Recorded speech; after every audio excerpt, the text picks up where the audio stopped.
What is going on, everybody, and welcome back to the Hangout spot where you already know it's real talk, boxing talk, live from my man cave. It's your boy Johnny, and I am your host for another edition of DHS Live. This time it's the Sunday night edition, and we got boxing, baby. Let's get it. Let's get ready to rumble!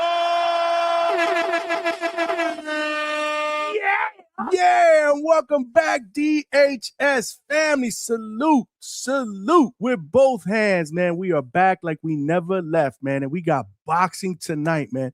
The third installment of Zuffa Boxing is on as we speak. This is the preliminary card, but we will be live for the main card. So what usually is our recap show on Sunday will turn into a live fight chat party, as only we know how to do it here on DHS, man. The champ is here! The champ is here! The champ is here! Let's go, champ! Yeah, man. Not a lot of boxing going on this weekend, man, but plenty of shit to talk about. I will tell you, man. Salute to all of y'all, man, that rocked out last week, man. We actually did 4 shows in a row, man. Monday, Tuesday, Wednesday, and Thursday. We took Friday and Saturday off, man. It was time to spend time with the ladies, man. Hopefully you guys had a great Valentine's Day with your significant other, man. Me and Mrs. DHS, we did it up this weekend, man. But we back, baby. We back. We back to work, man. Yeah! We are back to work, man, because there's hella boxing going down. Right now, it is round number 7 of a Schedule 8 rounder between 2 middleweights. I don't know a lot about either one of these guys, but you got Antonio Woods, who is 14-1 with 12 wins via knockout, going up against Mark Buke, who is 12-3 with 7 wins via knockout, man. This fight is taking place in the middleweight division. This is a Zuffa card, like I said, the third installment of Zuffa Boxing, and we'll see what happens, man. The main card, I think, has the potential to be a little bit sneaky good. I don't know a lot about the co-main event fighters, but I did do a little bit of research on the lightweights that are coming in to this fight undefeated. Abel Mejia is 10-0 with 7 wins via knockout, and Jay Brio, P. Benito is 6-0 with 4 wins via knockout. Hopefully I didn't chop up their names, but if I did, y'all know what I'm talking about, man. Y'all know what I'm talking about, man. But yeah, salute to all of y'all that are filing in. If you guys are filing in, make sure you smash that like button. We are streaming live on 3 platforms as we usually do. The main platform being our bread and butter here at YouTube. So if you're watching this live on YouTube, make sure you smash that like button, guys, and help us get this show and this channel out into the homepage / algorithm of other true hardcore laid back boxing fans, so they know we rock out weeknights 9 p.m. Eastern Standard Time, Sunday nights 8 p.m. Eastern Standard Time, and we also doing live fight chats and immediate post-fight reactions. I don't think we've done a live fight chat party show that has been less than 7.5 hours, man. We absolutely cook, man. We cook around these DHS streaks, man, because after the fights are over, again, the party does not end. That's when we open up the panel, open up the phone lines, and we get immediate post-fight reactions. Next week is going to be a very, very busy weekend in boxing, man. We got the big card that is going down in T-Mobile Arena, Las Vegas, headlined by Mario Barrios, the WBC welterweight champion, going up against Ryan King Garcia. That is the main event. Then you got Richardson Hitchens defending his IBF super lightweight title against Oscar Duarte. Gary Antoine Russell defending his WBA super lightweight championship against mandatory and undefeated fighter Andy Hidioka. Frank the Ghost Martin, man, coming off a knockout of the year candidate against Rancis Bartolome, late 2025, is going up against Nahir Albright in a 140-pound fight. Yeah, man, it's gonna be hella good, man. Let's not forget, man, on Sunday we got Clarissa Shields, the GOAT. She's going up against Franchon Cruz de Zern. My girl Franchon, man, trying to become undisputed heavyweight champion, man, trying to take all of Clarissa's straps, man. We will be live on Sunday, so that will turn into obviously a live fight chat as well, man. I tell you, man, I love when there's boxing on Fridays, Saturdays, and Sundays, man. The more boxing, the better off we are in life, man. Hell yeah. And there's boxing, man. Box Lab Promotions is putting together another prospect card, another Night of the Champions prospect card this Friday night on at Caribbean Royale Orlando. Yours truly will be on hand for that, man. Yeah, man, Box Lab is cooking. So we got boxing all weekend, man. That's what I'm talking about. But tonight we got Zuffa boxing, and it's now round 8, last round of a scheduled 8-rounder between Woods and Buke. And I'm not sure who's winning because I haven't really been paying attention to it. But the unofficial scorecard has Buke up 68-65 over Woods. So that is the unofficial scorecard. Again, I was getting ready for the show, moving around, doing some different things. So I really didn't have a chance to pay attention to this fight. But we got the big screen on with the Zuffa card right here. In fact, let me put it on the other screen as well, just in case, because sometimes this second screen is a little bit delayed. So if something happens and I miss it, I could always check it out here. So just give me 1 second. Hopefully we are good on the not just the YouTube streets, but on the Facebook and X streets as well. We are streaming, like I said, on 3 platforms. So salute to my family on X and salute to my family on Facebook, man. Y'all know the deal. Make sure you guys share the show. Throw me a follow on each platform. But more importantly, it takes 4 seconds at best to come on over here to the YouTube channel, smash the like button, and subscribe to the Hangout spot, man. Subscribe to the Hangout spot. There are power in numbers. And we are trying to turn this train into a locomotive. In order for us to do that, you know the deal. We're going to need some more passengers, which we call DHS family members. So make sure you guys subscribe. If you already subscribed, please tell a friend to subscribe to the channel. We are trying to get to our next goal of 5,000 subscribers. We're trying to do that before Cinco de Mayo weekend. I think we could do it, man. I think we do it. Y'all got phones, man. Y'all got friends, man. Text somebody right now and tell them, man, we cooking here in 2026. We going for a championship out here on these YouTube boxing streets, man. Salute. Let's go, champ. Salute, man. Salute. Yeah, the most important ground rule, though, is the best boxing podcast chat out there, the DHS family. Y'all got to cook tonight, man. Y'all got to cook, man. It's Sunday night, man. I need that energy, man. I feed off that energy, man. We got one of the best chats out there. You can't have a great show without a great chat. So definitely make sure you cook. But if you do want a comment or a question to be read out here on these YouTube streets, I may miss it, man, when I look in the chat. So super chat is the best way to go. It'll ensure that it comes up as a star message. So I'll see it, show you some love. And in the process, it also provides your boy with a little bit of a donation, and every penny counts, man, because we are putting in the work for the second shift and third shift overnight workers. So if you want to make a donation via super chat, super sticker, super thank you, Cash App or Zelle right here. The QR codes are on the side of the screen. Those are the ways that you can make a donation to the channel. Every donation goes right back in to the channel for equipment, subscriptions, so that we can continue to make this the best boxing podcast out here for you guys, whether it's in the studio or boots to ground. Like I said, man, we be live at the gyms. We be live at the fights out here in Florida. We are looking to take the show outside of Florida. 2026 is going to be a big year for us here at DHS. Yeah. We're going to absolutely cook in 2026 here at DHS, Mike Tyson style. I'm the most brutal and vicious and most ruthless champion there's ever been. There's no one can stop me. Lynx is a conqueror. No, I'm Alexander. He's no Alexander. I'm the best ever. There's never been anybody as ruthless. I'm Sonny Liston. I'm Jack Dempsey. There's no one like me. I'm from Nairclaw. There's no one that can match me. My style is impetuous. My defense is impregnable. And I'm just ferocious. I want your heart. I want to eat his children. Yeah. Ain't nothing like Mike Tyson getting us started, man. Ain't nothing like Mike Tyson's energy to get us started, man. But what we got here? Damn, I'm looking at the highlights, man. Homeboy Woods got caught with some pretty decent power shots from this other dude. So if you are watching the Zuffa card live, this middleweight fight between Antonio Woods and Mark Buke is over. It went the full distance. This fight went 8 rounds, full 8 rounds. It looks like from the highlights, Buke absolutely cooked. It looked like he cooked Woods, man.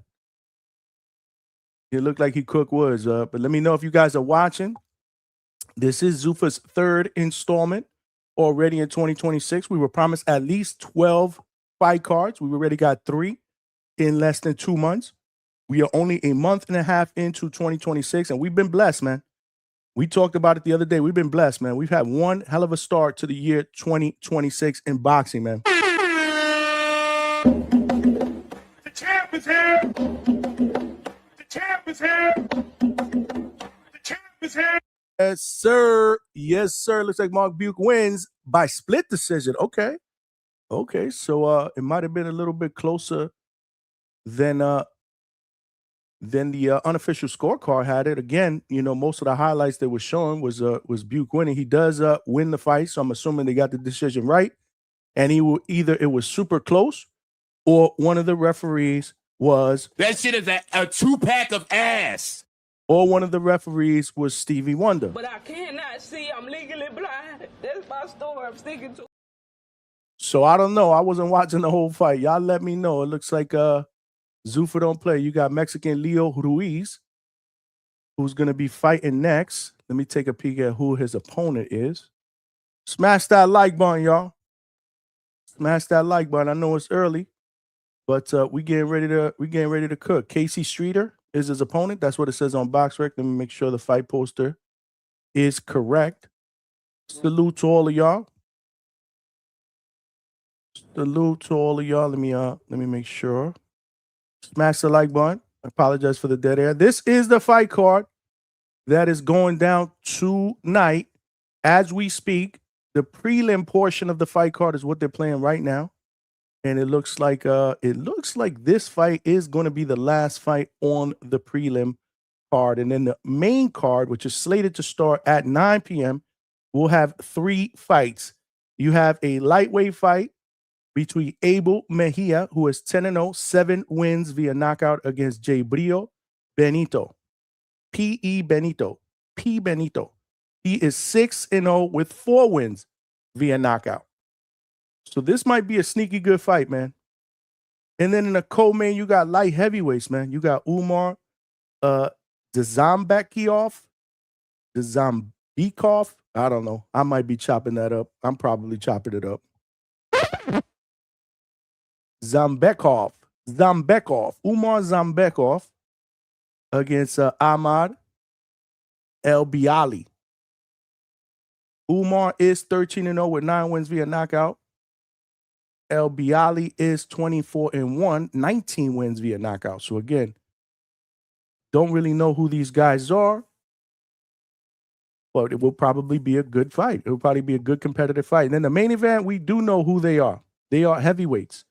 And you know the heavyweights do not disappoint. You can't blink your eye when the heavyweights are fighting. You got Efe Ajagba, who is 20-1 with 1 draw, 14 wins via knockout, taking on veteran Charles Martin, who is 30-4, 1 draw, 27 wins via knockout. So that's the main card, which is scheduled to start at 9 p.m. If you have Paramount Plus, a subscription to Paramount Plus, I believe it's about $8, $9. You can see this for free on Paramount Plus with your subscription. And it looks like the fighters, the last card, the last fight of the prelim card, the fighters are coming into the ring. Leo Ruiz is trained by Robert Garcia. Okay, that's what's up.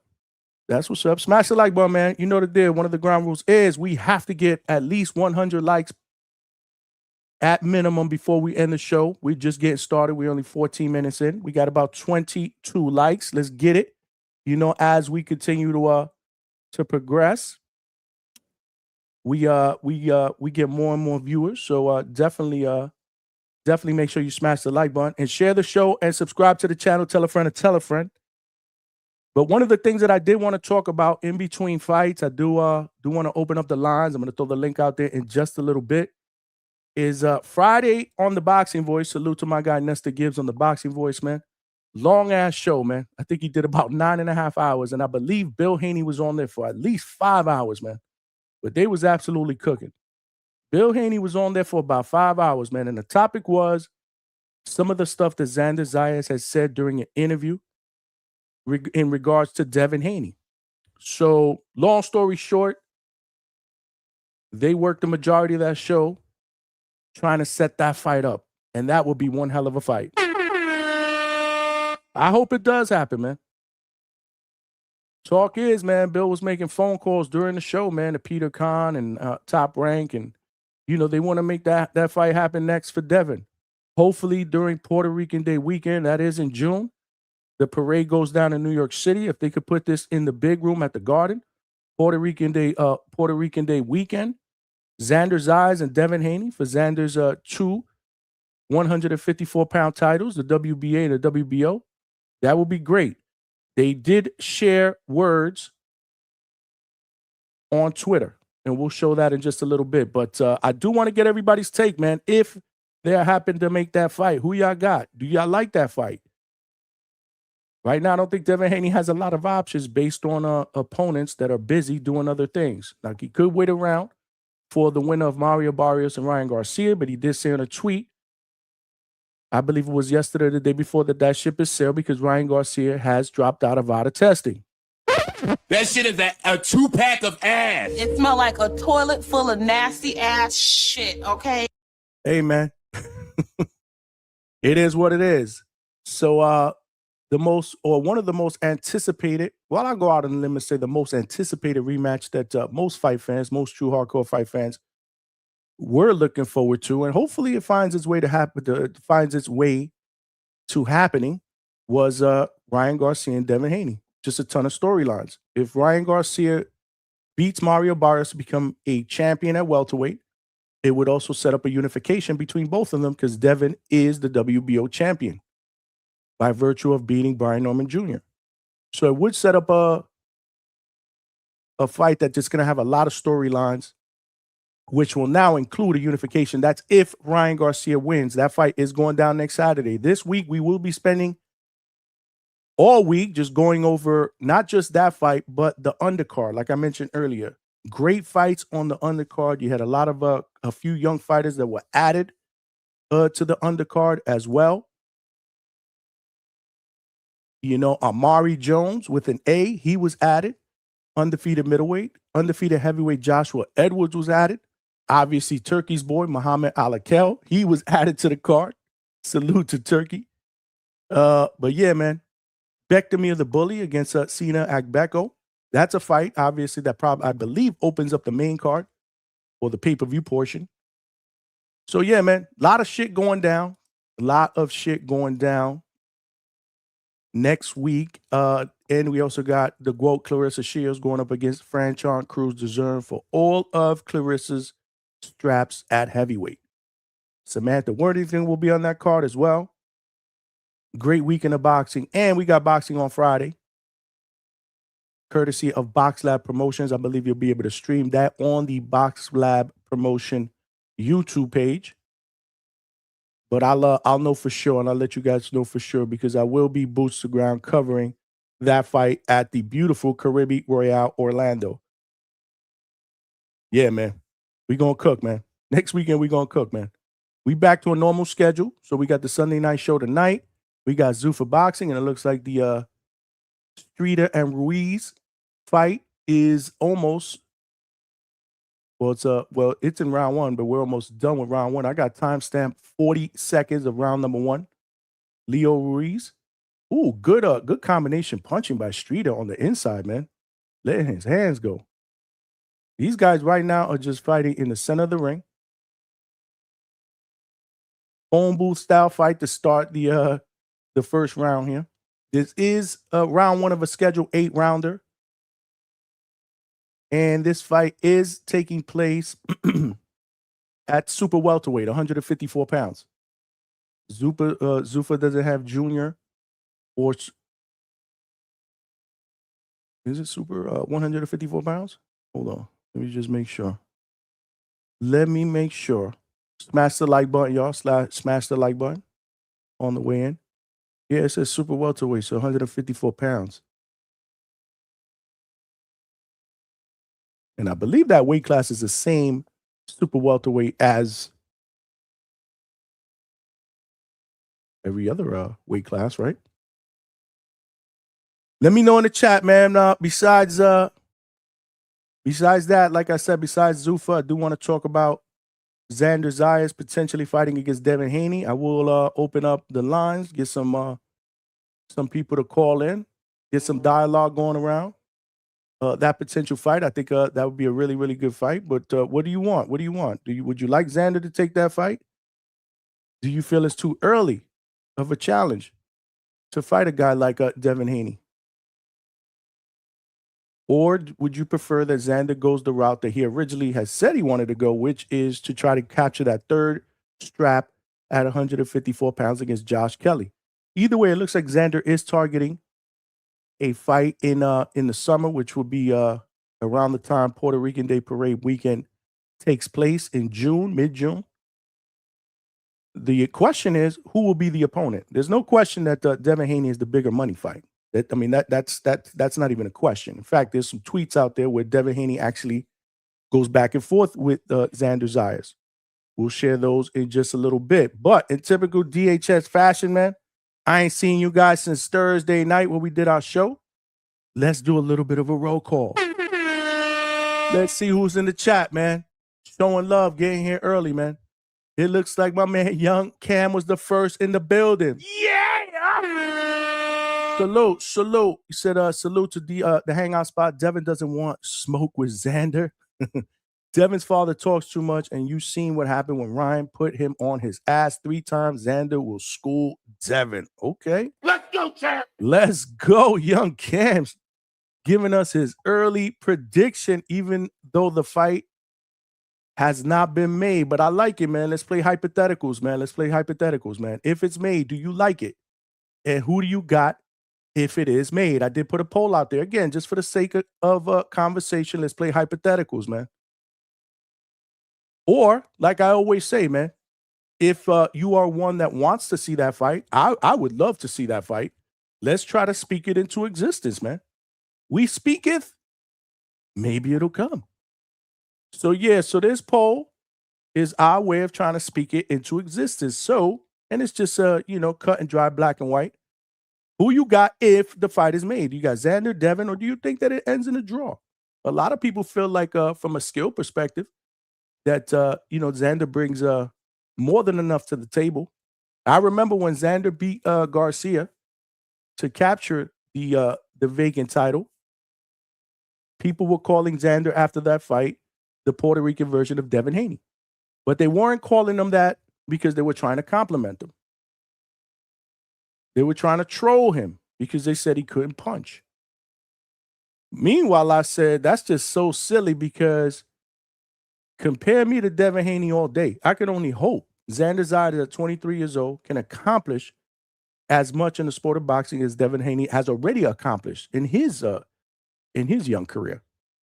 So I didn't take it as a diss. People that were trying to call him the Puerto Rican version of Xander Zayas, Puerto Rican version of Devin Haney, I thought that shit was hilarious. But now here we go. It seems like maybe we might get Devin Haney against the Puerto Rican versions of himself. So there will be people that might say, damn, I don't know who to pick. Maybe I go draw. From an experience perspective, obviously it's not close. Night and day, Devin Haney is the more accomplished fighter, has the most experience. He's a great fighter. He will go down more than likely as a first ballot Hall of Famer. And if he's able to take this fight and beat Xander Zayas, then he would tie Shakur Stevenson, right? With four championships in 4 different weight classes. So again, it's about history. It's about legacy.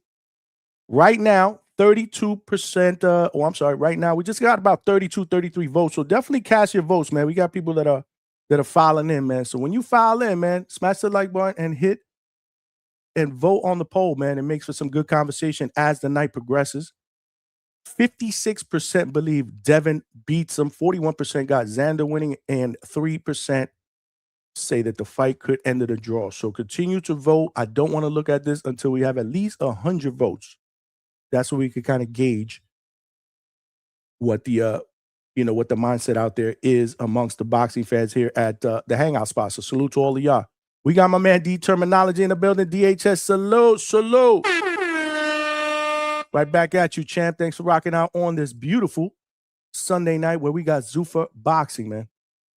Oh, actually, this fight is 157. They just put it up there. Shit, and I missed it. What weight class is this fight, chat? What weight class is this fight being classified as? Is this middleweight for Zuffa? Again, I don't think that they do junior or super weight classes. So which one are they calling this? I gotta look at the fight poster. Hold on. Smash the like button, y'all. Hold on a second. Give me 1 second. This one is being classified as a middleweight bout. Okay, my bad. So I guess it goes from lightweight to welterweight to middleweight. And I believe I saw something really, really quick. I missed it. They had just put it on the screen and took it off, and I caught the tail end of it where they said these guys were fighting at 157, if I'm not mistaken. I think that's what it was. All good. Salute to Zuffa for doing their thing, giving us boxing on a Sunday night, man. The more the merrier. Vince Colbert, my guy in the building. What's good? My man. He said, we watching Zuffa here tonight, right? Absolutely, man. Main card for sure. We'll watch. Right now, it's round number 3. This looks like the last fight in the preliminary card between Leo Ruiz. And it looks to be a pretty good scrap, man, against Casey Streeter, who's 15-2-2 with 6 wins via knockout. They call him the comeback kid. Leo Ruiz is trained by Robert Garcia. He's 16-1 with 8 wins via knockout. I'm pretty sure I saw Robert Garcia walking him out. He is from Mexico. Yeah, pretty good scrap. Maybe we should start calling this scrap, man. Right now, you got these guys just shooting shots right in the center of the ring. Good right hand by Ruiz, man. They are fighting in the trenches, man. Not much moving here. Good 1-2 by Leo. Good right hand by Leo. It looks like he has Streeter up against the ropes, man. But damn, Streeter looks like a tough dude. Like, come forward. This is a grueling fight right now, man. Good, entertaining scrap right here. Round number 3, 30 seconds left. Just back and forth, man. Just like no lapses in action here. Just punches thrown by both fighters in the middle of the ring. Phone booth style fight. This is entertainment, y'all. This is entertainment. This is what I'm talking about. Not many people knew or know who these guys are. But shit, if you're somebody that's tuning in for the first time, both of these guys may make you a fan, man. That's what's up. Vince, yeah, man, we here. What up to you, man? My man Bones 13 in the building. Salute, my boy Johnny. You know it, man. You my boy too, man. Familia up in here. DHS fire. You know, we cooking, man. This is what we do Sunday nights. We cook, man. We cook. It's glad to be back, man. We did 4 straight shows last week. There wasn't a show that was less than 4 hours and 45 minutes, man. We cooked 4 nights in a row. Then we took a little bit of a break to do some date night stuff with Mrs. DHS. So salute to her. Great time we had this weekend. Hopefully you guys had a great time with your significant others during this Valentine's Day weekend. Koki, my man in the building. What's good? My man. What's good, Koki? Saludos. Xander sends Haney straight to hell. Let's go, champ. Let's go, champ. Salute to El Coqui. We know who El Coqui is representing. He's representing El Puerto Riqueño. Xander Zayas, Big Sarge in the building. Zayas has a 481 of relevance at this point in his career. Well, I said that earlier. There is no comparison with the resumes so far. Xander Zayas is 23, but he is a unified champion, and he's getting better and better, and he can box his ass off. If you're gonna catch Xander, a lot of people say you better catch him now. Big money, my brother in the building. Salute, Big Money. Towers, what's good, man? My man. Salute, man. I saw you up in the Hatrix chat, man. Salute to everybody that rocked out with Two Tone, the superstar, on the Hatrix. I think he did a show, a live show during the All-Star weekend, or the All-Star game, or their version, NBA's version of a new All-Star game format. I'm going to tell you right now, All-Star weekend in totality is a 2-pack of ass. That shit is a 2-pack of ass. It smell like a toilet full of nasty ass shit, okay? Pack it up, bro. Pack it up, bro. The dunk contest is straight ass. That shit is a 2-pack of ass. I don't even know the dude that won, bro. Did they stop this fight? Damn. Lord have mercy, bro. looks like Leo is gonna win this fight. This fight was stopped. Shit, just back and forth. Yeah, man. So the All-Star weekend, I don't even know who won the dunk contest. First of all of those dunks were ass. It smell like a toilet full of nasty ass shit, okay? They were basic. I mean, we've saw all of those dunks before. These guys lack creativity. What they should do, I've said this a few years ago, is they should just allow, since the stars, the real stars, don't want to participate in the dunk contest. Thank you, LeBron James, for starting that trend. This is nasty. Yeah, man. LeBron James refused to participate in the dunk contest, even though Jordan did, Kobe did, Vince Carter did, Dominique Wilkins did. All of these legendary dudes, man. But LeBron was like, nah, he ain't want to do that, man. For years, we wanted LeBron to participate in the dunk contest. He played us. That shit is a 2-pack of ass. Now, none of these stars want to participate. So what you're left is with young guys, rookies, and in another case, I believe Matt McClung, he was a D-leaguer who they allowed to dunk. So if you're going to do that, why don't you allow street dunkers to dunk? There's a shitload of street dunkers, man, that I follow on IG that will absolutely cook the slam dunk contest, bro, and make it interesting. Make it fun to watch, bro. Who cares if they're not NBA players, man? I just want to be entertained. But All-Star Weekend is garbage. I don't watch All-Star Weekend. I barely watch the NBA. Y'all know how I feel about it. It's just not the same game that I grew up loving when I was young, when they actually allowed basketball players to play defense. Now it's just a barrage of three-pointers. Dudes trying to run up scores. Flopping.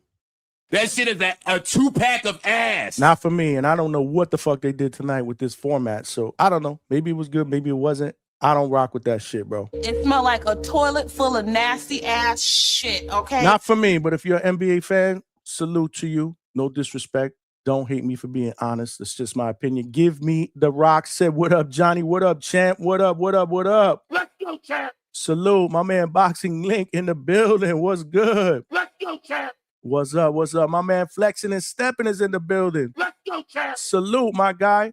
My man H-Town in the building. Let's go, champ. My man. Your boy about to clock out and clock in at DHS. Okay, that's what's up. I'll throw a link out in just a minute or two. I got you. Tev, what's good, man? Haney versus Zayas will be fight of the year. Let's go. Yeah. Let's go, champ. Yeah, man. I'm down, man. Sign me up, bro. Ain't nobody trying to protect Xander Zayas over here, bro. Hell no, bro. Let's get out there and get that smoke, man. If he wants that smoke, let's get that smoke. He wanted that Sebastian Fundora smoke. And people were like, yo, chill, Xander, you ain't ready. Okay. Well, if Xander thinks he's ready, who are we to say he isn't ready? Salute. Trini, salute, my brother. Trini BX in the building. Trini BX. It's not Chinny BX. So don't be calling my brother Chinny. I don't know who started that shit. By accident. It was an accident. Mosqueda, Vince Coleman said, is the real deal. Look out for him. Yoali Mosqueda watched his fight last night. Salute. Absolutely. Salute. About an hour of that in total was Cesar BSing. He's got to go. Oh, so you talking about the Bill Haney? So an hour of that 5 hours was Cesar capping. Yeah, I heard people had DM me and said that they got to pack Cesar, bro. He was saying a bunch of lies. I don't know, man. I didn't watch Cesar's portion of it. But I am going to go back and I want to watch a little bit of that playback, man. I can't sit through the whole 5 hours because I don't know where I'm going to find time for 5 hours. Usually, again, this is why I like to listen to the Boxing Voice as it's going on. But Friday was busy. Again, I was working, had to step out. get fresh, get the hairline, did up. Y'all know the deal. V-Day, Valentine's Day. So, yeah, man. I got to go back and at least watch that portion of it. If you said it was an hour I could do. Salute Ryan from the 6, my guy in the building. My man. What up, Ryan? Salute to you, man. Salute to Ryan and salute to Boxing Talk up north. Make sure y'all follow my brother, man. He cooking. Gorky said, what up to Trini? C Biscuit in the building said, what's good? He said, Haney versus Zayas, a very good matchup. I think it's an excellent matchup. Gorky with the Puerto Rican flag. Ya tú sabes. Puerto Rico, yo nunca dejaré de amante. That's right. Never stop loving you, man. Zayas too big for Dev. Dev gonna have his second loss again. Drop out of Vada, but testing for Vada for Barrios. Oh shit, yeah. I know that whole Ryan shit, man. I know you're gonna cover that when you jump on. My last mind, what's good? Said Johnny DHS. What's good? What's happening, man? What's happening, man? Salute. C Biscuit said that'd be a nice fight, although I can see some fans starting the narrative that Haney targets inexperienced champs, okay, instead of giving him credit for the 5th. Is it 4th or 5th? Is it gonna be a 5th or a 4th? I think this might be a 4th, not a 5th. There you go, 4th. Okay, you corrected yourself. Yeah. Because you got me bugging. I thought maybe I was wrong. Because again, I ain't always right, bro. In fact, I'm more wrong than right sometimes. I rely on my amazing DHS family in chat to correct me all the time, man, when I make a mistake. I like the Kelly fight better for Zayas for his 3rd belt. Yeah, I've been telling you, that's what I'm talking about, Alex. There's gonna be a lot of people that say, nah, man, scrap that Haney shit, man. It's time to do that in the future. Right now, go and get a 3rd strap. Maybe catch the winner of Fundora Thurman. That way you could try to go undisputed with 154 and then just move up to middleweight. That's what legacy is all about. But let's not get it twisted, man. The bigger and better money fight for Xander Zayas, which will have the world buzzing, will be against Devin Haney. Y'all know the deal. Salute to Devin Haney for never ducking that smoke. But, yeah, there might be some people, especially that say that he's trying to catch Xander at the right time. But, not us, man. Boxing, man, what's good? If Xander comes to fight, I got Zayas. Word, let's get it. Yeah, y'all know me, man. Xander's my guy, man. Hey, Tappy here, my Bushwick brother, Boricua. What is good, baby? My man. Salute to all y'all that smash the like button, man. And yeah, if you have not done so, please do so right now. Tell a friend to subscribe. We are just getting started. I'm going to throw the link out there right now. Give me 1 segundo. Let's get this shit set up. It looks like Andre Ward, Max Kellerman, and the great Joe Tessitore, Miss Joe Tessitore on the ESPN broadcast, by the way, are talking between fights. So I guess they're waiting, or we'll be talking for about another 15 minutes because I heard, or actually the TV schedule says that the main portion of this Zuffa card is scheduled to start at 9 p.m. It is 8:45 p.m. Eastern Standard Time. So these dudes are talking, and now it's time for us to do some talking. So I'm gonna throw the link in the chat, man. See who wants to jump in, man, and talk some boxing, man. Talk some Zuffa, talk some Xander. Who y'all got, man? Who y'all got if they decide to put this fight together? I did see the end before Bill Haney jumped off. Y'all could correct me if I'm wrong. For those of you guys that actually saw the entire 5 hours that Bill was on, but I believe he said that they were close, man. They were close to putting something together. That it looks good. So salute, man. If that shit happens, man, another fight that was put together on the Boxing Voice, man. Salute to my guy Nestor Gibbs, and salute to all of y'all out here cooking right now. Let's open it up. Talk a little bit of boxing with Lowe's Boxing and H-Town in the building. What's going on, campeones? What up, Johnny? I just been like, me pregunta, tengo mucha novia. Ahora con una, mañana con otra. Hey, you better no llega la boda. Bro, I've been listening to Bad Bunny. I've been listening to Dale, Don Dale. I've been listening to Daddy Yankee.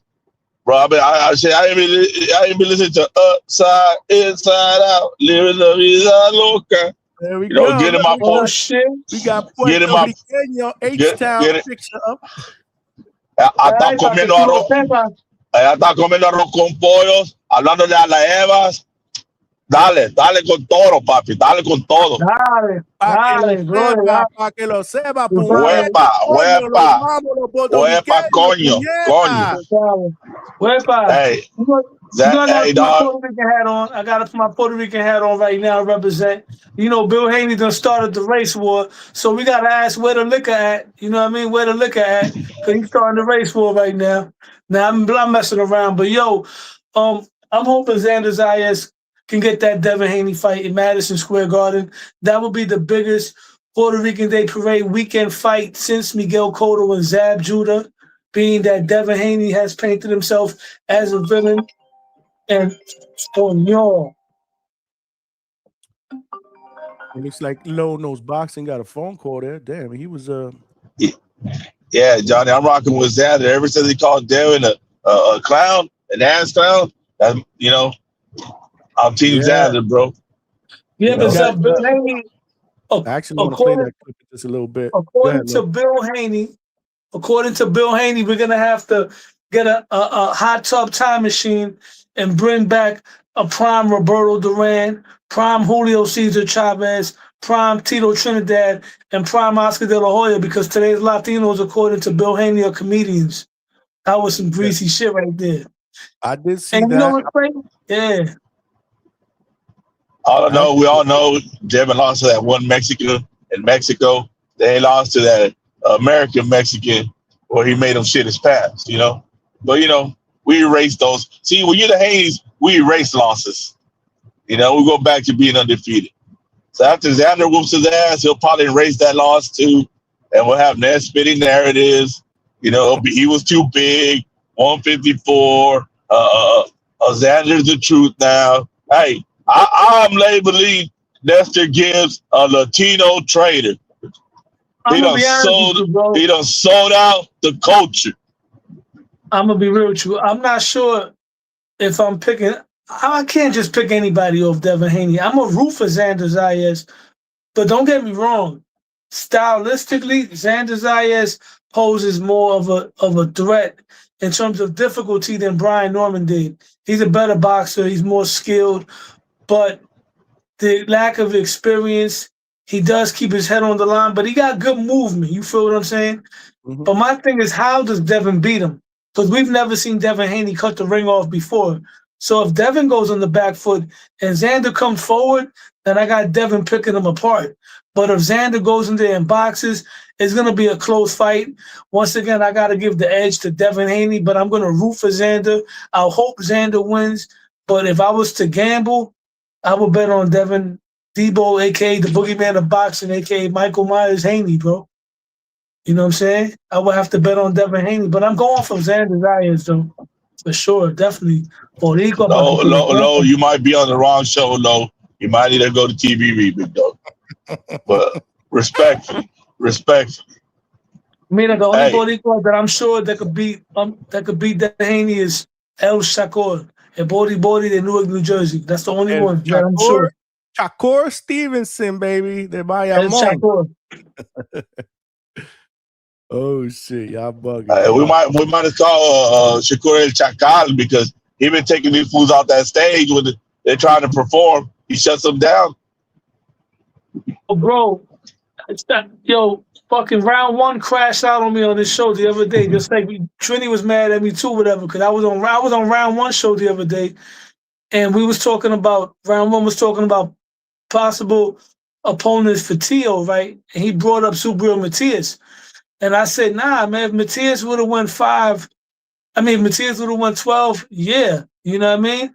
But fighting Matias, and I used the word, I said Matias got flatlined in 5 rounds. That nigga round one crashed out on me behind that.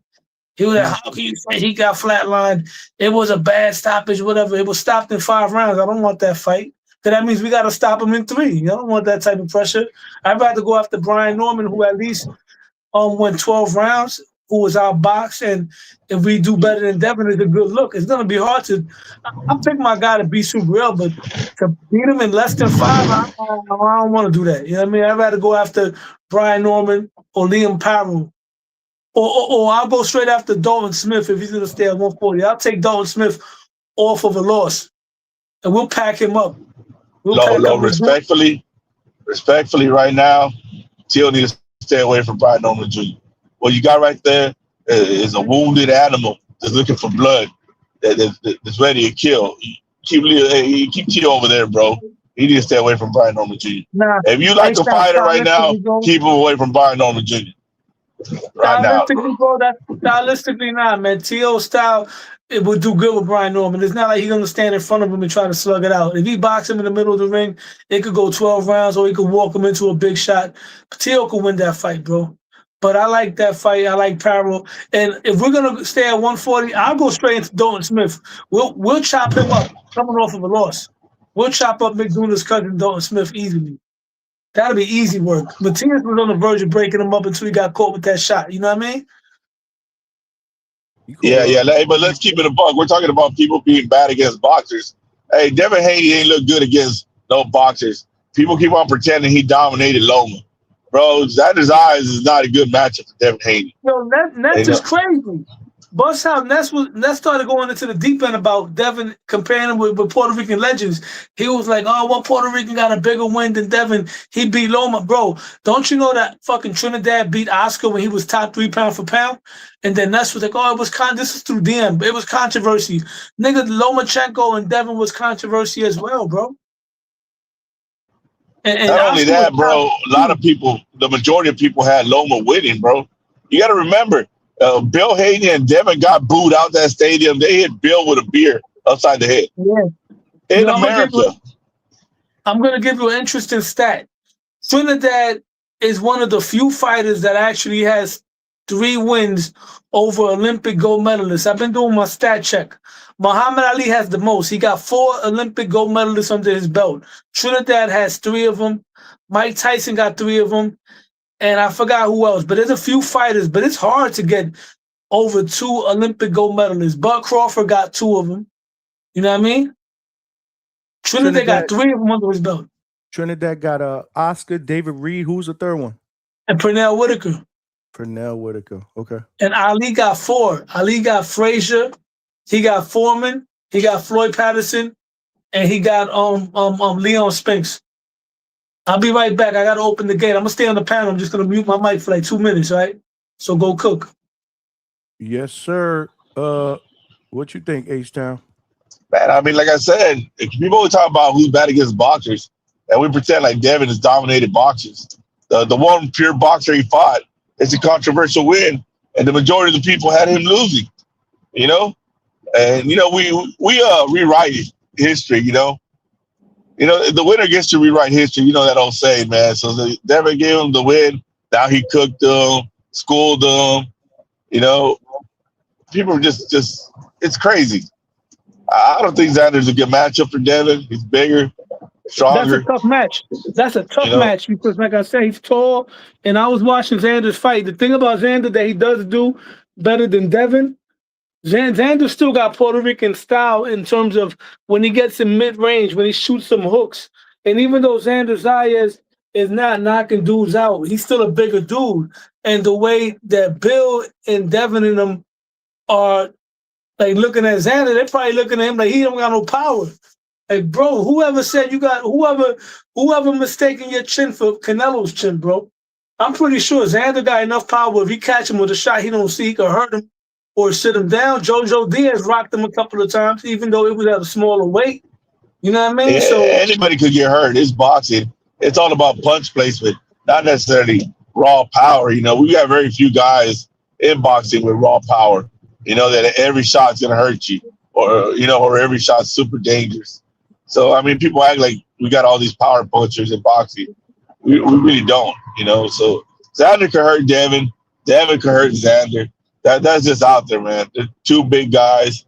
The right punch could hurt him, man. But I just think Xander showed me he got that dog in him. You know, he's winning a fight. Another thing, though, I also think Devin is not clout chasing, but the thing with Devin, he likes to compete with his contemporaries, right? When T.O. became undisputed, whether you want to call it undisputed or not, Devin made it his business to go ahead and become undisputed, right?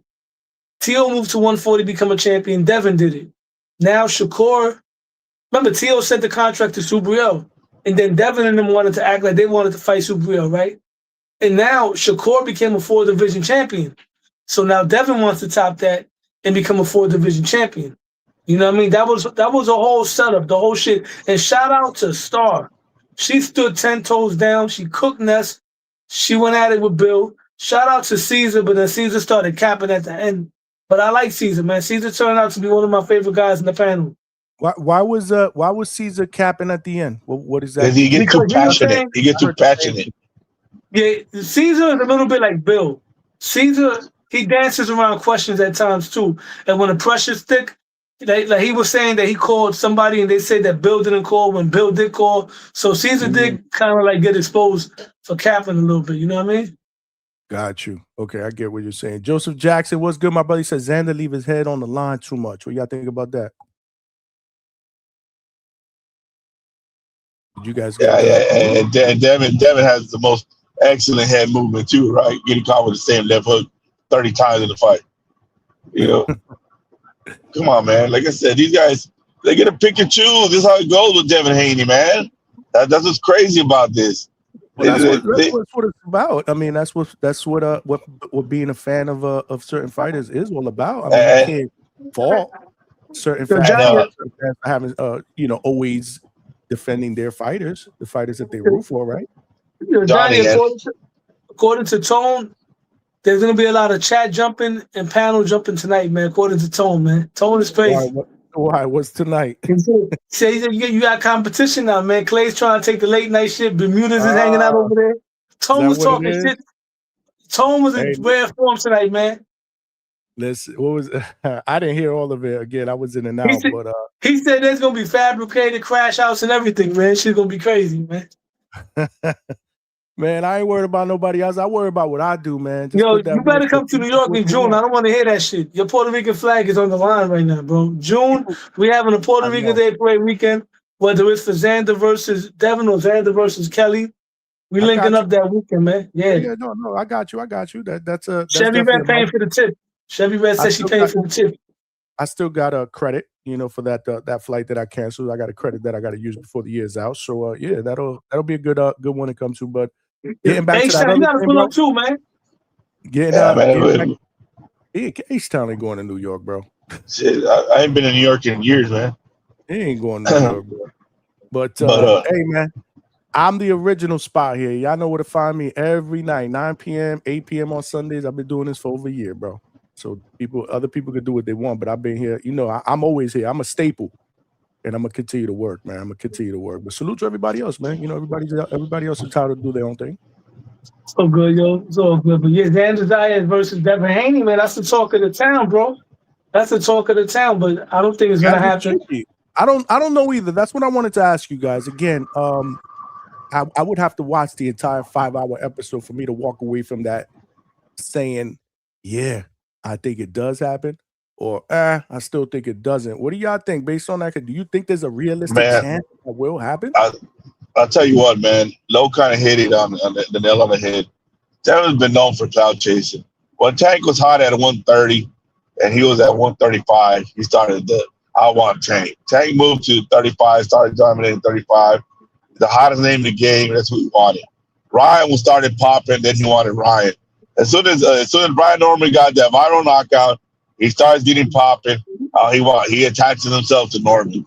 Now you got Bad Bunny at the Super Bowl going crazy. Everybody asking about who Titi is now. And now he wants to fight Xander. Let's keep it real, man. He gonna do anything he can to avoid Ryan Garcia. He don't want Ryan. They're talking about in and out of VADA. He's a cheat. Oh, but we want the fight. You got Ness on a 900-day VADA testing before the fight. But he'll beat him. He'll school him. You got stock chasers. Oh, you'll beat his ass. Oh, yeah.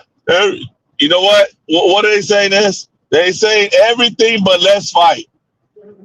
They're saying everything but let's fight, Ryan Garcia. They're praying right now that Barrios has got none of those sweet yams for 2 months, so he could be an absolute killer against Ryan next week.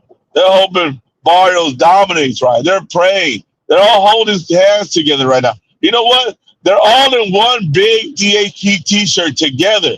Ness, Stock, and Bill. You know, they're all three hands coming out the same neck, and of course, you know, Bill's in the middle. Bill's in the middle, and you know who his right hand man is? Ness, and then Old Stock is the left hand. Yeah, he on the other side. Tone sold out for the dinner lunch, but you know, Tone will flip. He'll flip the script fast. Soon as Devin loses or something like that happen, he gonna roast Devin too. You know what I mean? But you know. That might be true, man. Salute to Tone. Trini up in the building. What's good, Trini? Yo, salute y'all. What up? What up? What up? Yeah, man. Catch him at the right time, Haney. You think that's what he's trying to do? Nah. If he ever gonna beat Zayas, you gotta catch him now. Nobody touching that boy at 160. Get him now. He already lost his old. No shame you losing it to a 2-time unified champ. I mean, technically it'd be the 3rd time, but hey, it's kind of. Yeah, man, but it's like Two-Tone, you know, he talking that setup shit, man. The only capping Caesar did was that he always said he not big on Zayas, man. He said Zayas was gifted belts and this and that. So if it's any setup, it's him, you know, bigging the boy up. They know how they talk about that kid. They keep forgetting he's 23 years old. He's getting the kinks out of the way now. Get him now, catch him now. You guys, somebody funny. Somebody got backbeat in the background. That's me, my fault. I had the fight on. My fault. It's good now, right? Yeah, what's funny, Johnny, is Bill wants to trash talk the Latino fighter. But hey, homie, you can't eat without the Latino fighter. You can't get that money you want without the Latino fighter. You know what? These Latino fighters that are trash are feeding your favorite boxer's family. If they can't make no money without the Latino fighter. That's the hustling Bill. Bill gonna say we'll get a motherfucker riled up. All that, yo, where's the New York Puerto Ricans at? That got motherfuckers riled up. You know, Bill gonna sell that fight. Yeah, I'm telling you. Because of that, I'm telling you, because the Garden's going to be lit. You know, it's not going to be like Josh Kelly, because it's a different type of lit. Josh Kelly is going to be a lot of Brits there. But for this one, it's going to be pro Boricua, because Devin already got, Devin's a villain, but he got, how can I say, he's not going to have fans. Devin will bring out more stars. Yeah, no, the thing with Devin, people, but lined up. The people that want to see him lose, it's like with Floyd, like the Floyd effect in a way. He's going to have the people that want to see him lose, and there's going to be a lot of Boricuas in the building. And we're going to fill that joint up. You know what I mean? Like, if it was Devin, I mean, if it was, let's say, Xander against somebody from New York, whatever, it'd be more like a little bit divided. There's always going to be leaning towards the Puerto Ricans when it comes to Madison Square Garden on Rican Day Parade. But with Devin, it's going to be pro Xander. It's going to be like, put it this way, Zab is from New York. When Cotto fought Zab, that joint was pro Cotto. And mind you, Zab is beloved in Brooklyn, you know what I mean? So with Devin, it's going to be crazy, especially with Bill walking around New York City, stepping on the buildings like Snoop Dogg and the Dog Pound did back in the 90s. Because that's what Bill doing right now. He's walking around New York, stepping on the buildings, doing his Suge Knight Death Row Records thing right now. Shout out to Bill, a hell of a promoter. And this fight is going to sell. And like I said before. Hello. And then when Bad Bunny walks Xander out, it's going to go crazy. I'm telling you, bro. Wow. It's going to be crazy, man. Boricua, man. This is the fight that's going to break Xander Zayas into the actual one. Right now, we need a real, legit Puerto Rican. Even without Haney, Zayas' next fight is super big. Even without Haney. The next fight it is. If it's Josh Kelly, yeah. But with Haney, forget about it. That's going to be huge. And if he wins, a star is officially born. Because he's a star as far as he's getting popular. But we talking about somebody that's really elite to beat somebody like Devin Haney at such a young age. Because we've been so thirsty for a great champion for a while, including me. I got my heart broken when I started following Felix Verdejo. I got my heart broken with fucking Carlos. Yeah, fucking Felix Bendejo. That's the Belorme. nickname you need, bro. You want a nickname? Everybody except the one you got a nickname. It's Felix Bendejo. Yeah, Felix Pendejo, Thomas Delorme, Bidulfo, they all let me down to the point where I almost gave up. Like, you know what? I'm not jumping on any bandwagon no more until I Elvis see something. Rodriguez. Bro, But I was so desperate. that being said, we gotta mention if Haney pulls it off, we gotta check up on H-Town and we gotta check up on Alberto. Absolutely, man. Bro, you ain't got to check up on me, Trini. We got Ryan Garcia right there, bro. That's who he's avoiding. I ain't impressed you fight Ryan again. I'm gonna say that much. We got. I kind of want to see that Ryan Shakur at 144. I ain't gonna lie. We got a new caller, man. Wants to share his opinion. What's up, Jonathan? What's going on, man? Thanks for letting me up. Absolutely, man. I saw you cooking in the chat, so I know you wanna bring some sauce up in here. Yeah. Welcome. You see video check, please. Whoop. Damn, y'all gotta mute your mics in the back, man. Go ahead, Jonathan. Yeah, on the topic on the Xander and Devin fight. I think it's a good fight.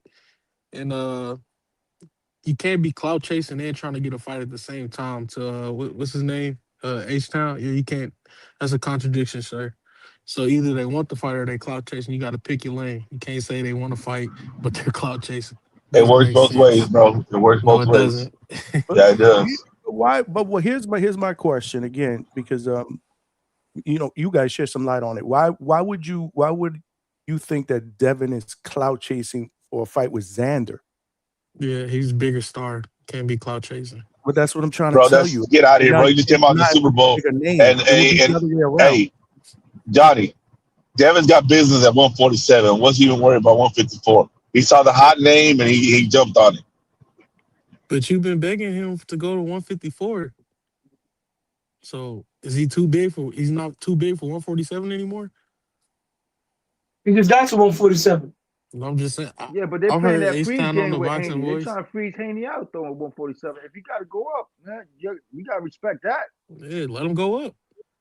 Yeah, I don't have a problem. Nah, man, he had a fight, but he wanted $11 million to fight. He could have fought. I mean, that's why nobody bought that fight. The so-called bigger star couldn't sell a fight with another champion. Not even in Europe. Yeah, but look at the opportunity for Haney, right? This kid is a kid. I know he's been around for a minute, but Zayas is 23, bro. Bad Bunny's a big deal. Yo, the first time I heard about Bad Bunny, right, it's 2016. I jump out the airport, jumping my cousin with him Puerto Rico. He told me, yo, you want me to put on some Bad Bunny? I said, what? Bad Bunny? Like Bugs Bunny? Nah. Put on fucking Tego. He puts on Tego. That night we go to Piones. I'm chilling in Piones, having some beers.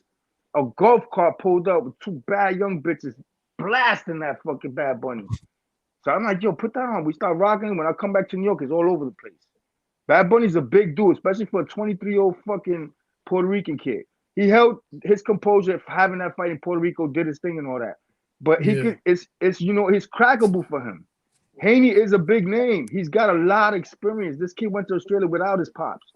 This is the best time for Haney to go after Zayas. And the opportunity to go after somebody, go from just getting a belt at 147, going straight to a champ at 154, no matter who the champ is, that shit cementing that kid. That shit gonna shut shit down in boxing, bro. Like, if he do that, that's the only thing that'll get him away from that Ryan fight, bro. If not, he got to fight Ryan. And it looks like he don't want to fight Ryan. So go after Zayas, bro.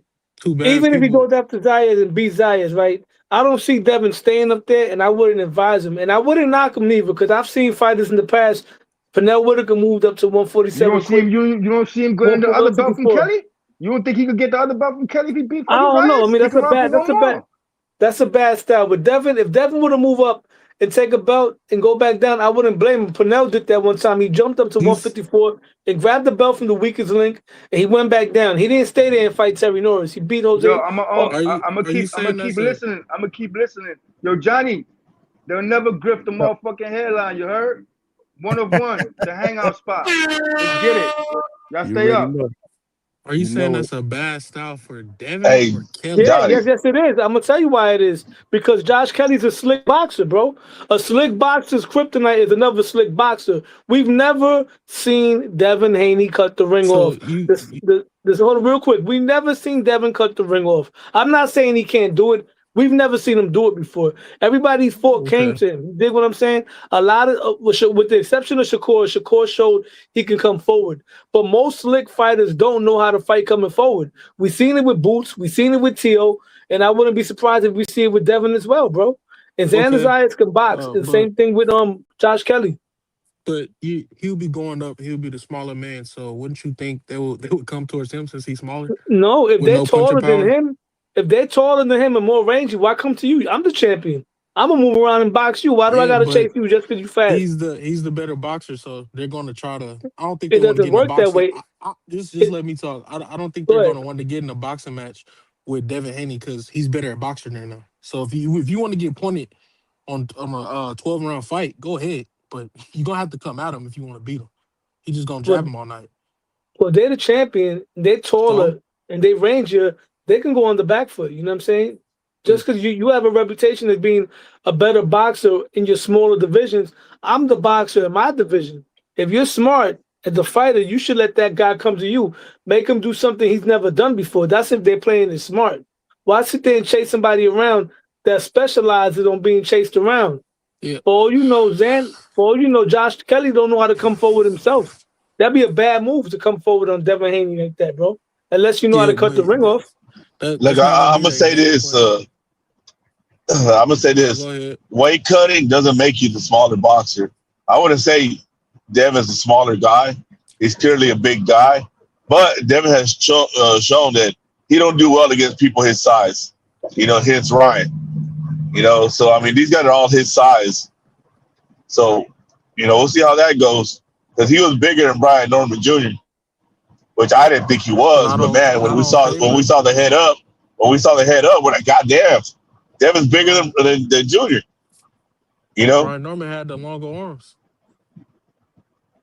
Yeah, but the physique was smaller, bro. Waist, shoulders. Devin was a big dude, man. It looked about the same size to me. Oh, I mean, okay. Well, you said it's your opinion. Like I said, I don't think he'd be doing that great up there at 154, man. He likes to be the bully. He likes to jab and grab. Jab and grab means you have to have the strength to hold the little guy down. Okay, so what if he goes to 54 and he's somehow stronger than him? What are you gonna say? I just said he's a big guy. I just said he just hasn't shown that to do well against bigger guys. Yeah, I'm saying if he goes up there and he's able to bully the bigger guys around, what are you gonna say? And then I'll be like, okay, motherfuckers did good. What do you want me to say? I was just asking the question.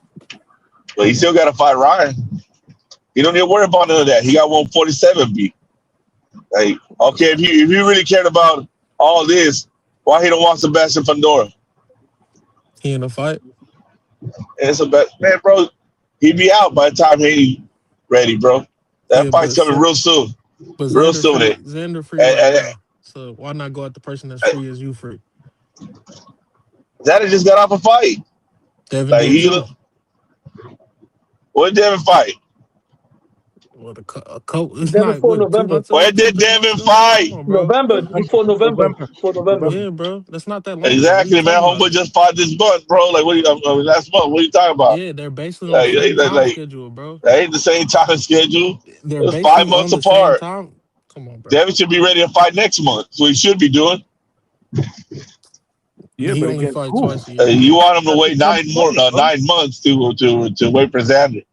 Shit, might as well wait for Fundora then if you want that green print with the Mexican. Why not get the dude that's free as you're free? Yeah, nah, man. Because you know what's gonna happen. Fundora, big dude, gonna beat his ass. I mean, that's why he don't want him. That's why he don't want him. Let's keep it real. Everybody got opinions. Just say like them body shots, them hooks. It's no good for him. I'm gonna say something right now that's real controversial right now, and this has nothing to do with any biasness. The boxing world would have been a lot better if Canelo and Tio both won, because Bud Crawford won and he retired, right? Had Canelo won, he still would have been active, and there still would have been a glimmer of hope of probably a David Benavidez I already fight, told you, Lo. Devin in the Haney same said year. boxing back 10 years by beating Brian Hold Norman up, Jr.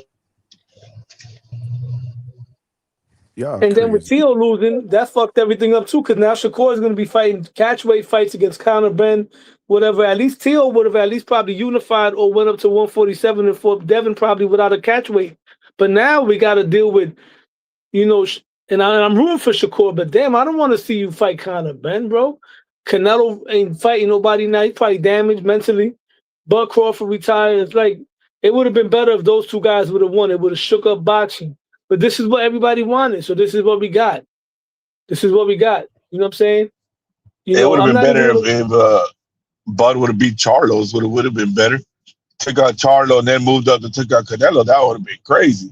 H-Town, you're right. In a perfect world, Buck Crawford would have went to 154 and tried to clean out 154. That would have been amazing for his legacy. Especially with all those dangerous fighters out there, Yeah, Boots Ennis, you know what I mean? Boots Ennis, but they call him the Omaha Nightmare.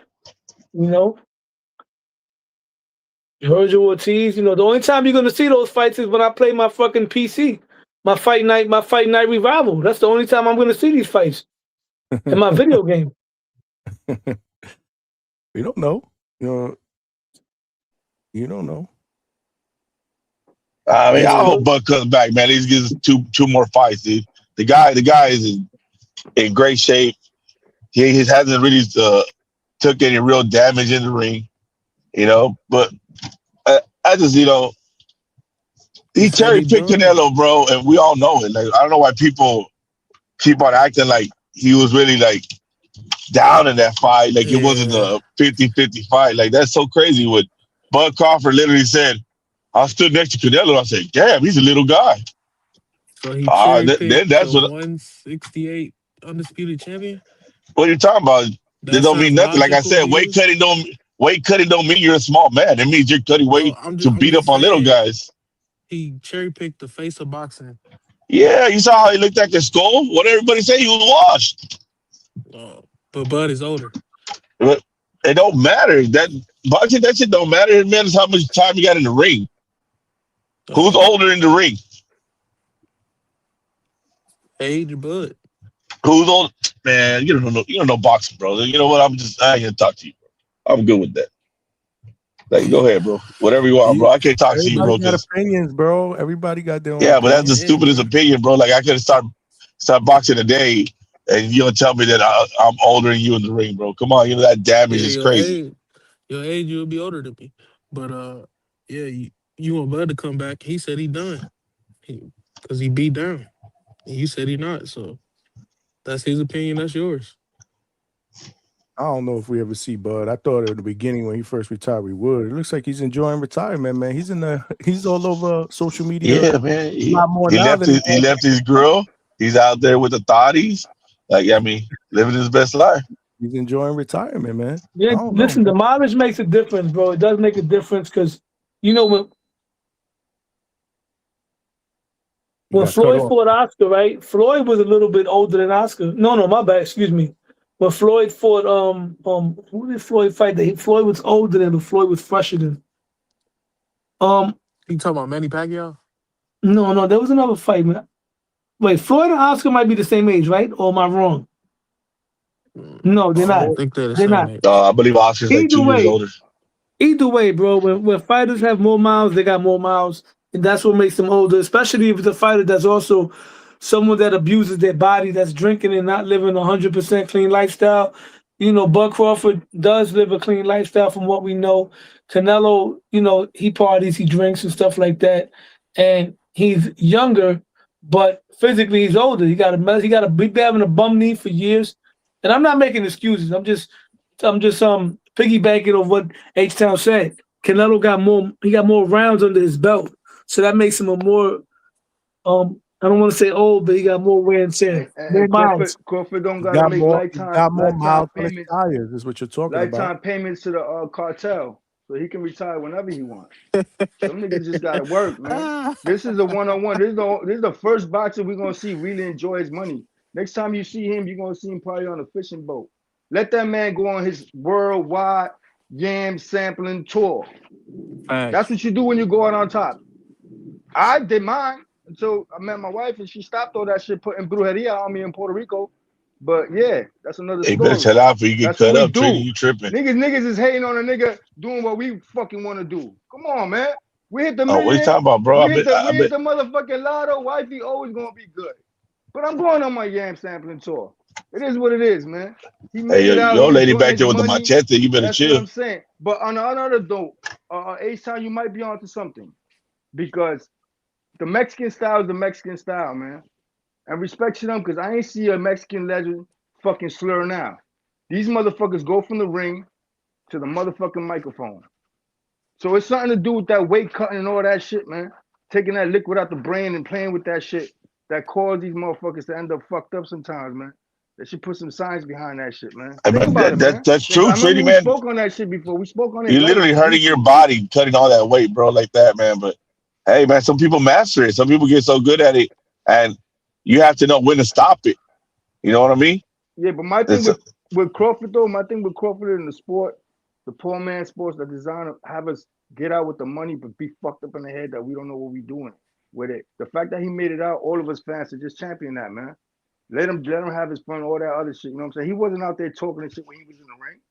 He kept that shit in the ring, Bro. man. You know what I'm But saying? On some real you gotta shit. understand, bro. If you've been rocking with Bud from the get-go, bro, your Nah, gripe yeah, with I know, your gripe. me Well, too. listen But though, I'm good bro. with what he did. Your gripe with the boxing world was my man ain't getting no big fights because nobody wants to fight him. Wait for him to get the ball in his court, and we're gonna get all the big fights. H-Town, he got the ball in his court at 36, man. That's past the age, man. What are you talking about? They did Bro, hold that it dude's away. still By prime, the bro. time he He's got still it, prime. you know what I'm saying? They put him in the big game, man. He said he They tired, didn't let him in the man. Let him league. retire. They didn't let him in the league, but them hustlers had their own league, and that's how he got his bread. The hustlers, motherfucking church. He came out, with the golden ball. You know what I'm saying? As a fan coming in looking from the outside in, he like, yo, that's the man they trying to shit on. Let me make sure he good. And look, He got good. his bread. We'll never and he see him in the left. ring again, unless it's like playing around. He'll never get. Bro, when you You that rich, never you're not know. He gonna might. go. And another Like thing I was said, just as with a fight everything going fan. to Mayweather, with everything going on with Mayweather, I hope Spence is taking this fight because he want to take the fight. Because if they can rob somebody like Mayweather, they got this guy talking about going to Australia. You know what I'm saying? To chase it back. So I hope it's because he want to do it and not because he has Nah, to. man. Spence should be good, bro, because he stays on Hopefully, the man. farm. I hope Life in so. Texas. But let me Life keep in Texas listening, ain't y'all. Let me get expensive. ready. I'll tune in later. I'll keep listening though. Thanks for listening. All right. Respect. Oh shit, we got another knockdown on the Zuffa card. You guys watching Zuffa while we're on the show too? Yeah, I 'Cause gotta pull it up. we ain't doing a live fight chat. Maybe we should be calling this shit, but they just stopped the fight. They just stopped the Yeah, fight. do the fight chat. I'm gonna hop off, Johnny, man. I'm fixing to go get something to eat. I'm on my way home still, bro. Yeah, you about to do Yo, salute, H-Town. Yo, Johnny, Yeah, you man. think we're Salute, gonna do guys. that one day where we was talking about the possibility of doing a fight, a live fight chat on fights fights in the past? Yeah, we gotta set that up. Yeah, for sure. For sure. But the kid from Hawaii, man, packed up the other kid. Hold on, let me just watch the reap. Wow, he landed a flush right hook, bro. Right on the button, man.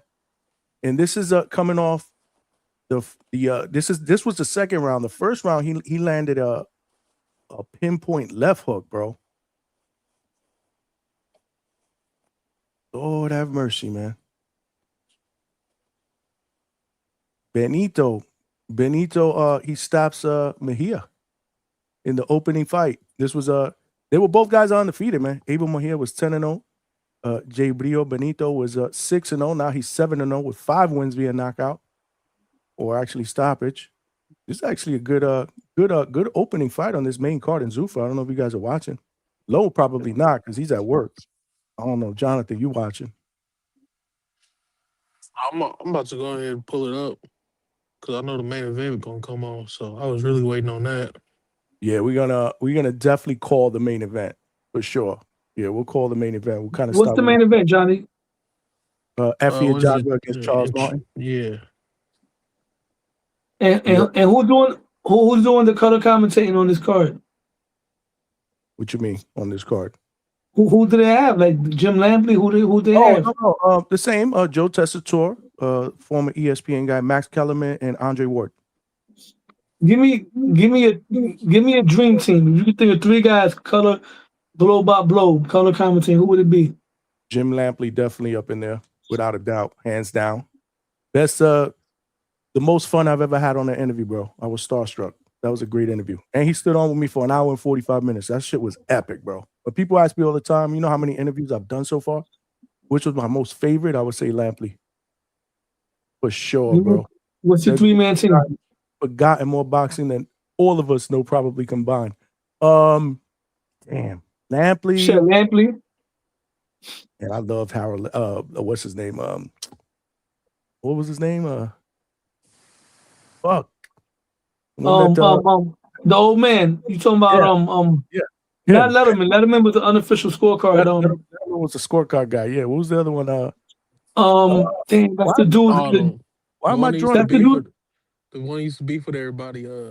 That's the dude that punched somebody. He punched somebody in the face too. Oh man.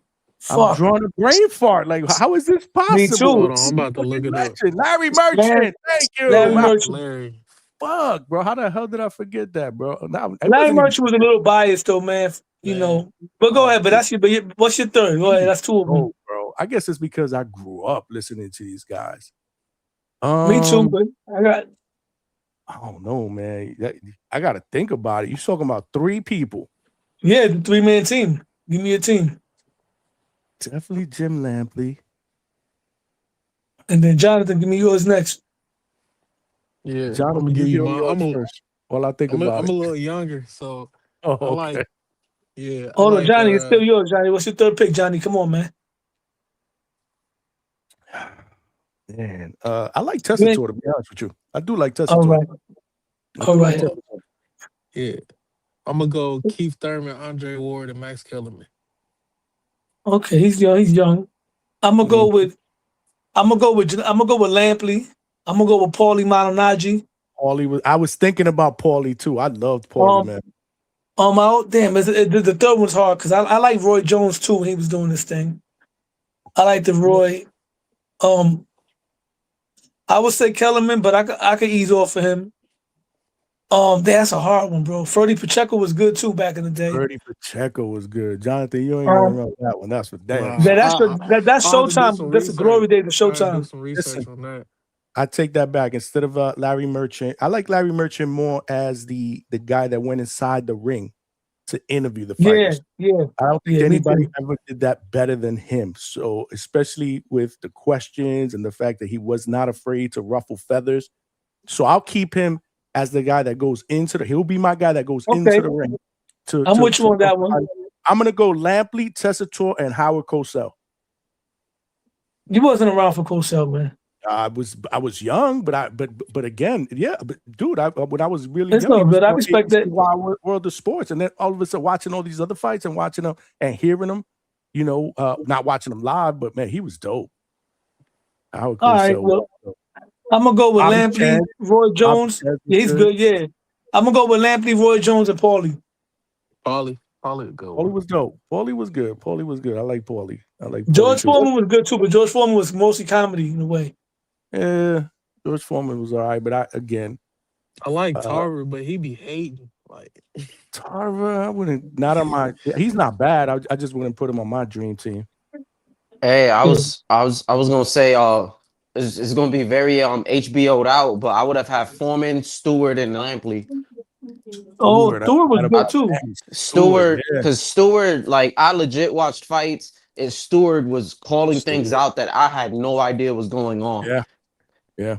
You know what? I gotta go Stewart, not Howard Cosell, because I really to Lowe's point, I wasn't like I didn't listen to him. I'm listening to him. You wasn't watching it back then, bro. Yeah, I listened to him more after the fact when I was watching all these replays of fights. But people that I did listen to, Manny was up in this. So yeah, I'm gonna go Manny, Lampley, and what did I say the third one was? Tessitore, right? No. And then you say yeah. Did I say Tessitore? Yeah, you said Tessitore. Yeah. Who y'all think have the best Tessitore, Lampley. Yeah, you did, and you said the other dude would be the in-ring guy. Larry Merchant would definitely be the guy that talks to the fighters post-fight. Yo, Malcolm, did you watch that fight yet, Malcolm? Which fight, bro? The Camacho Rosario fight I've been sent you. Did I watch it? Nah, I think that was fuck. I haven't watched it, bro. I'm not gonna lie, bro. I've been all over the place. Trust me, I've been all over the place. My fault. It's all good. I got good news though. Johnny said that one of these days he wants to do a live fight chat specifically for that fight, where us in the panel could be watching it with Johnny at real time, like if we doing a live fight chat for a live fight, but for that fight. Yeah, I heard y'all You saying can watch that. the old fights on YouTube now. Do that on Discord. No, we'll have to all watch it separately wherever we're at. Just like the live fight chats, we can't play the live fight chats, but we call them. We'll put the link out there so we can all make sure we're watching the same exact link from the same, you know what I mean, from the same YouTube provider, whatever. Okay. We got some super chats of people that want to chime in. That's a great question. Lo always bring up these questions where we got to think. Like, damn, that's a good question. Yeah. We got I skipped over one. Oh no, I didn't. H-Town with the $2. You said Teddy Atlas, Antonio Tarver, and Boom Boom. How come I don't remember Boom Boom? You talking about Mancini? Boom Boom Mancini. Boom Boom Mancini. Was he calling fights like that? Yeah, he called fights before, but I wasn't really. He wasn't really a regular, was he? Like I don't remember. I remember Bobby Ches was a regular. Yeah, Bobby Ches was the man on Showtime. Bobby Ches and Freddie Pacheco, they had real good chemistry on Showtime. When I think of them two, that reminds me of the '90s when Chavez had his run, when Trinidad was on his cards and stuff like that. Those two were the men at the time. Who y'all think the best? My bad. Hold on. No, you good. I'll let you go right now. Hold up. And then H-Town came back with another 2-piece. Appreciate you getting us started with the Super Chats. H-Town. He said, Sugar Ray Leonard, Max Kellerman, and Emmanuel Stewart. Yeah, that's respectable. Sugar Ray. I remember Sugar Ray was pretty good too. Yeah, you right. No, you're right. Damn. I'm talking about there's just so many. It might be easier to say who the three people I wouldn't want. That might be easier than the three people I would want on my team. God. Yeah, Tim Bradley definitely wouldn't be on it. Bradley. Biased ass. What were you gonna say, Jonathan, when I cut you off? I'm sorry, man. I was gonna say who do y'all think does the best blow by blow today? Like I got Chris Algieri up there. I like him. I like that dude that was on Showtime, that he also does WWE, that he's very loud. He gets emotional. Yeah, I know you're talking about. He's exciting, like when a big punch lands and shit like that. I forgot his name. Joe Tessa talking. It's Mauricio. It's some shit like that. I'm trying to remember. That's the dude that always got those one-liners. Yeah, I think that's what I'm talking about. Tessator gets into it. Oh my God, what a right hand! Like he really, I like that. See, I like that shit. It might be Tessator. I think he'd be on WWE also, man. Does he? I don't know. I don't watch wrestling. No. Nah, I forgot the guy's name, bro. Oh, Alberto got it. Alberto got it. Hold on. Alberto got it. This is it. Ronaldo. Yes. Mauro Ronaldo. Yeah. He brings in good energy, man. He's got good energy. He was on Showtime, but I wouldn't put him on my top 3. Nah. No, but today we talking about today. Today, I was just saying today. Yeah. Jonathan said today. That's why I said him for sure. Got you. Today I would say him. If you got a 3-man team today that's active, I would say him. I don't know. I would do respect. A lot of them announcers, a lot of them dudes be trash, bro. I'm gonna be real with you. Nobody really stands out. Yeah, I don't like Coppinger, bro. I hate when he on the call. Boxing kind of like fell off a little bit with the production too. Like the documentaries are not the same. Like before, when we had HBO 24/7, you was more into it. The way the soundtrack, the narrator, the HBO documentaries leading into the fights were a lot better. It was even better than All Access. Right now, it's trash, bro. We didn't get not one for the Shakur Teal fight. You know what I mean? HBO would have ate that up. HBO would have ate that up, bro. Yeah. Canelo and Bud, they did a good job on that, I thought.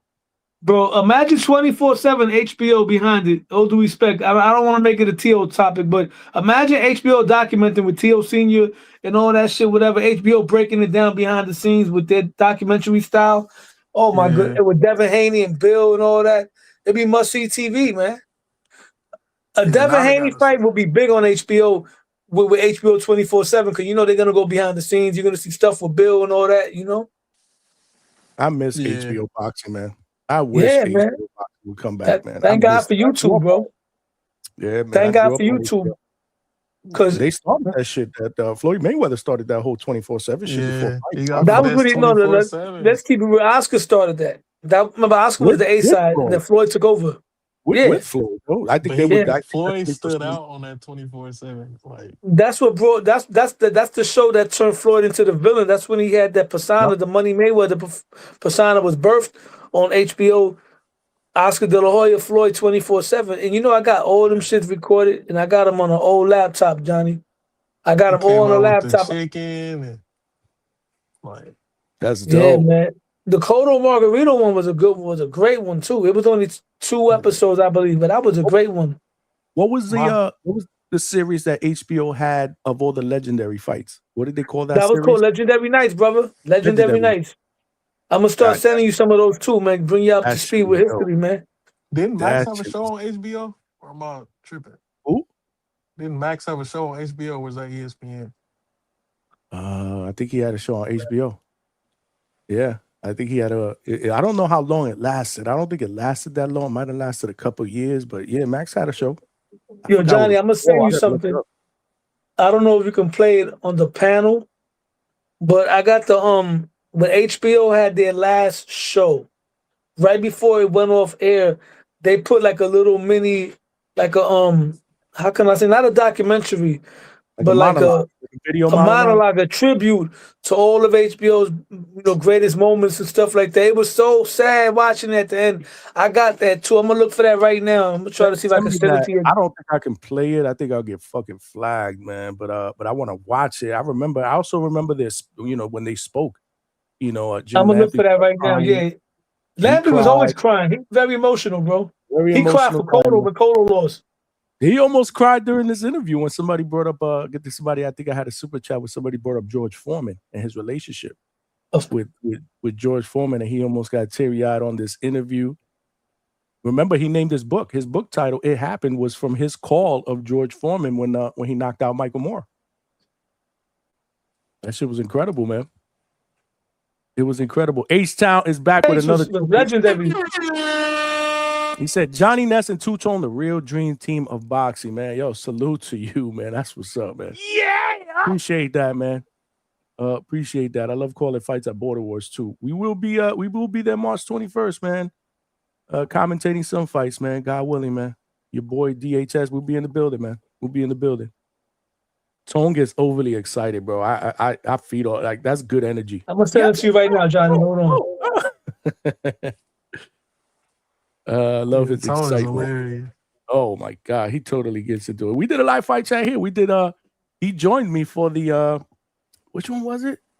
Was it Subriel? Yeah, I think it was the Subriel. He jumped on when we were doing a live fight chat for Subriel Dalton Smith, man. Forget about it, bro. We were just screaming. Oh shit. Oh.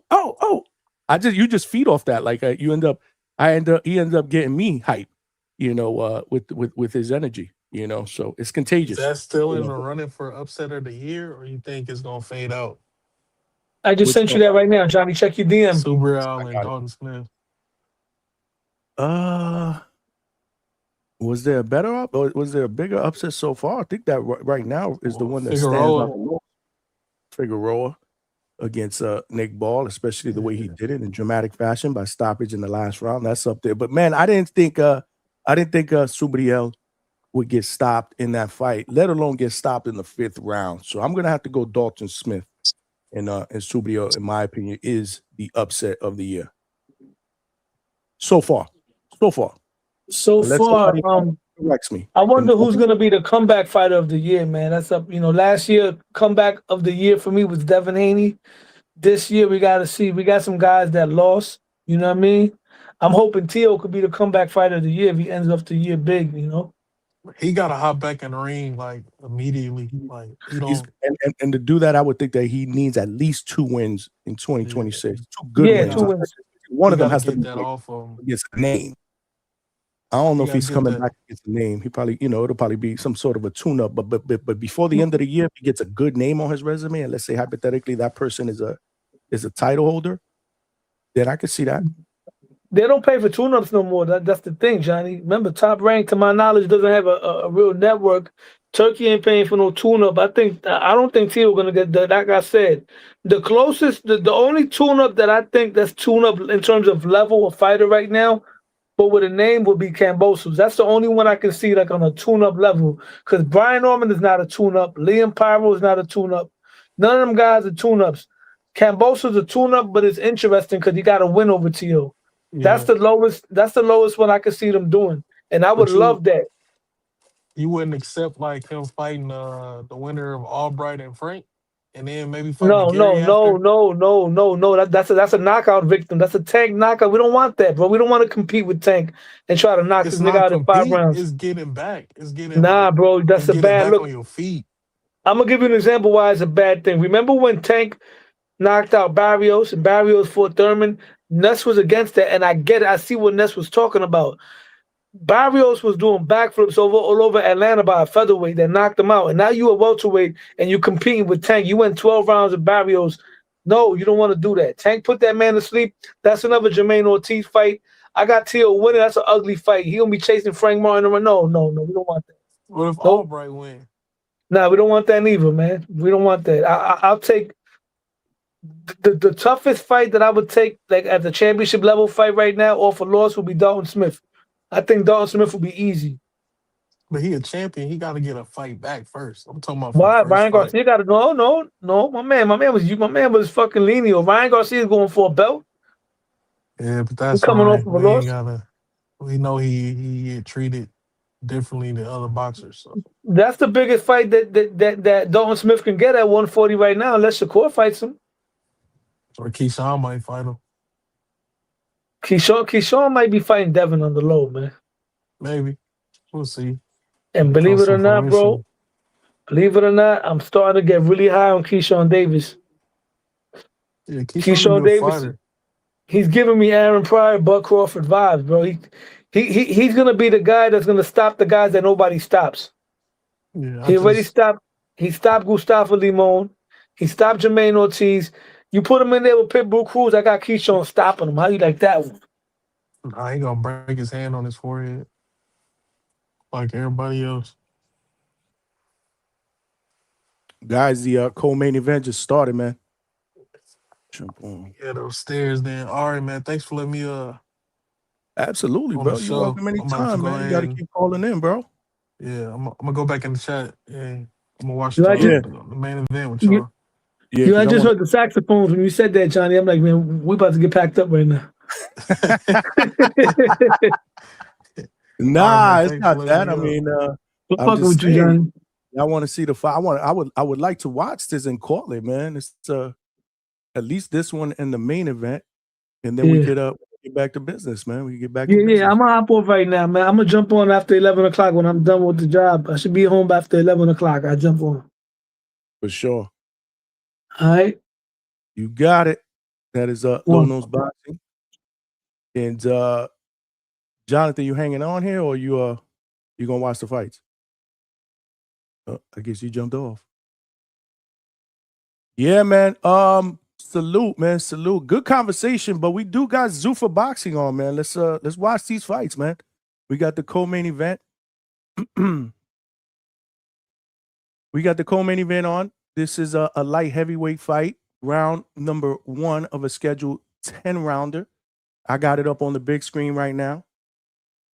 Malcolm may join me in just a little bit to call the co-main event, and then we got the main event, which is a heavyweight fight between Effie Ajagba and Charles Martin, man. So we can't blink, man. Chances are we may see a knockout in that fight, man. You know the deal with the heavyweight. Smash that like button, man.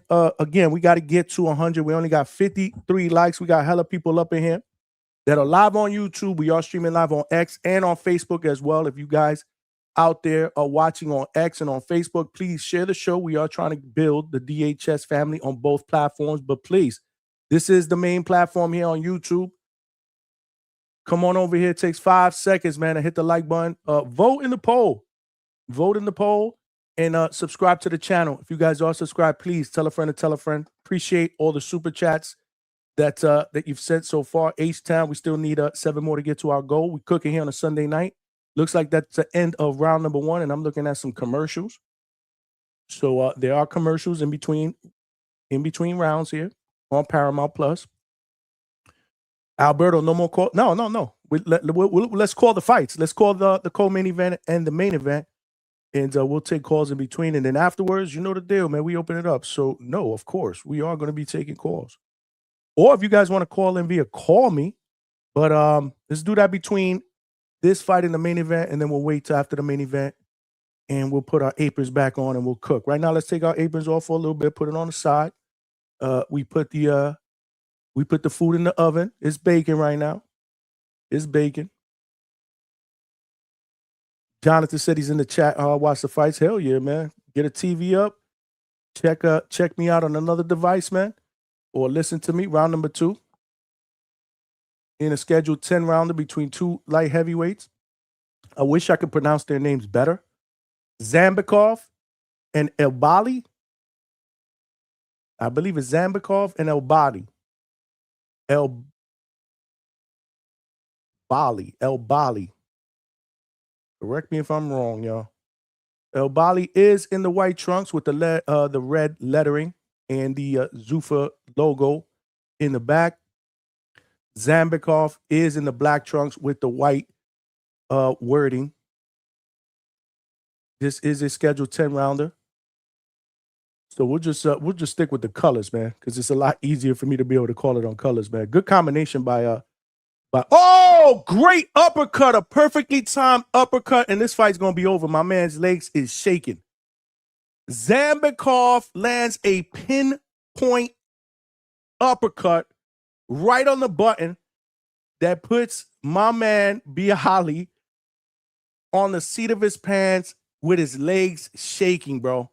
That shit is crazy. Malcolm, did you just see that shit? Malcolm's in the building with me. Holy shit. Oh, shit. My fault. That was nasty. Wow. A perfectly timed right uppercut. My man just fell backwards, landed, and his leg just went up, and it was shaking, bro. It was over. He's still on his... Yeah, man, and he's conscious. He's conscious. But he's just like... He's in another planet. Wow. We're looking at the replay right now. This has happened in the second. Wow, look at that uppercut. Woo. And lead uppercut, too. Oh, man, look at that. Just perfectly placed, bro. And when this dude went backwards, man, I think his head bounced off the back of the canvas. The same way Venado Lopez fell when Angelo Leo knocked him out, bro. Yep. Very reminiscent to that. And his leg just started shaking, bro. Wow. Beautiful, beautiful, well-timed uppercut. Yep, Roger that said, damn, his head hit the back of the canvas. It did, man. It bounced up. Ooh, Lord. Jesus. I can't say knockout of the year. Fuck. Man, Malcolm, I was just thinking the same thing. I was like, bro, this may be knockout of the year. Nah, man, we had that Bravo joint too. It's between Bravo against Campo and this one, bro. This one might be. I mean, the dude's leg was shaking, bro. He was done. But you see, the thing is, he's still conscious though. Like, but it's a clean knockout. But homie was still conscious. It's kind of different when somebody's just slumped. Like, I think didn't Shushu like knock this man completely out? Yeah, Shushu. That was another one, man. Oh, Yeah, this dude Zambikov is trained by Marvin. Freddie Roach's Marvin. Yep. Damn, they finally got him on the stool, man. This is why you don't play boxing, bro. You know what's crazy? I think it was last week at some point, something popped up on one of my timelines. I don't know if it was IG or Facebook, but it was somebody that posted videos of these type of knockouts where, you know, somebody falls and they're either like shaking or, you know, it kind of affects a nerve or something in their body once they get hit. And look, bro, less than a week later, we saw one of those where dude's leg was shaking, bro. He was done. Man, I'm not gonna lie. I thought he'd probably stop him like maybe in like the 4th or the 5th round, based off how the first round looked. Because, you know, he looked very calm, composed. Like, it was just something, but I didn't expect this. I'm not gonna lie. I didn't expect his knockout like that. My man. Damn, man, I wanted to see more. That's My what's man pissing me looked like he off right caught a now. seizure, bro. He looked like he caught a seizure after he got hit. And his head hit the back of the canvas, or the back of his head hit the canvas and bounced back up, man. That shit's crazy, bro. What y'all think about that? Knockout of the year so far? We got a new Does it boogeyman. overshadow Bravo? What do y'all think, man? You got a new player at light heavyweight? What's up? What's No, up? we Talk got to a me, new man. boogeyman. He's You the got a new boogeyman on boogeyman. There you go. Shout out to Zuffa for giving us another boogeyman. Oh shit. What's good, Malcolm? Salute to you, bro. Salute, man. Dude, I'm gonna tell you, bro. For some reason, it didn't tell me that you were live. I mean, I got the notification, Really? but when I check on the subscriptions, like you know how it has the red dot on your channel, it doesn't tell me that you're live. So I thought it was like a pre-recording, and then I look and I'm like, oh shit, Johnny's on, and I didn't even know Zuffa was on today. Yeah, I knew since early, but I don't know, man. YouTube be bugging out because I hear people saying the same thing about Tone shit. Like they don't know when he's on or what. But Tone's I don't know. blacklisted. I feel like So he's blacklisted already. maybe I am now too, with all the cursing and shit and screaming people be doing. That's The what fuck? it is. That's I mean, I don't know. I'm guessing, man. Hopefully not. Brother The trying to blacklist grow, spot. man. The blacklist. Nah, but- Oh Lord, like we really need another nickname for DHS, bro. How many do we have? I would love. Oh man, I'm looking at that uppercut again. That shit Yeah, that uppercut. That shit was gorgeous. Just gorgeous. Damn it, I he felt yeah, bad at for least the he guy. kept the left up still. Still kept the left up. Ooh. We got a new player at light heavyweight, courtesy of Zuffa Boxing, in the black trunks. They gotta let these guys wear their own color trunks, man. Yeah, why so serious? Tell this guy to smile, man. These Euro guys, man, they just be so serious, man. Cold-blooded, man. It's business, bro. It's business, bro. Okay, he's smirking a little bit now, but it's like, yeah, you got your win. Oh, that was Bachman in the stands? It certainly looked like him, right? With the beard. I don't think Or it better was. be if it was one of them two.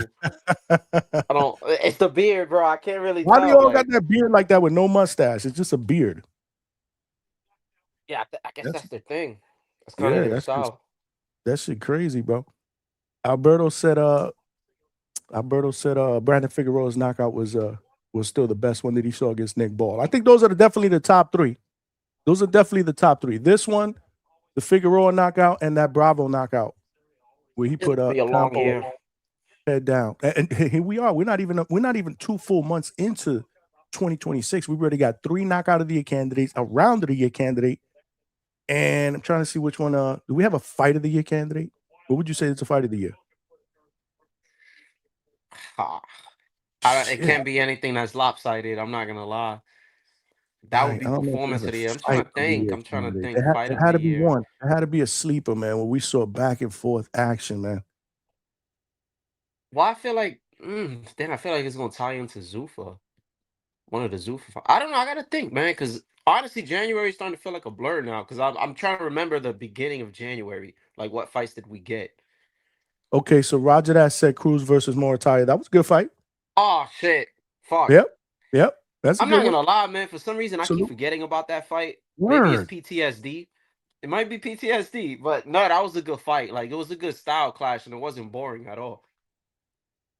Absolutely, that was a good fight. But I feel like there's another one that we're not talking about that's slipping through the cracks. That was sneaky, really good. And I'm 1,000% sure it was a Mexican fighter in it. I'm that confident. Fuck. No, damn it. Damn it. No, that was last year, December. Big Money said you forget about it because you called it wrong. This guy out. Wait, no, he got a wrench. God damn it. Oh shit. Big Money, he was about to time you out. Yeah, I'm not gonna lie, I think that's what it is, man. When we were talking about fights of the year or some shit, like I completely forgot about it. But had Andy Cruz won, I gotta do better, man. Don't be like me, people. And that was a dope app because remember I didn't do a live fight chat for that because I was out with the wife, but I got home in time to see the main event. Then I was like, you know what, I'm gonna go live after this shit because it was such a good fight. I'm sure there's gonna be people that are gonna shit on the decision. Let's go live, man. Let's talk about it. And that was actually a really good live. We got hella viewers live. Yeah, it was a good live. It was a good live, and it was spur of the moment. Sometimes these things are better when they're spur of the moment rather than planned. To be honest with you, it's just the way it is. Was this a spur of the moment show? No, this is my Sunday night show. This is a spur of the moment live fight chat. Oh fuck, it's Sunday, right? It's Sunday. My This day. is a spur of the moment live fight chat. Wasn't planning on it, but I'm like, you know what? Let's talk about it, man. There's boxing going on, man. Let's talk about it. Let's show Zuffa a little bit of love. Effie Ajagba is 20-1 with 14 knockouts and a draw. Charles Martin is what, 30-4? 30-4, 1 draw, 27 knockouts. That is the main event, y'all. That is the main event. Speaking of main events, we got main event coach Hector Bermudez in the chat. And he just gifted 1 DHS membership, and that went to Big Money. I thought Big Money was a member already. Damn. He is now. Salute to Coach Heck, man. Appreciate you, man. That's dope. That's a hike. Yeah, man. That's dope. But How yeah, were the other fights? What was that? How were the other fights? Because I just got on for the co-main. This was man, the other one ended in a stoppage as well. The opener. The kid from Hawaii stopped. I'll tell you right now his name. Abel Mejia. Both guys were undefeated.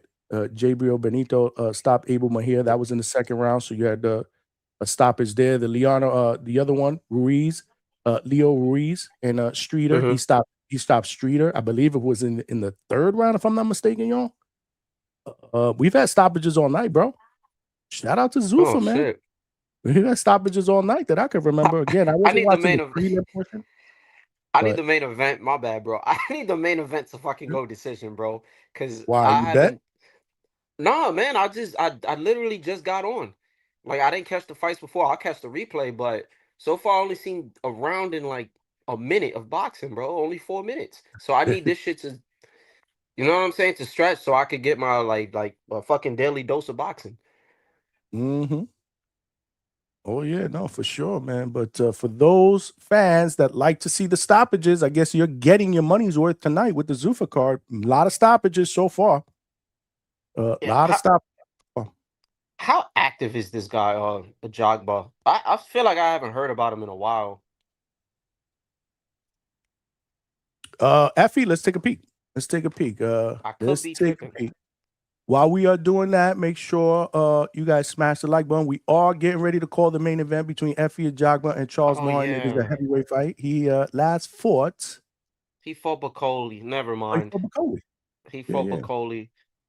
And that was a fight that I believe he beat Bacoli, if I'm not mistaken, even though it was a draw. They call that a majority draw. I think he did better work against Bacoli. I remember that fight now. I don't recall watching it. I don't know what card it was on. He split against Guido Vianello. He split against Vito before Guido. I keep calling him Vito. Guido Vianello. That was in 2024. So he only fought 3 times. Well, 2023 actually fought 3 times, but he only fought twice in the last couple of years. So that's what you're talking about. That's exactly what you're talking about. Okay, that's still not so bad. Like, you still got some. You still got some rounds in though. It could have been different because you could have just got a fight. It's kind of like what I was saying with Keith Thurman. Like he's pretty much been inactive for like 4 years, even though he got a fight last year, but he only got like a round in. Right. So I kind of look at that. And I think it was the same case with wasn't it the same case with Wilder? He fought what's homeboy's name? I'm butchering his name right now. His last fight? Yeah, Wilder's before he last lost fight? his last fight. Before he lost his last fight, he fought somebody else and he got like a first round knockout. Chat, y'all probably know what I'm talking about. I'm trying to remember his name, man. Same dude that fought Fury and got knocked out. It's with a K. It's not Kingsley. I can look it up. Hold on. Talking about Deontay Wilder. Well, his last fight was against Terrell Herndon. That I know. And who was it before that? Before that was Zhang. Helenius. Big Bang Zhang. Yeah, Helenius was his last stoppage. That was the first round stoppage. That was in 2022. But I think before that he was inactive for a while because it was like the Fury losses. He went in with Helenius, And then they decided to give him a big fight, and it's like, bro, he only got like 1 round in. It was a year after the Tyson Fury loss, where he got knocked out in the 11th. He fought Helenius, knocked him out in the first. Then he fought Joseph Parker, lost by decision, got stopped by Big Bang Zhang, and then he beat Herndon. And now he got Derek Chisora up next. Who's this? Alberto? Yo, yep, it's me, Johnny. How you guys doing tonight? What up, bro? What up? What up? What up? Good mic. Yeah, no, I think this Sounds Zuffa, good. man, like the only thing I'm not liking so far, like great card so far, right? But I think the only thing that I think is like they need to get a better atmosphere, man. Like somebody just posted on social media, they said you could hear homie in the back coughing, like that's how dead the arena is. You know what I mean? Like Right. yeah, but so far, hell of a card, right? Like I seen the and all the matches are so even. You could see that because the A side lost, right? Del Pato, what was his name? Del Zorro, not Zorro, fuck, that's Vega. The guy that the homie before this fight, he upset the guy, and you know it's 50-50 matchups, man. And there was a hell of the knockout we just saw. Who were those guys, Johnny? Like you might have a Bro. point. These are new players. We're being introduced, to fighters that we haven't been familiar with, which is never a bad thing. No. Good performances. I mean, again, that knockout will go down as a candidate for knockout of the year when it's all said and done, even though there may be another one that surpasses it. We're not even 2 full months into 2026, bro. And we've seen shit like this already. So, man, this card, I've struggled so much in this card with the last names, though. Like the last name, it's not just not knowing these guys, but can they have like simpler last names for us to be able to, call them by? It's just kind of tough. But nonetheless, man, good. Entertaining card so far, man. I mean, you got to give it credit. It's entertaining. I want to go back and watch the other fights because I didn't really pay attention to all the prelim fights. I got to see what's popping there. Again, Neither did I, man. Johnny. And I think that uppercut was nasty because I think what was more detrimental is the way his head like banged the canvas a few times. Like that's how Luis Venado Lopez got like that internal bleeding. That's the one that I remember right off the bat, man. That shit back of his head bounced off the canvas like twice, bro, like a basketball. Right. Crazy, At least bro. when Nick Ball got knocked out, he like fell belly first, kind of like Pacquiao, like a face plant. But nah, that I mean, and the guy's eyes, like as soon as he got knocked out, like his eyes kind of they look glassy. They had like a shade. Like he was out cold, man. But nah, Johnny, I think what do you guys think about this main event? Because honestly, I mean, I hope there's a dramatic finish, but these guys have kind of proven to me through their career not to be the most exciting. So. Are you guys going in expecting it to go the full distance, the full 10 rounds, or do you guys think it kind of like it's the cherry on top? We're gonna see a dramatic finish. I think if Charles Martin wins, it's gonna be by knockout. So hopefully he lands that punch because he got some pop. I mean, they're both heavyweights anyway, but Ajagba, if anything, his best chance is making it taking it to the distance. Personally, I wanted to go to the distance for the same reason that I said before, just because I need my daily dose of boxing. But I'm happy with either result, man. So I don't really care who wins. Yeah, me neither. I don't have a horse in the race here. I just want to see a good fight. And I think Malcolm gets his wish. If I had to predict, I think Malcolm gets his wish. I think this will be the only fight that we've seen on the main card that goes the distance. That's just my opinion. But these are the heavyweights, man. You can't blink your eye. No. And Johnny and Malcolm, did you guys see that for Valentine's Day yesterday, Jared Anderson and Richard Torres made like a little short? It was dope to me to see that Jared Anderson is still in the ring, and I want to see him come back, man. I really do, because he was being pushed heavy by Top Rank a few years ago, and like it's just kind of sad that he's just not even in the mix anymore.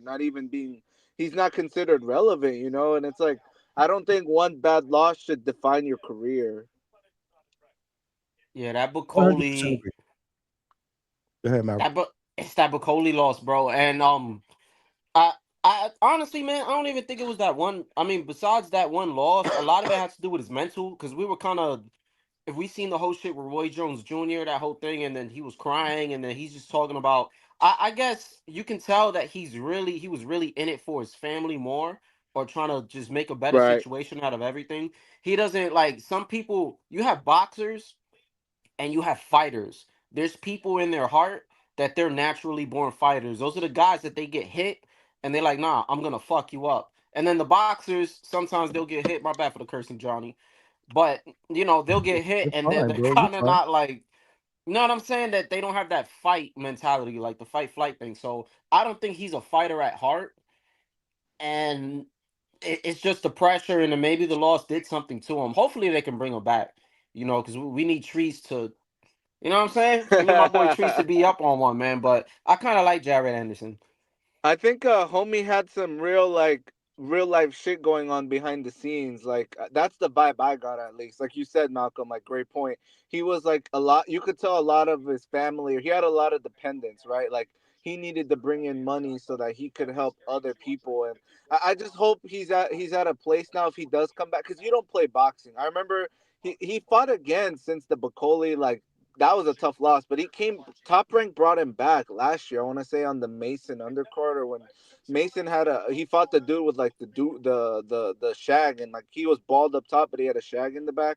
I believe Jared Anderson was on that card, and he just was giving his coach so much shit that I was like, bro, you don't play boxing. Like he was like, his coach is like, hey, you're gonna have to start boxing him now, work the body. He's like, I don't want to go to the body. I don't want to go 10 rounds. I was like, bro, like you don't play boxing. Like I hope if he's coming back, it's not just because the money has like gone dry. I hope it's because he's actually at peace, and we could see the best version of Jared Anderson. You know what I mean? Yep. Yep. Absolutely, man. Absolutely. I would love to see him in there. I was very, very excited about him when he was when he was a young heavyweight in Top Rank, man. I'm thinking, bro, this may be the guy. This may be our next great American heavyweight, but that Bacoli fight, man, set him back big time, bro. That wasn't just no ordinary Man, loss, man. He got packed up in that fucking fight, bro. That's that's a game changer right there. I think he retired, but I would have liked the Hellenius fight, or even Kingsley. Kingsley, I don't know. Let me double back on that. But he just needed like a really good light touch, get his confidence back. Kind of like what we were saying about Wilder. You got to get somebody's confidence back, and then you could just throw them in there with the big dogs again. Grim Reaper said a Jogba a 13 favorite. What you said, 1350 favorite? You talking betting Wait, talk? what? I don't 1350. know what that means. Does that mean 1350 or $13.50 favorite? Or he has $13 on the Jogba. I don't Oh, get I that. don't know. What's That's the what I'm saying. plus? I don't know if he's Oh, saying he's gonna make 1350 or if he's saying he put right. 1350. I I think don't he Maybe. got know. a little parlay. Maybe. Them Um, dudes, But normally you gotta put the odds. Like you gotta put it's like like a minus minus whatever. or Yeah, plus. or the yeah. Right. plus. Yeah, even I know that, and I'm not a better. I don't know what you meant though by that Grim Hey, Reaper. You might have to be more specific. Both guys are in the ring. hey, Uh, Johnny, I'll call back later. You guys are doing the play-by-play, right? yeah. We're gonna do the play-by-play now. Oh, Yep. okay. I'll call back in a bit. Thank you, Johnny, and salute Malcolm. No, definitely call back. Your mic sounds amazing, by the way. Shit. Oh, About plus time. 1350? Oh, is that what he said? Plus 1350. There you go. Grim Reaper said, yeah, that's what it Damn. is.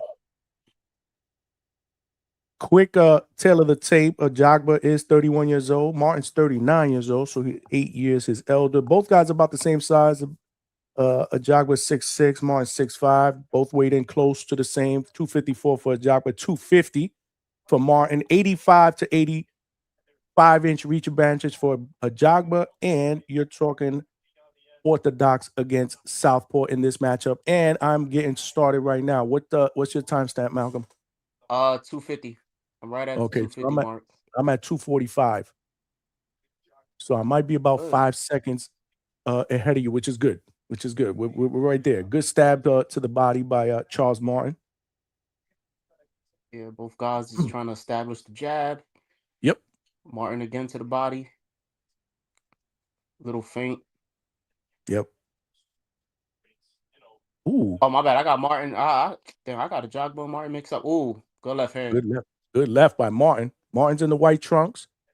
Jogba is in the black trunks. We're at round number 1. Damn, I can't see the Jogba, time. okay. On the screen. Our laptop is covering the time. You have to move over just a little bit. I'm right now at 2 minutes. All right, I'm at 2:02. So we right there, man. Oh, we right there. We right there. Yeah, absolutely. Jogba is just kind of just standing there a little too much. I mean, in the first round, Charles Martin trying to invest in the body. He's moving around. He's kind of throwing his jab out there.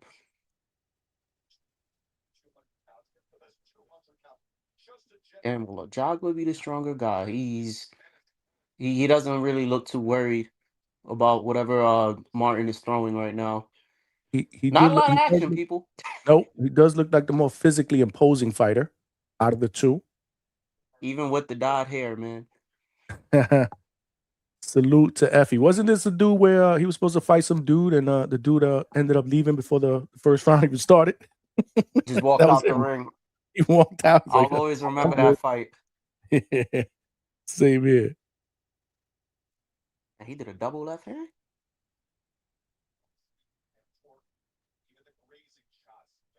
I guess oh, there you go. Jogba goes to the body.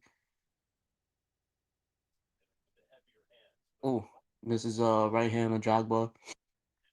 Yeah, it's looking like Martin is really trying to land the left already. Because he's thrown it a couple times. I've seen like a lead again with the double.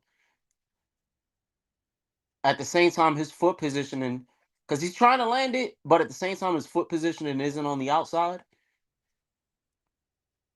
And there's no reason for you to cross your foot into the inside unless you're trying to work in the inside.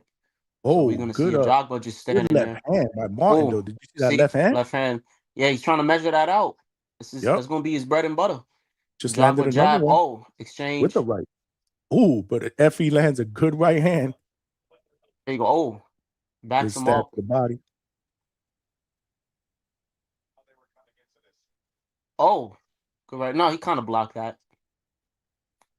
Solid That is round. the end of round number 1. Yeah, Charles Martin looked a little better in the beginning of that, I would say, and then you could say Jogba kind of took over with the bigger shots. Again, nothing too significant, but they were just that was a solid round. You could put it either way. I really don't care. How you had it? Oh, wow. They're showing Effie Jogba's right hand highlights. And now they just flipped over to Charles Martin's left hand highlights. Ooh. They just showed a left hand that he landed against Jared Anderson. We were just talking about him. That made Jared stumble a little bit in the back after that punch. Who'd you guys have after that first round, y'all? Let me know the scores in the chat. Who'd you guys have? Who'd you have, Johnny? Ooh, man, it was a hard round to score. I'm going to go with Charles Martin. Okay, that's fair. Yeah, I don't really care. Yeah. I would probably edge Martin. Yeah. He's just a little bit more active.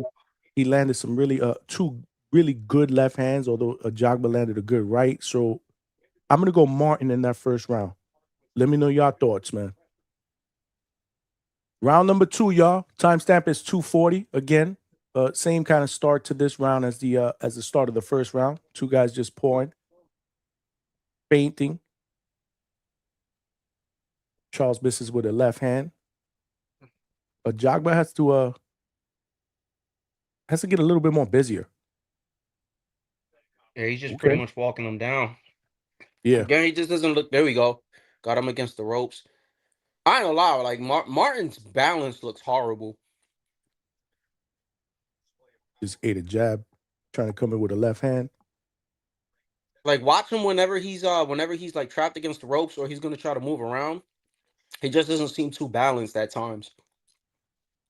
Here we go. Pouring out the jab.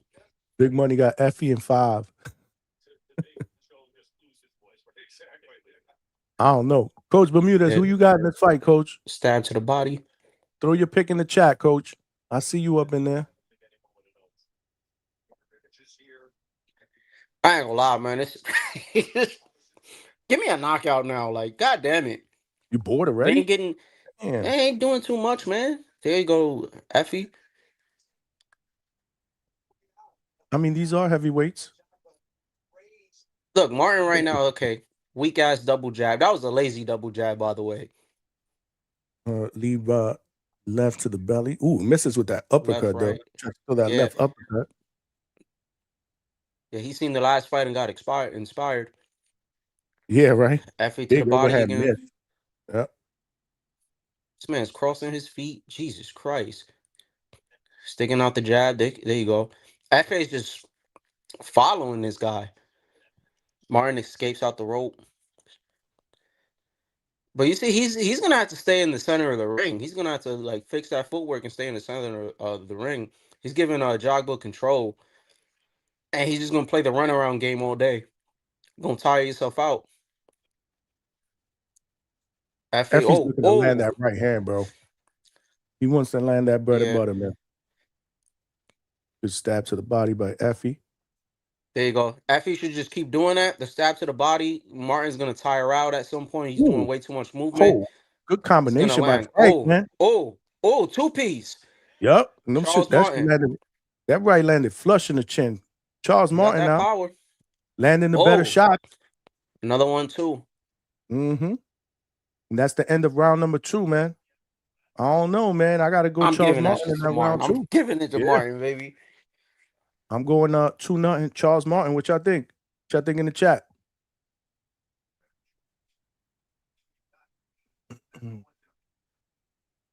Right, he's standing on that. Big pick Money of the say day. by stoppage. Pick of the day. Effie and 5. It's possible though. Like it's still possible. Just because of how the last round ended, I'm not gonna just sit here and say that this man wins. He Because got he's still 2-piece investing to the twice, though. body. He got 2-piece twice though. Yeah, and he Back to cleans back. up well.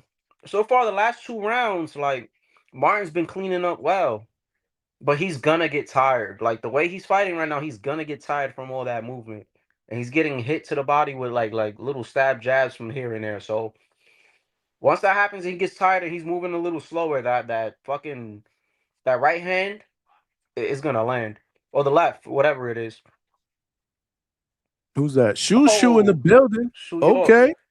Shoe York City. Shoe World Order in the building. Who that? I don't know who that. Who's Holly Madison? She's social media or something? I don't know. It's snowing over there, man.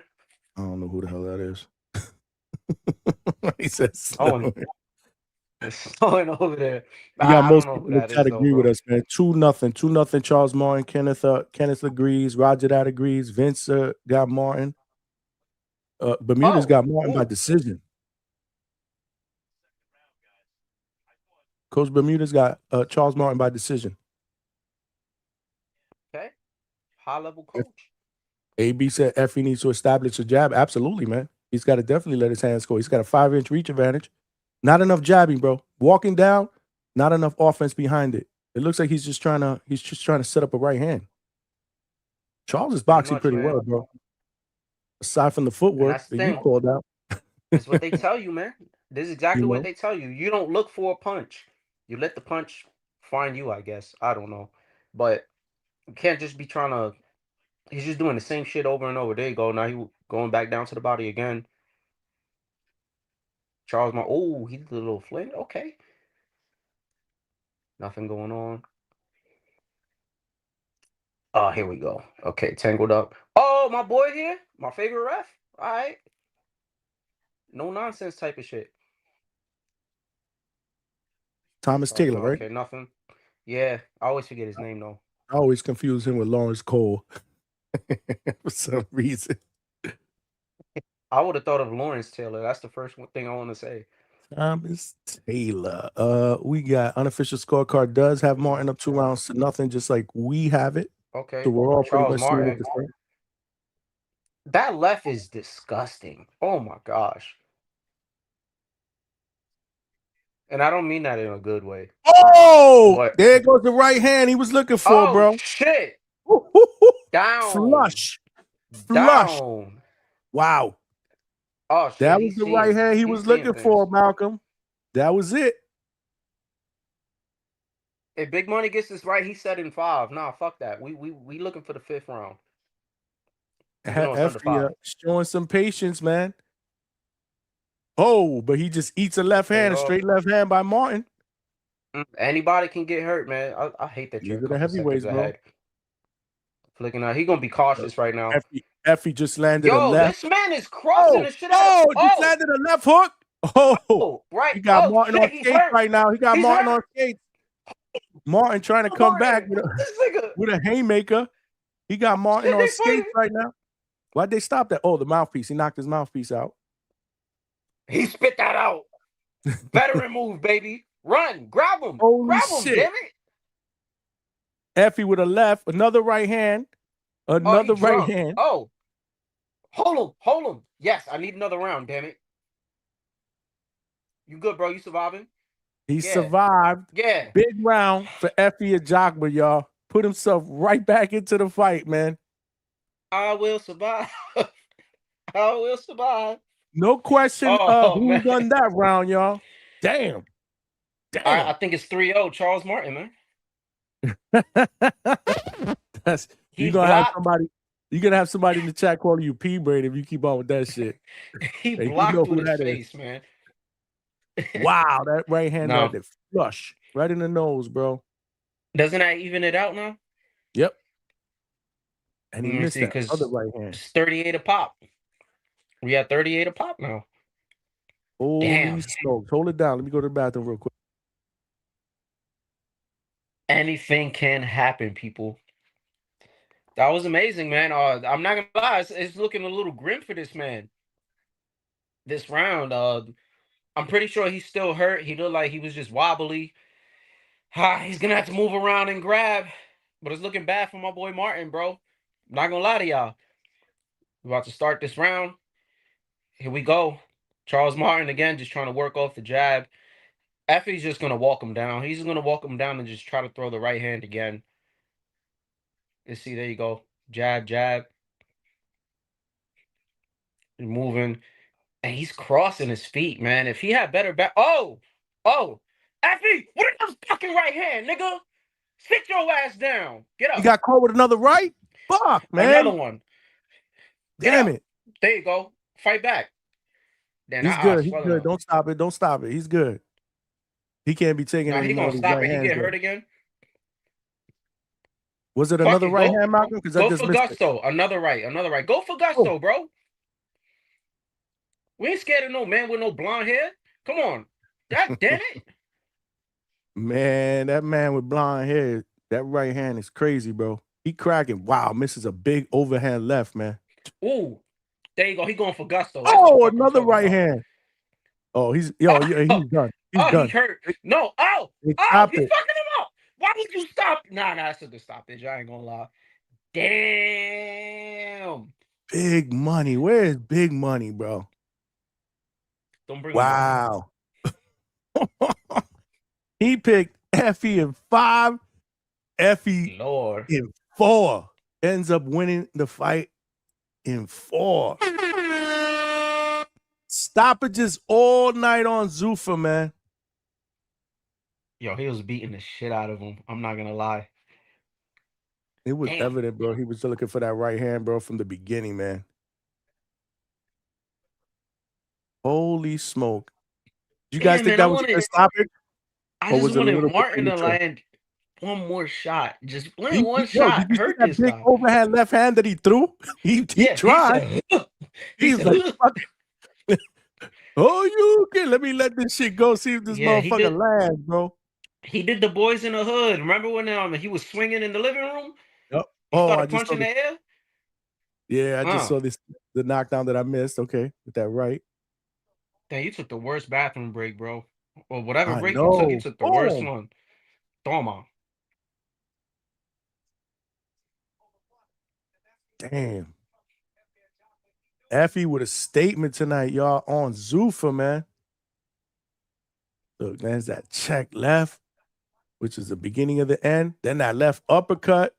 And another right that was barely blocked. Then that left hand right on the Yo, temple. what I was saying, this motherfucker was crossing his feet all night. Like, it would have helped if you had a more stable base. Like, I mean, either way, you're going to get hurt getting hit, but a stable base would have just kept you up a little better. Could brace with a punch. That shit was Damn. crazy. Mm-mm-mm. So, What's next for Ajagba? We might as well. Usyk? You ready for Usyk? This is what we do, y'all. We ain't even let the man get his hand raised, You bro. damn right. He You didn't damn even get his right. hand raised officially by the referee. He was like, who's next? Put him in with Usyk, man. Let Usyk beat this fucking kickboxer, and then put him in with Usyk because Usyk Bro. reigned over the division. Get that rematch with fucking Bacoli, bro. Get that shit right, bro. Get that shit I don't squared know, up, man. I thought he should have won that decision, man. They call that a draw, man. Try to get that square up. Unless you want to move on. Let me see. Let's see what's in the heavyweight. Let's see what's in the heavyweight division now. This Bacoli's man off a said loss, put him in right? there against Usyk. You said put him in there against Usyk. Yeah, bro. They're both in Zuffa. Usyk, has that been officially announced? I mean, it sounds like he's going over there. That's what it's looking like. And with the whole Turkey. No, So I that's heard what that, but I ain't fucking hear it officially. I heard there were rumors. What's going on? My little nephew Javi in the building. What's good, bye? Yeah, I don't know. I don't know if that is anywhere near happening. I thought that was going to be the big announcement. Remember when somebody put in a Discord I think it was like a week ago, that Dana White was going to make an announcement? that was a nasty announcement. That shit was terrible. Like, why even put anything up saying you're going to announce that? This man announced that he was going to make an announcement about announcing some kind of fucking free ticket lottery. I've never heard some shit like that. For real, man. For real. But if you are a fan of the stoppages, I'm sure you're going to enjoy this Zuffa card tonight. There were stoppages all over the place, including all 3 fights on the main card, I don't believe. What round was this? Was this 4? I think so. Yeah, this was 4. Yeah, this was 4 because Big Money predicted 5. I said he put him away in 4, packed him up. I don't think there was a fight that went beyond 4. This was the longest fight on the main card. Johnny, to be fair, Big Money follows me on Twitter, and he seen me saying something about a Jogba might win in 5. So is that what it was? Nah, I'm just chatting, bro. I'm just chatting. Is that what it was? Big Money's copying your predictions, bro? He copying my fucking predictions, copying man. your shit. There we go. They're about to raise Effie's hand. Now after they officially announce the victory, the victor, then we can talk about who's next. I'm not gonna lie, that was a good stoppage though. He would have eventually gotten stopped anyway. There was plenty of time left. Yeah. That right hand was finding the home. Actually, the left hand, he actually landed 2 good left hooks before that stoppage. Yeah. I mean, this man, he was on his way out the door. He was about to get packed up anyway. So all right. I'm gonna mute myself real quick so I can hear what he's gonna say. Yeah, go ahead. Smash that like button, y'all. Let me know what you guys thought about this fight and this card, man. This was actually Zuffa's 3rd installment. And again, pretty entertaining if you ask me. Some good action. We got stoppages. We have a knockout of the year candidate that we saw with that with that right uppercut. So I mean, yeah, man. I mean, I thought it was pretty solid. A lot of fighters on the card, which we were not familiar with, doesn't mean that that we were in for something that was subpar, man. These fights sometimes end up being better than the fighters with that do have name recognition. Let's be honest, bro. Pro box in general. I mean, when we first started watching pro box, there were a lot of fighters that fought on those cards that we really weren't familiar with, yet they were producing great 50-50 caliber fights, man, between guys that wanted to fight each other. And pro box continues to do that. Their matchmaking, has been very, very good since its inception. And Zuffa, so far, man, okay. I can't complain, man. Like I said, we got boxing on a Sunday. We got some stoppages. The action was good. What y'all think, man? What y'all think in general about the main event and the card? Somebody said, Vince says Zuffa is legit. Roger that said good card. Yeah, man. So far, so good, man. I do. What we got back there? Somebody want to jump in? Boxing Link, what's good, man? Hey, man. How's it going? You're talking about how Efe Ajagba's gonna what he's gonna do next. A loss. Well, that's what Malcolm was asking. He said he want anybody in the top 10. That's what he said?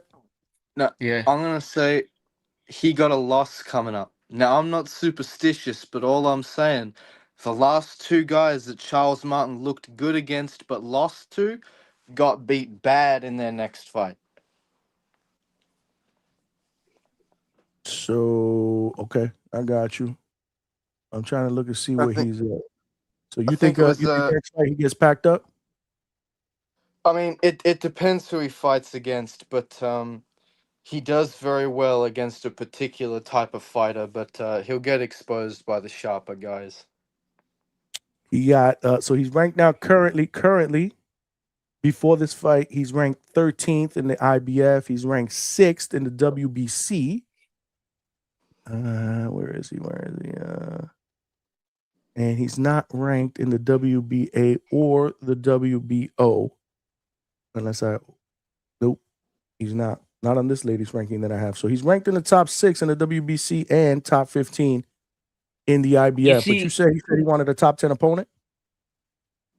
Now, it probably won't happen because he's with Zuffa now, but he'd actually be a good step up opponent for Moses Italma, actually.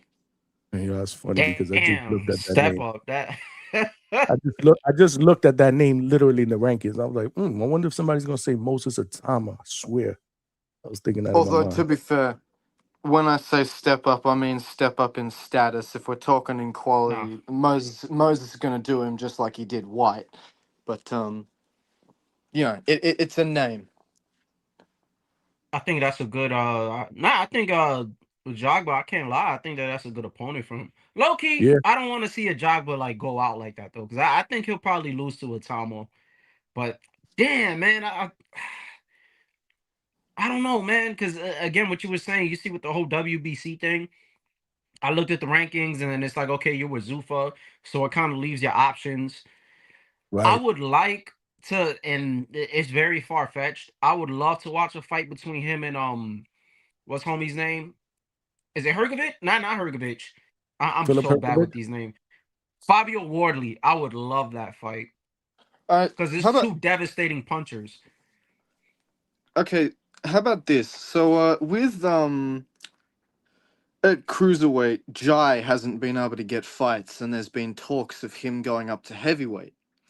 He's with Zuffa. So is Ajagba. Could that be a possible entry opponent for Jai? Wasn't this a thing that they were talking about like a year ago about him potentially moving up?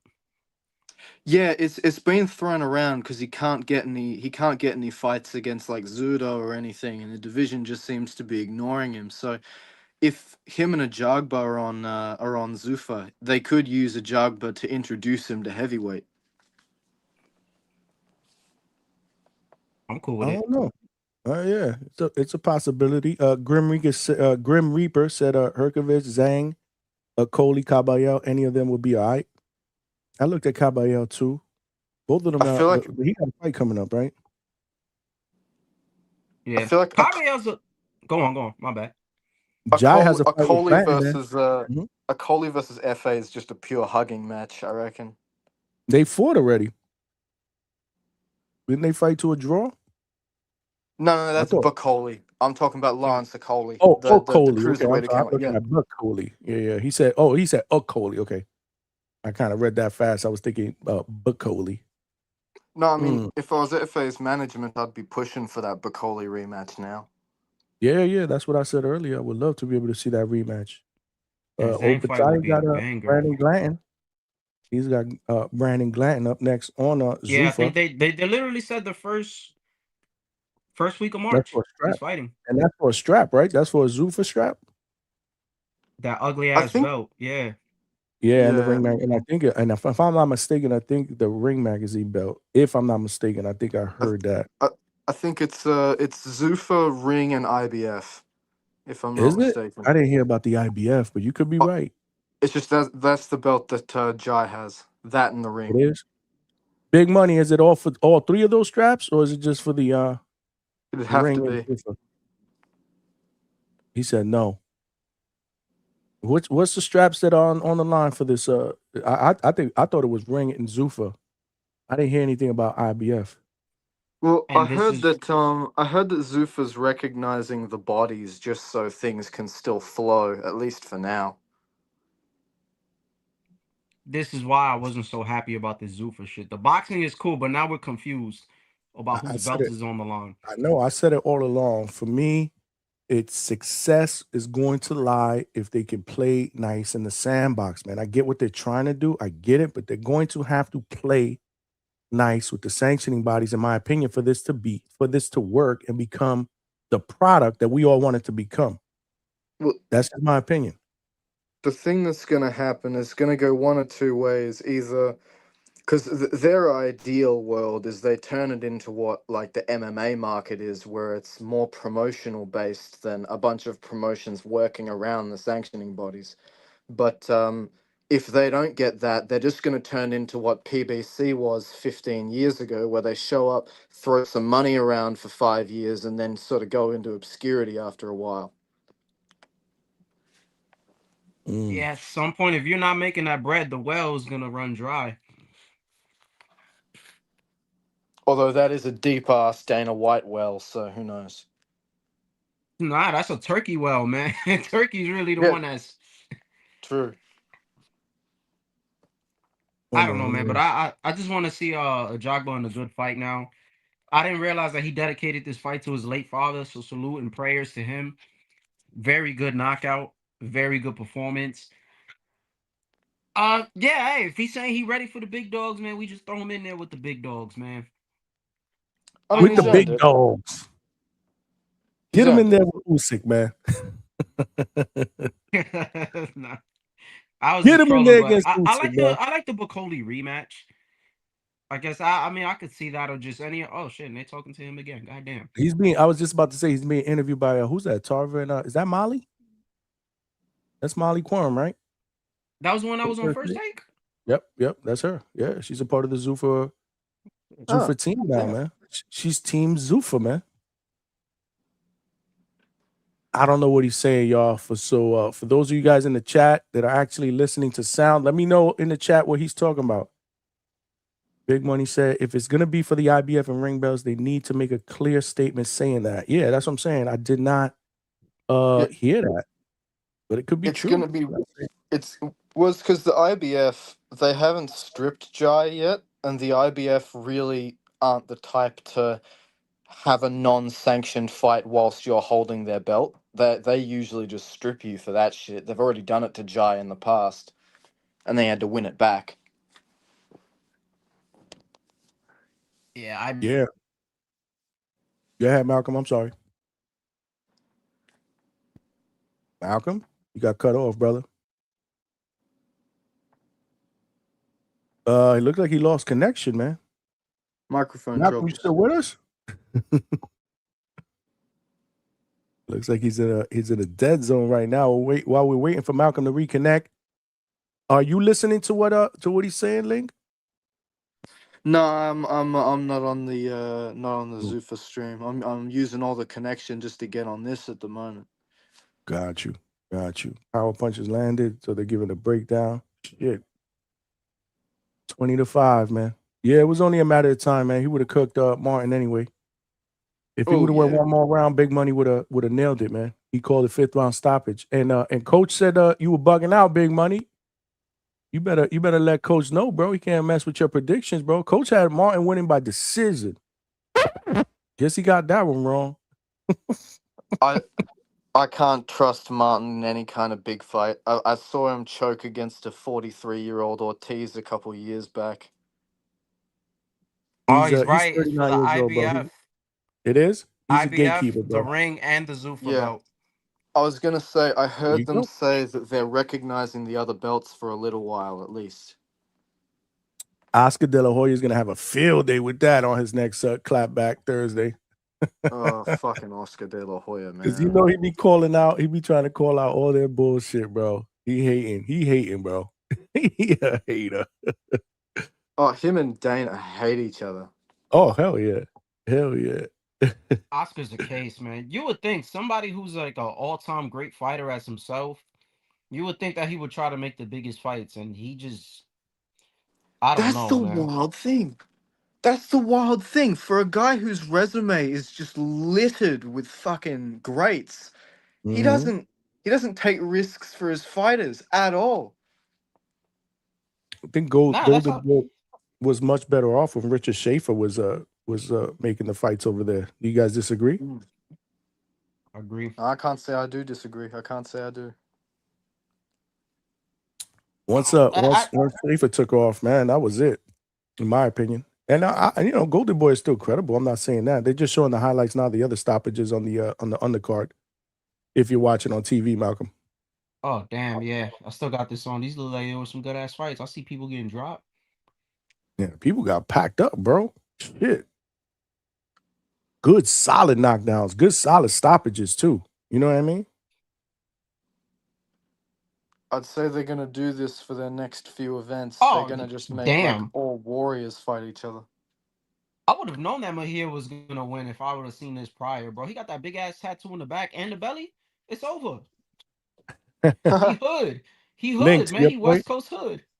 I think that's a good idea, right? Because now's the time, right? This is a new product. You know, people got to get drawn in right from the get-go. Best way to do that is put together these type of fights, man. Because now you even got the 100%. casual fans that may jump in and take a peek at it and say, man, you know, maybe we should check out that fight card on Paramount because everybody gets knocked out or stopped on that shit. It's not boring. So whether Exactly. they intended to do that or not, I gotta say, you know, some good entertainment tonight. Who's there? Mark Krieg was there. Damn, they stole everybody from ESPN. I think they got everybody on ESPN on this production team. Kriegel, They done, Molly was on ESPN. they done Tessito. hijacked the whole production. Hey man, they were out of work. They were out of work anyway, right? ESPN's not doing fights anymore. Might as well, man.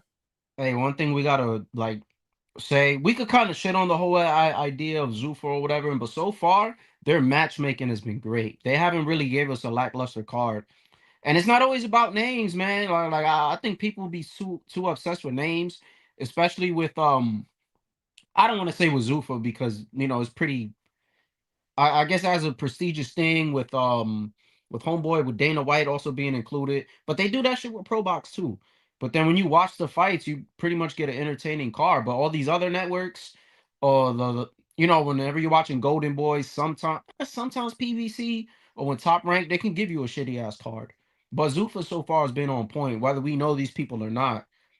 And I think maybe it's because they're in the big stage or they're looking at this like it's their opportunity, you know, and they want to Well, be there for a long time, not a good time. I think Turkey and that learned that just stacking your card with names doesn't work after the Ryan Rolly card. They loaded that with just names and didn't think about the matchups, and that was one of the most boring cards I've ever watched. Yeah, that card was pretty. It was pretty ass, man. I'm not gonna lie, that card was pretty bad. I think Tio had the only good fight. Yeah. Yeah. And Yeah. even then, that was only good relative to the other ones that were on the card. If you put that Tio fight on the card that just happened, like that's only middle of the road sort of thing. What you think? What you guys think? This was the third installment. Do you think this was the best out of the three? Got off to a rocky start, man. I think the best fight in the first card was Hammer Hands against Kane. The other That two was a good fights fight. not so good, you know, from an entertainment standpoint. But the last card, people were raving about it. You know that it was much better than the first. This one, I think you're gonna probably have people that say from an entertainment standpoint, this one was better. You got Dana White talking. Now, I'm always interested to hear what he says, so I got to go back and watch this after these cards because he does his press conference similar to the way he used to do it, or the way he does it in UFC. Right? He comes out, brings out the numbers and performance of the night, and then he takes questions. He be chatting, man. Talking about somebody win a 6 rounder and they stop somebody at the 6. That was a fucking. I So don't know my what Dana question to White. y'all, my question to the chat, or anybody that wants to call in a little while, was this the best one out of the three so far? We've seen three. So you know, pretty decent sample size so far. I know it's still early in the year, but a pretty good decent sample size of what maybe we can expect going forward from Zuffa. What do you guys think, man? Your thoughts? on I think Zuffa? it was cool so far. My bad. Are you gonna read that? No, I'll read it after you finish. Go ahead. But I think it was cool. It's just I didn't catch the earlier fights, and personally, because I think it was Manuel who said it in the chat. I like the Ocampo card. That fight. I mean, that card with Wash. Like, I like the fights before that. It's just the main event was kind of, that was a little lackluster. But then the card after that, the Rayo card was good, and the 2 fights that I seen here were good so far. Even though it was cut a little too short with some highlight knockouts though, but I can't really trip, man. It just seemed like Zoop was gonna give us some good shit.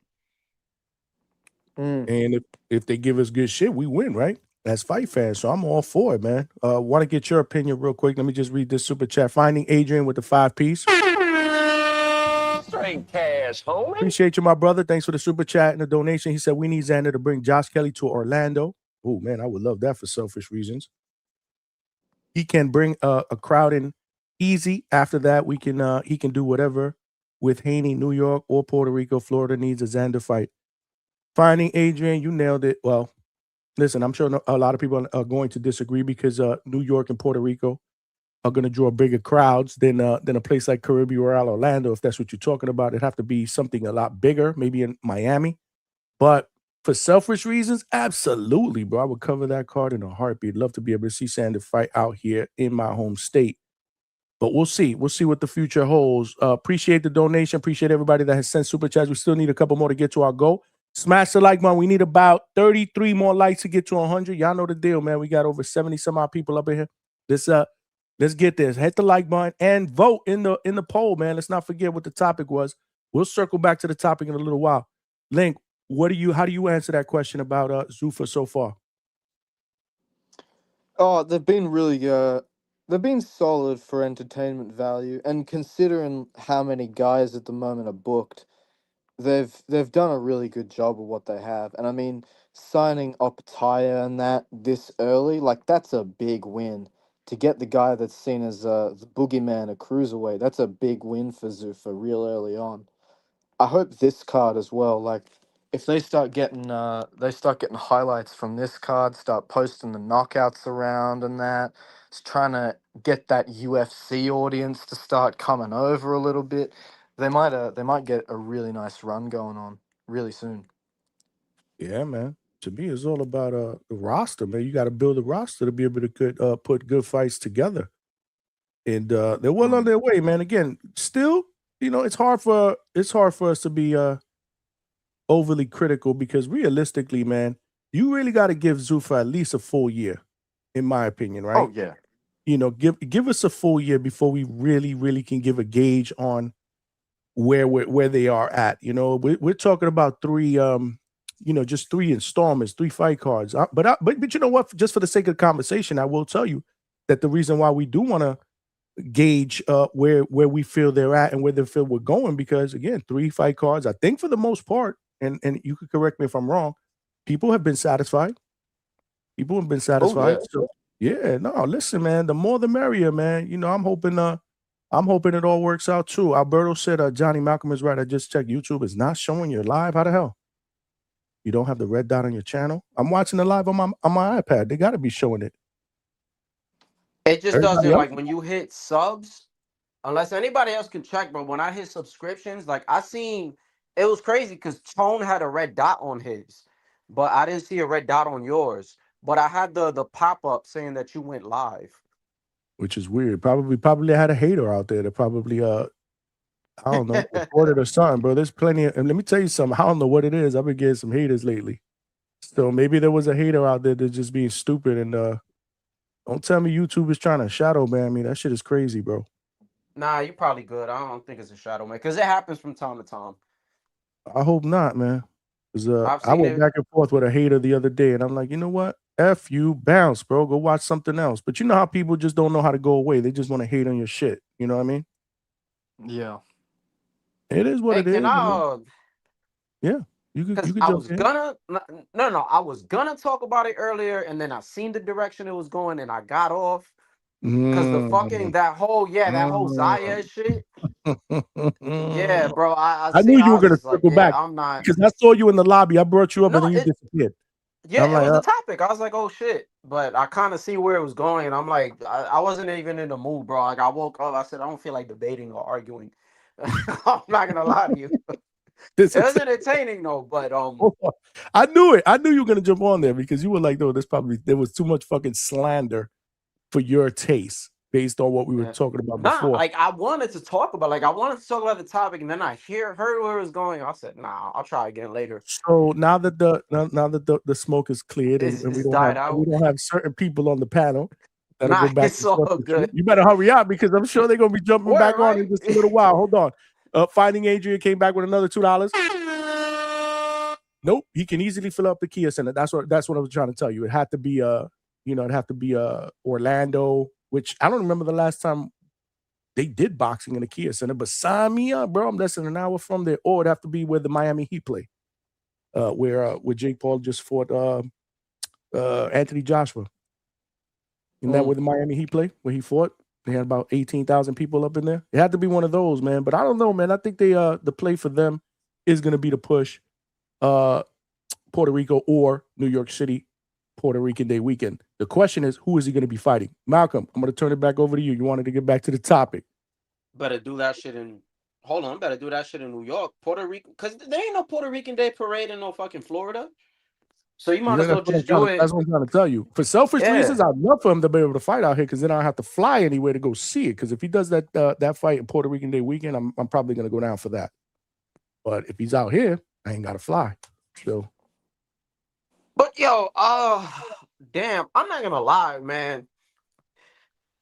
I usually defend Devin. I'm like on the toss up here because I don't want to say it's a weak fight. He beat Zayas, bro. I'm very confident that he would beat Zayas in a fight. The only reason I would think it's tricky is because it's somebody with lateral movement. I say all the time, styles make fights. We haven't now. Honestly, bro, when have we seen Devin fight against somebody with that kind of lateral movement that's gonna move? You know, so essentially, it's gonna take one of those guys to be the aggressor. You know, it might be a little slow pace, and I feel like Xander, because he's a little more younger, he might push the action a little more than Devin, and then it could probably just go whatever direction. But I think Devin wins that fight. My issue is Dev and his fan base. And you know, I never take this route, but him and his fan base talked wild shit. You know, Devin was questioning if this guy was fucking unified. And y'all were calling him like the easiest champion, but that's who you guys are willing to move up and fight. That's what confuses me. You know, and I get it. Sometimes, you know, fighters are going to be like, such and such is a bum. He's easy work. But for you to just say that somebody is like like they really had the easy route or they're easy pickings, and then you go to pick that fight, you don't help yourself. You know what I'm saying? You're making more of a case to defend yourself. Zayas, on the other hand, he already wrote a check that his ass probably can't check. He said, like literally, this motherfucker said, like, you can respond to Devin, that's fine. But he said if the Josh Kelly fight doesn't go through, that they'll be willing to fight Devin. So now, if Right. that fight does not happen, there should be literally no excuse, and you have to take that Devin fight. But I think Devin does his thing. Is that the fight that I wanted Devin to take? No, I would have took the Keyshawn Davis fight at 147. To be honest, I don't really know what went on with that whole situation. People are saying Keyshawn ducked, but if there's no offer sent or you're not a mandatory, it's not a duck because everybody calls everybody out. In that case, fucking everybody in boxing is ducking. You know what I'm saying? But I don't know. Again, because you see the Puerto Rican side of me wants to play defense and say Xander just get Josh Kelly or move up. But at the same time, it's kind of like, damn, Devin could actually move up again. Now you could try to tie Shakur for 4 division world champ and the pack up Zayas. And I'm gonna give him credit, even though Zayas didn't beat those names. 2 of those guys got upset wins, and I can't knock you for it. I'm not gonna be that guy. I don't trash resumes. You just beat who was in front of you. Now, if he wanted, he could have just got those fucking losers, but that wouldn't have done shit. You know, so I'm a bit on the toss One up. I just don't. What's up? 154 is in a really weird position where there's a lot of non-champions there that you'd probably get more credit for beating than any of the current champions. Like, I'd wager someone would get more credit for beating a Virgil or beating an Ennis than they would if they would have beat, like, Fundora, then Kelly, then Zayas. It's a really weird landscape in that division at the moment. Yeah. And it hurts him that nobody really did what they were supposed to do. Like, let's just say hypothetically he beats Josh Kelly. I'll ask y'all, what looks better? Barrow, Chino, and Josh Kelly on your resume, or Conwell, Tellez, and Bakram? Those I mean, I don't Well, think that's even close. You see, so because those guys didn't win their fights, he's ultimately punished. But you're fighting the man that beat the man. To be You honest, get what I'm? though, I'd say, like, a guy like Bakram, the only reason he gets talked up is because of the way that he did Tim. If I'm being honest, like, Bakram, what's he got that puts him over, like, a Josh Kelly or a Abbas Barao, who only really have the one win each to win the belt? You know what I mean? I mean, there was that, like, but that's what pushed him over to the top because he got that win over Tim, and he got labeled the quote unquote boogeyman, just like I was trying to do with whatever his last name is, that just fought on Zuffa. I was joking. But you got labeled as a boogeyman, and now nobody, like, there was a series of people that didn't want to fight you. And it was hard for you guys to negotiate. Last time I checked, his manager or his trainer was on in interviews, like even on the Boxing Voice, shout out to Ness. And they were just talking about how it was hard for them to make fights. So that one win, it just kind of created this whole thing. But you want to be the guy that beats the boogeyman, whether we think they're a boogeyman or not. Yeah. I don't disagree with that. Absolutely. I'd say that, yeah, Bakram was more mystique than anything, and, like, he would look better, I guess, in a public perception sense, but really, if anyone's just going off the surface level name for name thing, they don't know what they're talking about anyway. Because I think if Zayas were to get the win over Josh Kelly and then someone actually dug in and looked at, like, you know, the context behind the names at the time, they'd realize, oh no, these are actually solid wins for when he got them. You know what I mean? So, like, in beating Josh Kelly, he'd be beating the man who dethroned the boogeyman. And our problem in boxing is that you have boxing fans and you have people that are fans of fighters. The fans of fighters are more attached to the names. Yeah. Anybody that tells you they're a boxing fan and then they just start really putting too much emphasis on certain names, it kind of tells you everything you need to know. But if a guy beats a champion or they beat somebody else who was running for a championship fight, you know, it's like I can't knock you for it. Some of the names look sweeter and some of the styles might be a little more difficult, but you did what you had to do on your end. You know what I'm saying? It's not, well, fuck it, I'm gonna bring Devin. It's not Devin's fault that fucking Tio lost to Cambosis. That's not his problem. 100%. Tio decided, hey, I'm gonna fight Cambosis instead of fighting Devin for the WBC. You lost. He beat Cambosis. I don't think Cambosis was the greatest fighter in the world, but that was the man who beat the man. So it's like, what can you do? Say, All oh, I'm I gonna want say to. is, Yeah, I want to. oh, sorry, you go. You go. No, you good, you good. So, Cambosis, let me say about this name, actually. If you look at that win at the time, Cambosis was coming off the back of beating 3 straight title level guys. He beat 2 former champs, then beat Tio. I don't care what anyone says. Cambosis is a legit win, at least the first time. It's just that Cambosis' management was stupid and was like, hey, let's get this guy who deals with brawlers real nice and then give him nothing but technicians. But that's a whole nother tangent. It lends into what you're saying, though. Yeah, and I mean, technically, Tio wasn't really. But I mean, at 135, he was, you know, exchanging a little more. But Oh, yeah, his Tio just mentality in completely. that fight. Yeah, his he was completely off with that. But Yeah, he was coming in trying to take his head off in that fight. yeah, man, we just in general, because Johnny, I didn't get your take on it either. Like, we just gotta put a little bit of respect on the whole Zayas and Devin shit. Whether I like the fight or not, you know, I don't know. I can't sit here and discredit somebody for fighting who's put in front of them and whoever's in line for the belts. Get what you're saying, man. I like the fight, man. I really do, but I don't know. I don't think it happens because realistically, Xander, I believe, wants to continue in the same in the same route that he originally said. I think he wants to try to get that third title from Josh Kelly. And legit, again, unless that falls through, then maybe this is a good fallback option. This is why I was asking people that actually saw the Boxing Voice for the entire 5 hours when Bill Haney was there, based on certain things that were said. Obviously, I know that Bill Haney was on the phone or texting back and forth with Peter Khan and people from Xander's side. Do you feel confident based on that interview that this could be realistic? Because right now, the way I'm looking at it, and again, without me watching it, I don't think it's as realistic as most people may think it is. Now, that being said, I'm not saying that because I don't want to see it. I do. I actually would want to see that shit. I actually What would makes want to see it. you? Don't mean to cut you off. What makes you Mhm. think it's not that realistic? Because I have full faith. Mhm. Because I don't think Bill be lying, bro. Like I used to think, well, he really be messaging and calling these people. So I think it could happen. I think I'm not saying that from Bill's perspective. I'm saying that from Xander's side. You know what I'm saying? Like, I never forget, when he told me after Abbas beat Telez, and he's like, yeah, I want my people to immediately start to negotiate with Abbas because that's the fight that I would want because I want to be able to unify titles. It would be the perfect fight for me to have, in Puerto Rico.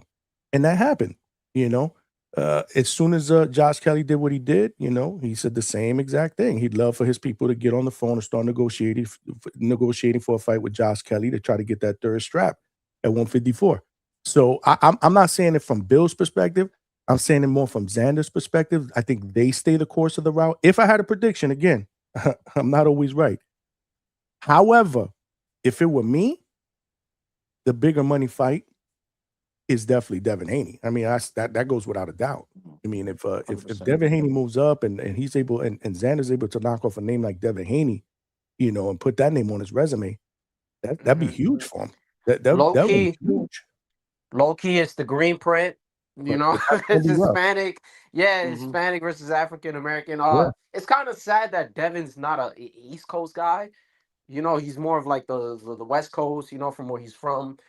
But nah, it's definitely the big money fight for sure. That's the bigger payday fight. It'll definitely blow you up. You know what I'm saying? You were already on the Super Bowl, which is a very good look. But not like that whole thing with Josh Kelly. If I'm right, I know they were gonna try to do something with him in Boots, and it's looking like he's not gonna take that. So I'm just curious, like, is Eddie Hearn? Fuck, is Eddie Hearn gonna really put him in there with a fucking Xander who's not under his promotional belt? You know what I'm saying? Or is he gonna at Well, least let him get a fight at home? Because he what still has a voluntary, right? what I'll say about Eddie though, Mm. Eddie's got a Yeah. lot of history of blind faith in his guys. Like if that's one thing you can say about Eddie's promotional history, he very often has a sink or swim mentality with a lot of his champions. So I could see him specifically letting that happen.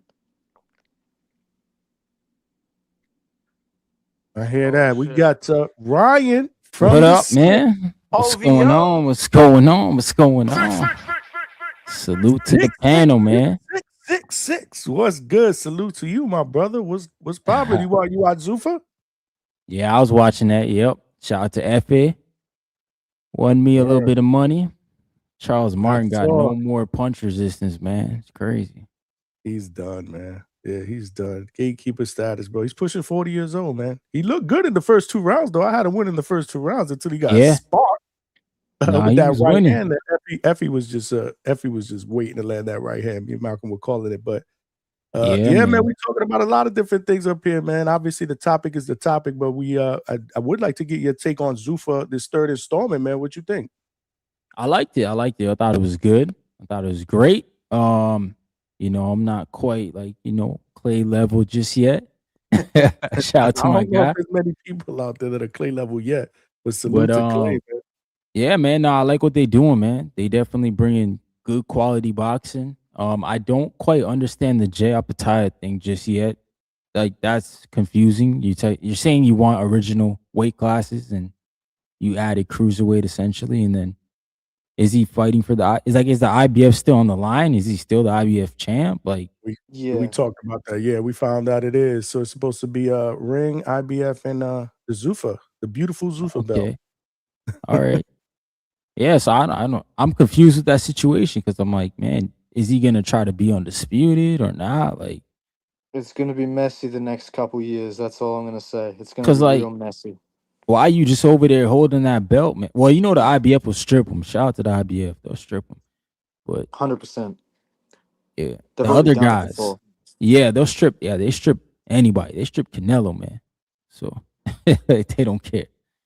But Mhm. yeah, I like Zuffa, man. I like it. It's good for the guys who are not quite at the top but trying to make it there. Yeah, Speaking I of mean, you that, can't go wrong. I mean, you can't go wrong. Again, this is only the third installment. Mm-hmm. The second one was better than the first. Really interesting to hear if people think the third one was better than the second. If that's the case, that's what you want, right? You want this to get progressively better as it goes Yeah, along, right? Putting more product out there, the better they should become, right? They shouldn't digress. They should only regress in a positive fashion. But I mean, again, the jury's still out, man. But I like what I see. I think they're off to a pretty decent start. Put it that way. yep, I agree, You know, man. I'll you know. say, I Mhm. think, I think Jai versus Glanton, if it goes the way I think it will get a lot of action. Because Jai could sit there and outbox Glanton, but from what I've seen from Jai in the last year and a half or so, he's been really wanting to brawl recently, and Glanton loves that kind of fight. So I could see that really be like a making Zuffa a bigger name with a firefight, Mm. especially in a title fight. Yeah, no Yeah. doubt. Is that Glenn, the next installment? That's 4? yep, that's the Okay. next Yeah. one. Got hmm you. Damn. For the Okay. Zuffa belt. For this Sounds beautiful Zuffa belt. That shit looked that'd like a be a fucking piece of shit in WWE belt, boxing. man. It That belt looked does. horrible.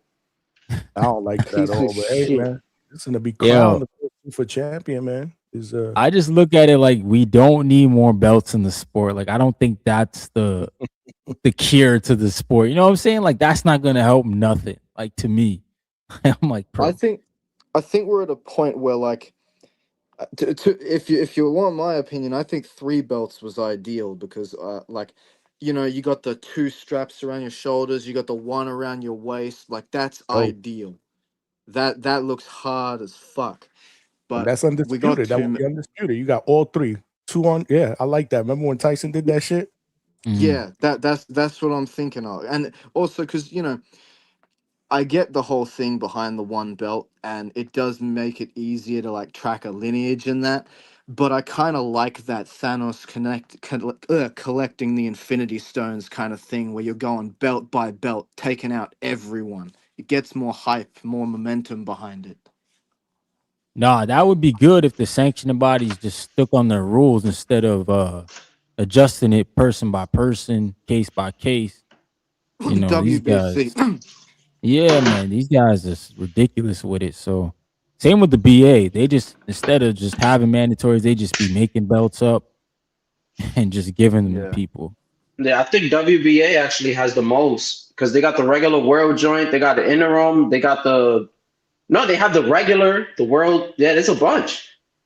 WBA pisses me off actually. The WBA, they think they're high and mighty, but it's like, how are you going to be the oldest belt in circulation and let the WBC hijack being called the most prestigious? Like, come the fuck on. Man, That green colorway helps, man. I'm not gonna It's lie. green color, Yeah, it man. does. It's green. You mean different, the man. tax man? That's the tax man belt. That's what that Yeah, is, bro. Oh, Come Blake on. The Floyd, wavy man. crooks. but listen, that's why they're charging those taxes because it's so damn prestigious. I mean, everybody wants that green belt. We had a prospect on the other day that said he made a promise to his mom that he wanted to win that green belt for her. That's a This is damn something about shame. that green belt, bro. Yep. You want to win the Should be the tax ring belt. belt, bro. We should have put him Mm, on, Johnny. Should have told him that's the tax belt, bro. Mauricio hey, don't care about what you guys making. You hear that interview we Oh, had with Mannix? Man, he showed his ass. Oh we no, talked man, about man. that. Oh He my showed his god, ass in that interview.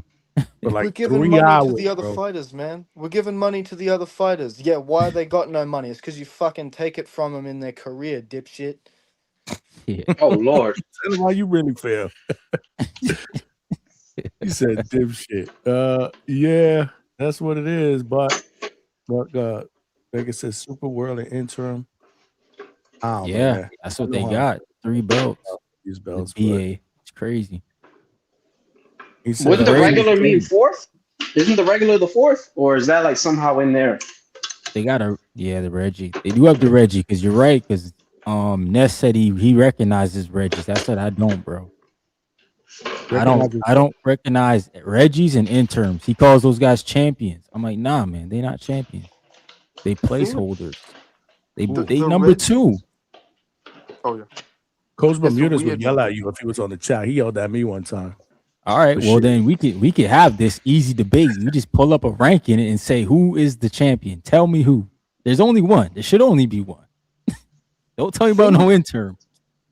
The When regular one. When you I'm got a only gonna 100-meter race dash, this first place, second place, third place, it ain't no. Hey man, I lost a couple Wait, seconds to Usain Bolt, bro. how is regular the world? From what Regular's the Vega's world. saying. Because if I remember, Tank had the regular belt before, but he wasn't the world champion. Unless he's like a placeholder, like you're saying. You see, this is the fuck I be talking about. Yeah, he was a placeholder. Well, Because all Devin I'm Haney. the regular belt is just a way to get guys into super belt title shots. We saw it at heavyweight. Like the only reason Daniel Dubois got the shot against Usyk the first time is because Frank Warren got him a regular belt title shot and was like, "Hey, he's the regular champ. Fuck the mandatory. Fight Dubois." That's all it is. So let me ask, right? If I'm holding the WBC, the IBF, and the WBO world belts, right? But I have the WBA regular, am I undisputed? No. You the undisputed So it don't count. interim champion. You the undisputed There you go. interim. All right. The undisputed intern. Yo, Benavidez did that interim unification. I was like, Yeah. yo, you crazy. You crazy for that. Yeah. I think it's more crazy than allowing it, bro. Like, that's crazy, bro. Shout out to Morel. He threw that interim belt at him. I was like, yeah, throw that shit away, bro. Oh, You don't need that belt. I'm so stupid. that's hilarious, man. Hilarious. But yeah, man, Zuffa was all right, man. I enjoyed it. It was good. We got stoppages all over the place. I think the main card, all of them ended in stoppages. The heavyweight fight might have been the fight that went the longest, 4 rounds. You're right. I think it The other was. fight ended in either 2 or 3 rounds, so that was pretty dope. Didn't get a chance to see all the prelim cards, all the prelim fights like Malcolm, so I'm gonna go back and watch the playback tomorrow. But it was good, man. It was good. It was good, especially for a card that I didn't really know a lot of the fighters like that. I weren't as familiar, and it was tough pronouncing last names. Yeah, it was. Most of these damn fighters, bro. I must have chopped up about 5 or 6 of them on here on the panel, but it was good, man. It was good. It gave me it's looking like same thing when Pro Box came out, right? A lot of fighters that we didn't have a lot of, they didn't have name recognition at all, but we were seeing good scraps. Good scraps. And now, look at the type of perception and reputation that Pro Box is putting out there right now for us, right? They're respected. They're respected in this boxing community, bro. Hell yeah. So that's we'll see. We'll see where Zuffa goes, man. But interesting to see the next installment. Like I said, we got a champion that's gonna be crowned. That's gonna be pretty cool to see. We'll be all over here. Smash the like button, y'all, and subscribe to the channel. Ryan, what do you think about the topic, man? You did you get a chance to watch that whole I don't know if you were on the panel at one point during that whole Bill Haney thing or whatever on the Boxing Voice? Like, I was on the show, but I got off because Ness said he had somebody coming in for an interview. So I was like, I'll just jump off because the panel was pretty there's like 4 of us on there. So I was like, yeah, I'll just jump off. And then shout out to Bill. He jumped on my channel that night because I went live that night. He came on, said what up. So yeah, it sounds like shit's moving, bro. Because I thought Xander was tweeting that day too. Like Xander was tweeting Dev that day, calling him a diva. I like the fight. I think some people have this narrative of Devin's running away from Shakur. I'm like, running away to the toughest division in boxing? Like, that don't make no sense. Like, what are you guys talking about? Because if he goes to 54, they're going to require him to fight at 54. Just like if Shakur went to 47, I think most people would want to see him at 47. So I think that's a good fight, man. Outside of maybe Keyshawn, Xander fits the bill. Xander's a bigger name than Keyshawn for me at this point. He's a unified champ, so he brings legacy.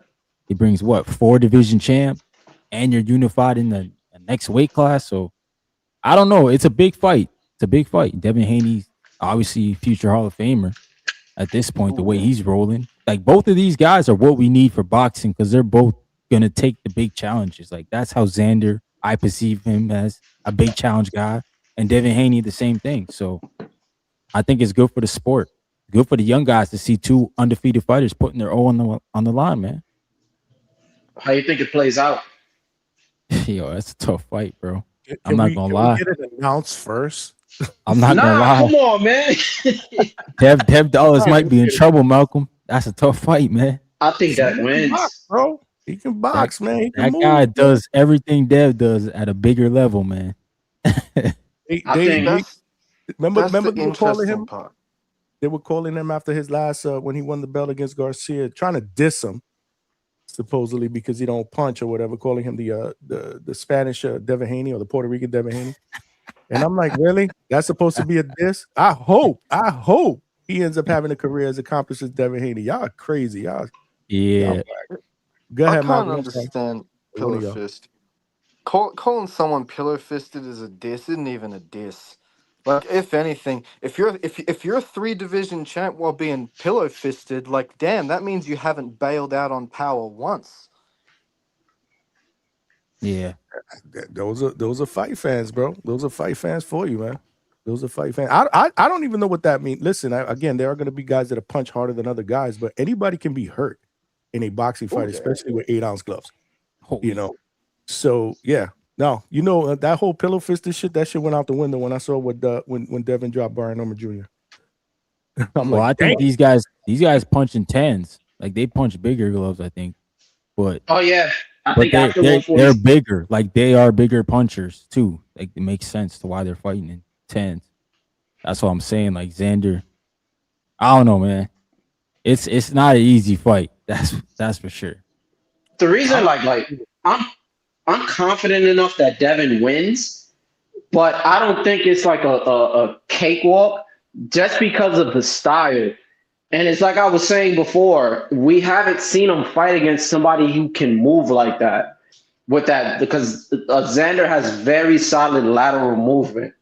And if you're used to guys being in front of you, you don't really got to put the pressure on. So one of them 2 guys somebody's going to have to press the action, or we're going to have a very boring fight. And whoever presses the action, the other fighter is going to have more success. And I'm banking on Devin being a little more calm because he's been there. Like, yeah, Xander has those 2, you know what I'm saying? He got those 2 title fights, but Devin's been there under pressure. You had the Ryan rivalry, you had the Lomachenko fight, and then you bounce back against Brian Norman, and that was like a make or break fight. So I feel like he holds himself well against the pressure, and it'll be more on Xander, and then I'm edging experience. Mm-hmm. Yeah. I think experience is the one biggest gap, to be honest. Oh, that's a huge gap, though. That's the problem. That's a huge problem, right? Accomplishment and experience. So yeah, Devin's definitely going to be the favorite going into the fight, and I mean, that's rightfully so. But You think I don't know if this is going to be an Xander will be easy the fight. favorite? You I think think Xander? Gonna be Xander. it? I don't Yeah, know, man. yeah. I think they're going to say Devin's a favorite in this fight based on experience. Just what Malcolm said. Well, He is. wasn't Brian Norman Jr. the favorite Yeah, but Brian going Norman into Jr. that was fight? undefeated and at that time regarded as the best welterweight. Yeah, but I mean, They're Xander not got considering. I don't think that. I mean, even though he got 2 titles, you know what the people say. He's not the best 154 pounder. It's Well, you it's gotta- Boots or Virgil. That's what And they he's not say. a puncher. And he's not a something you puncher. gotta Brian Norman you was a gotta puncher. So that's why I think kind of plays into that equation of favorite. I mean, I could be wrong. I'm just thinking I don't have any problem with Devin being the favorite in that fight, based on his accomplishments and his experience, bro. I mean, Haney would be the favorite. Only I because think so too, man. I don't know, he's man. he's like because he's got the added credit of having gone into his 3rd weight class and then beat the favorite. So people are going to look at that and be like, hey, you can do it for a fourth. Yeah, man. I don't know. We'll see. We'll see. I mean, Ryan, so you really think that Xander will be? Yeah, I just think that jump from 47 to 54 is a little different because, like I said, the gloves and a lot of those. Like Xander's a guy who I've heard probably should be at 60. Like, he's busting at the seams, as they say. So we'll see, man. That's a fight Devin Haney's not the bigger man in, no matter what. No, I think Xander's He's going to come not into the that bigger fight at man. least at 170, I would think, right? 154. He'll probably rehydrate 15, 16 pounds. Yep. I guess. And that's being nice. Which He's a weight bully, man. That guy's a weight bully. Who's a weight bully? Weight bully ball, bro. It's the weight bully ball right there. Didn't they used to call Devin Haney the same thing? I've been dying to say that. I've been wanting to say that for the longest. The weight bully bowl, that's what y'all gonna call it. But nah, he's gonna come in at least 170 in that fight, man. And he can move. I don't know, man. That's a good fight, man. I wouldn't mind seeing it at all, man. I hope it gets done because it's a bigger money fight. It'll have all of us in these shows buzzing, and I want to go to that fight, especially if it's in New York City during Puerto Rican Day weekend. But I want to fucking go to that fight. That shit gonna be lit. That shit gonna be lit. Yeah. Who's up? WSI, you a new caller? Or are you somebody that's just using a weird screen name? You gotta unmute. Gotta be careful. Gotta be careful. I think I had some haters out there already, bro. Somebody said they wasn't seeing my live. I've had a few already in the last month or so. Yeah. They weren't trying to seeing get my you live. reported. Trying to get me reported. I don't know for what. Just for being a fucking hater. That's all it is. We don't offend nobody here. That's the fucking problem. But whatever. It is what it is. No, that's my guess because they were saying that they can't see the red. I don't know what y'all mean by the red dot. Red dot. When you hit your subscriptions right on YouTube, if somebody's live, because you see it shows the icons, like there's a red dot on the bottom right, I believe, of the icon, and then that tells you when they're live at the moment. But I was able to see that Tone was live, and it didn't show it for Johnny's, so I had to click on his channel and then click the live button, and then I seen that you were going live. But it just didn't show that you were going live today for some reason. It happens with some people. Don't know why, man. Like Yeah, it's done it to me with Ryan too. Yeah, man. I feel like I be shadow banned sometimes, yo. That's what I'm getting the vibe. I feel like I'm feeling the same way. And I'm like, yo, what the fuck's going on, man? Just because you kick people. I don't know what it is. I think it's a YouTube thing, bro, because it's like I said, right? Like, this is Times Square. Ryan shit is the Hamptons, bro. There's no reason he should be getting shadow banned, bro. Like, it's mad. Like, nobody even curses. Ryan, I want to ask you a question. Has there even been a crash out on your channel? I don't even know if there's been a crash out. Yeah, bro. Fuck, man. It was Vega and Trini. They was crashing out, bro. That's what it came over there. There was one. And you know why? Yo, that was funny. How I knew that? Because they brought that shit here. Yeah, that's why I heard they brought it here. They brought it here. And I'm like, yo, what the fuck's going on? Oh, yesterday on Ryan's chat. I'm like, oh, so you had one. You've had one.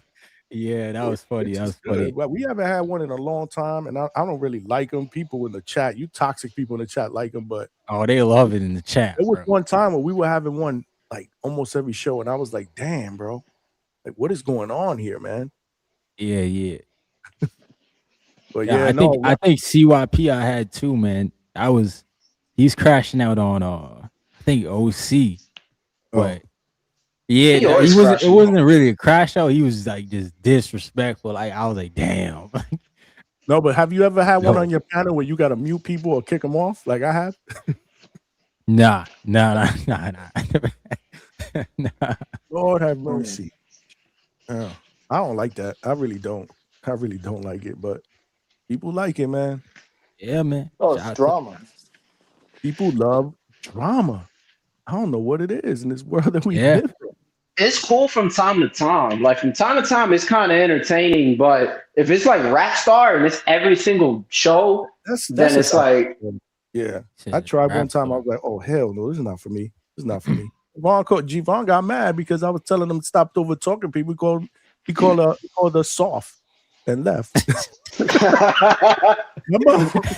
I was like, bye. Shout out to Javon, man. He came back though. He came back that same show, man. Salute to Javon. Javon's just overly, he's an emotional dude. Like I think he just spazzes hard on out the sleeve. Yeah, man. Just he said it too. He said, my bad. That's just the way I talk. I was like, bro. Yeah. Then he came back, right? Then he came back and he was breaking shit down. And I said, Javon, did you just listen to what you just said? Did you hear the tone in which you said it? Nice and calm, right? No screaming, no cursing, no yelling. Yeah, man, that shit was hilarious, man. Freelance, man. Yeah, man. I'm pretty sure that's why that show went long that day. Because like I heard Caesar was like, well, I was watching some of it. I want to watch the segment, because somebody said he was there for about an hour, and they say he was capping, he was lying, and all kind of shit. Unfortunately, it ended up being capped. Yeah, but sounded nice at the time. People, somebody said that they were hoping that somebody booted him off the panel. I think Ness did. Ness gave him the Marco. He booted him because like something happened, and Caesar wouldn't say sorry, so he booted him. And then he's done that Haney before. was like, Say something out before. That's not yeah. the And first. then Bill was like, nah, don't boot him, bring him back. Like, so he brought him back. He brought him back. He came back too, right? Shout out to Bill Haney, man. He's like, nah, bring him back. Like, I like Bill, man. I think Bill is super entertaining. Bill is great for boxing, man. Oh, he is. I used to hate him. He just sideswipes. He just taps around questions all day long. But you know what? He's good at it. Like he's really good at it, to the point where you're like, damn, what was I asking in the first place? I had this dislike for Bill. You know, it was a huge dislike because I felt like he was just always talking. And I'm like, yo, I don't want to hear you talk. Like, I'd rather just hear your son talk. Then I heard Devin talk, and I said, you know what? I'd rather just hear you talk. Like, he does a better job. Like, he knows it. Like, you know, he knows how to get under people's skin. He can flip narratives pretty easy.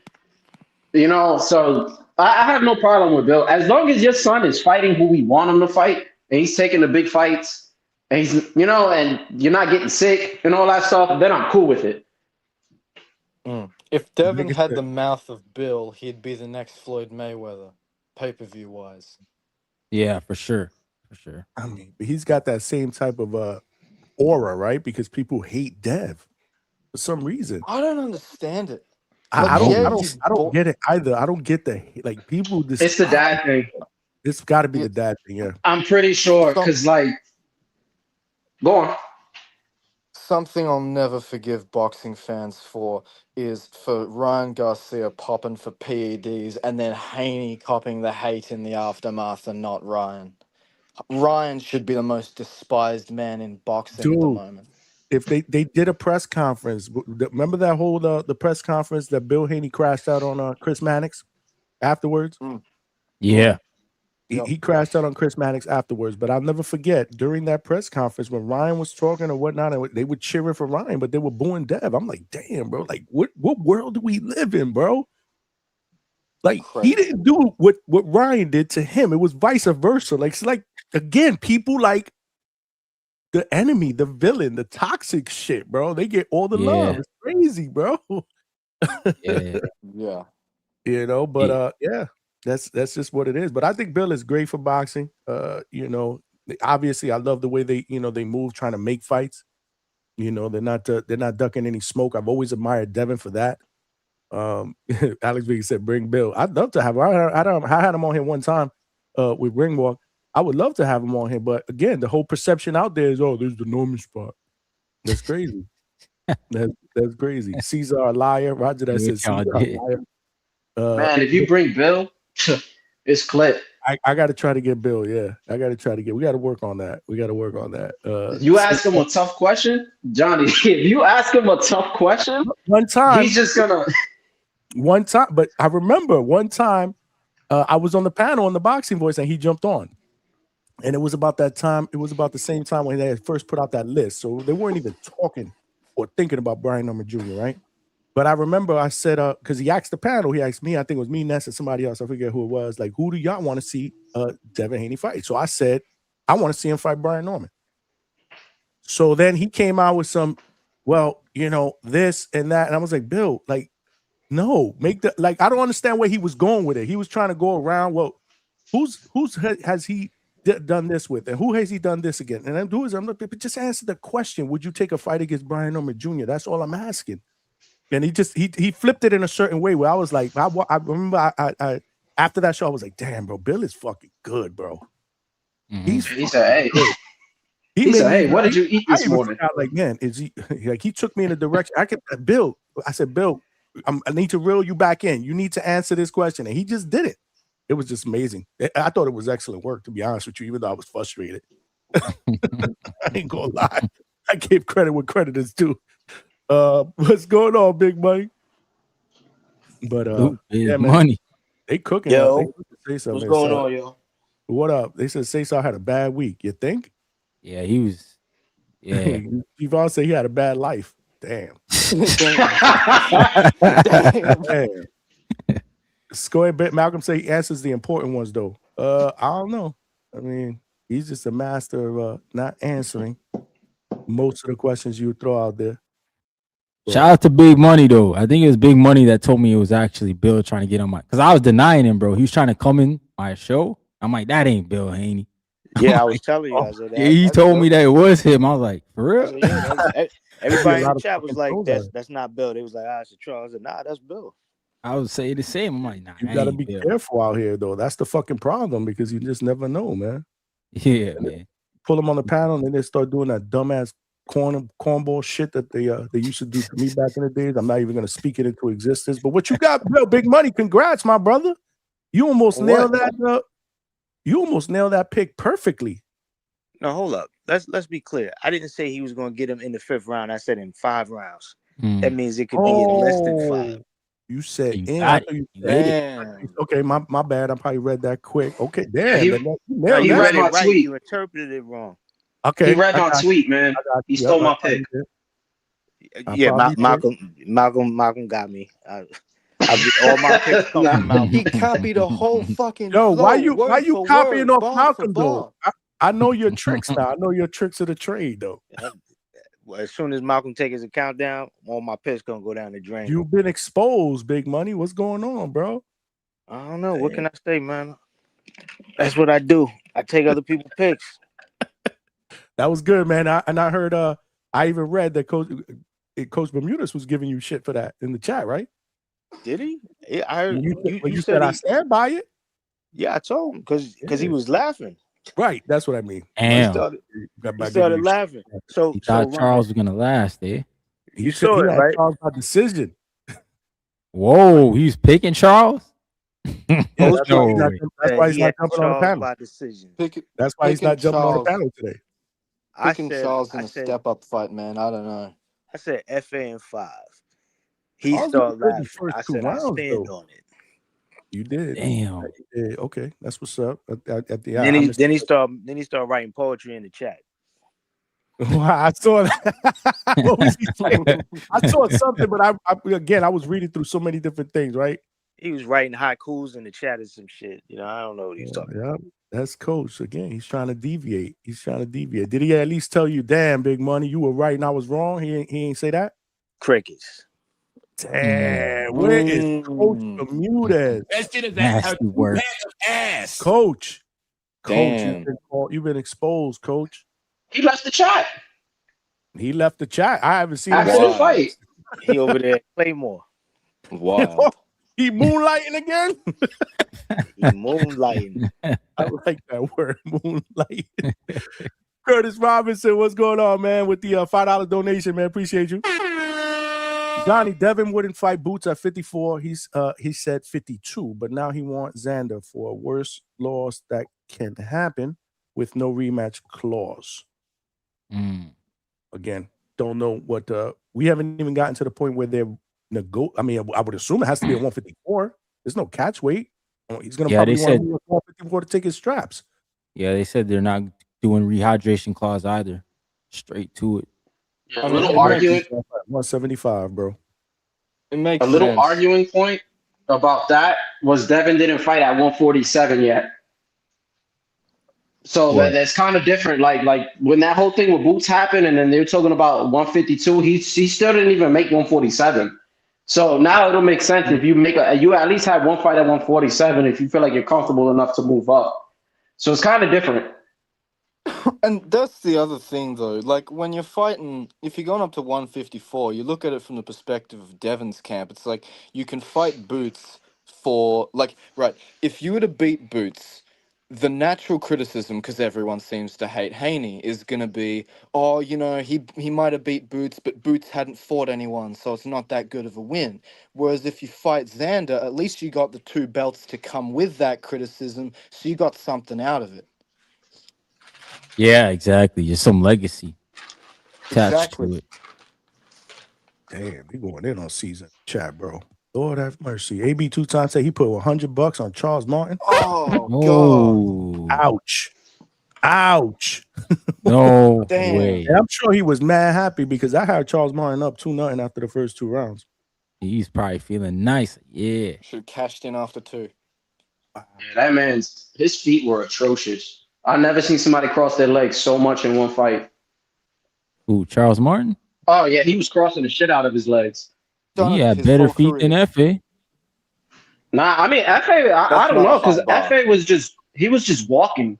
FA But is if you the zombie man. Yeah, he was the mummy, bro. yeah, but this man was crossing his feet crazy when he was moving laterally. Like, and you getting hit, that's just not helping with your balance. I can't believe we're having a Charles Martin FA Jagba footwork discussion. Yeah, man, high level technical shit. Oh, yeah, man. We salute to Malcolm, man. We did the live fight chat. He broke it down, bro. He broke it down. Technical shit.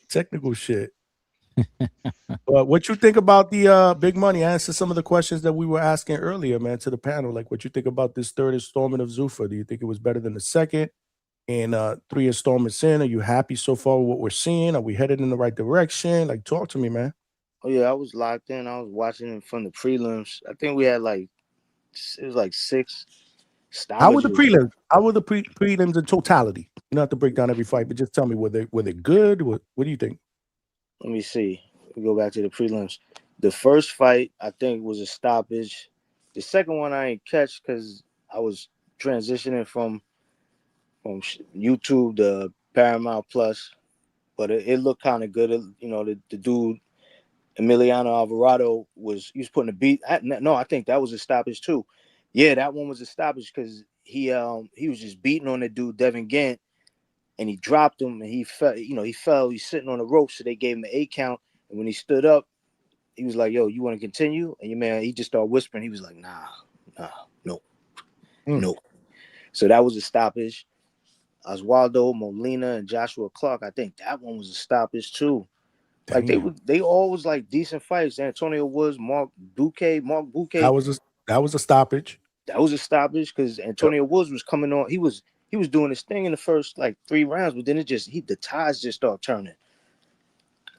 And the Ruiz fight, that was good. That was another stoppage. And we already seen the main card. You know what I'm saying? It was a lot of stoppages. And I thought that was, I mean, that's cool. You know what I'm saying? It's like it's not always to be expected, but it wasn't like we was watching the most high level boxing as it was anyway. You know what I mean? Right. These guys are on their way to becoming, contenders and things of that nature. So they're all kind of like stepping up to that next level. You know what I'm saying? So, but it was good. I mean, overall, it was good because it's boxing. I get to watch more boxing. That's always good.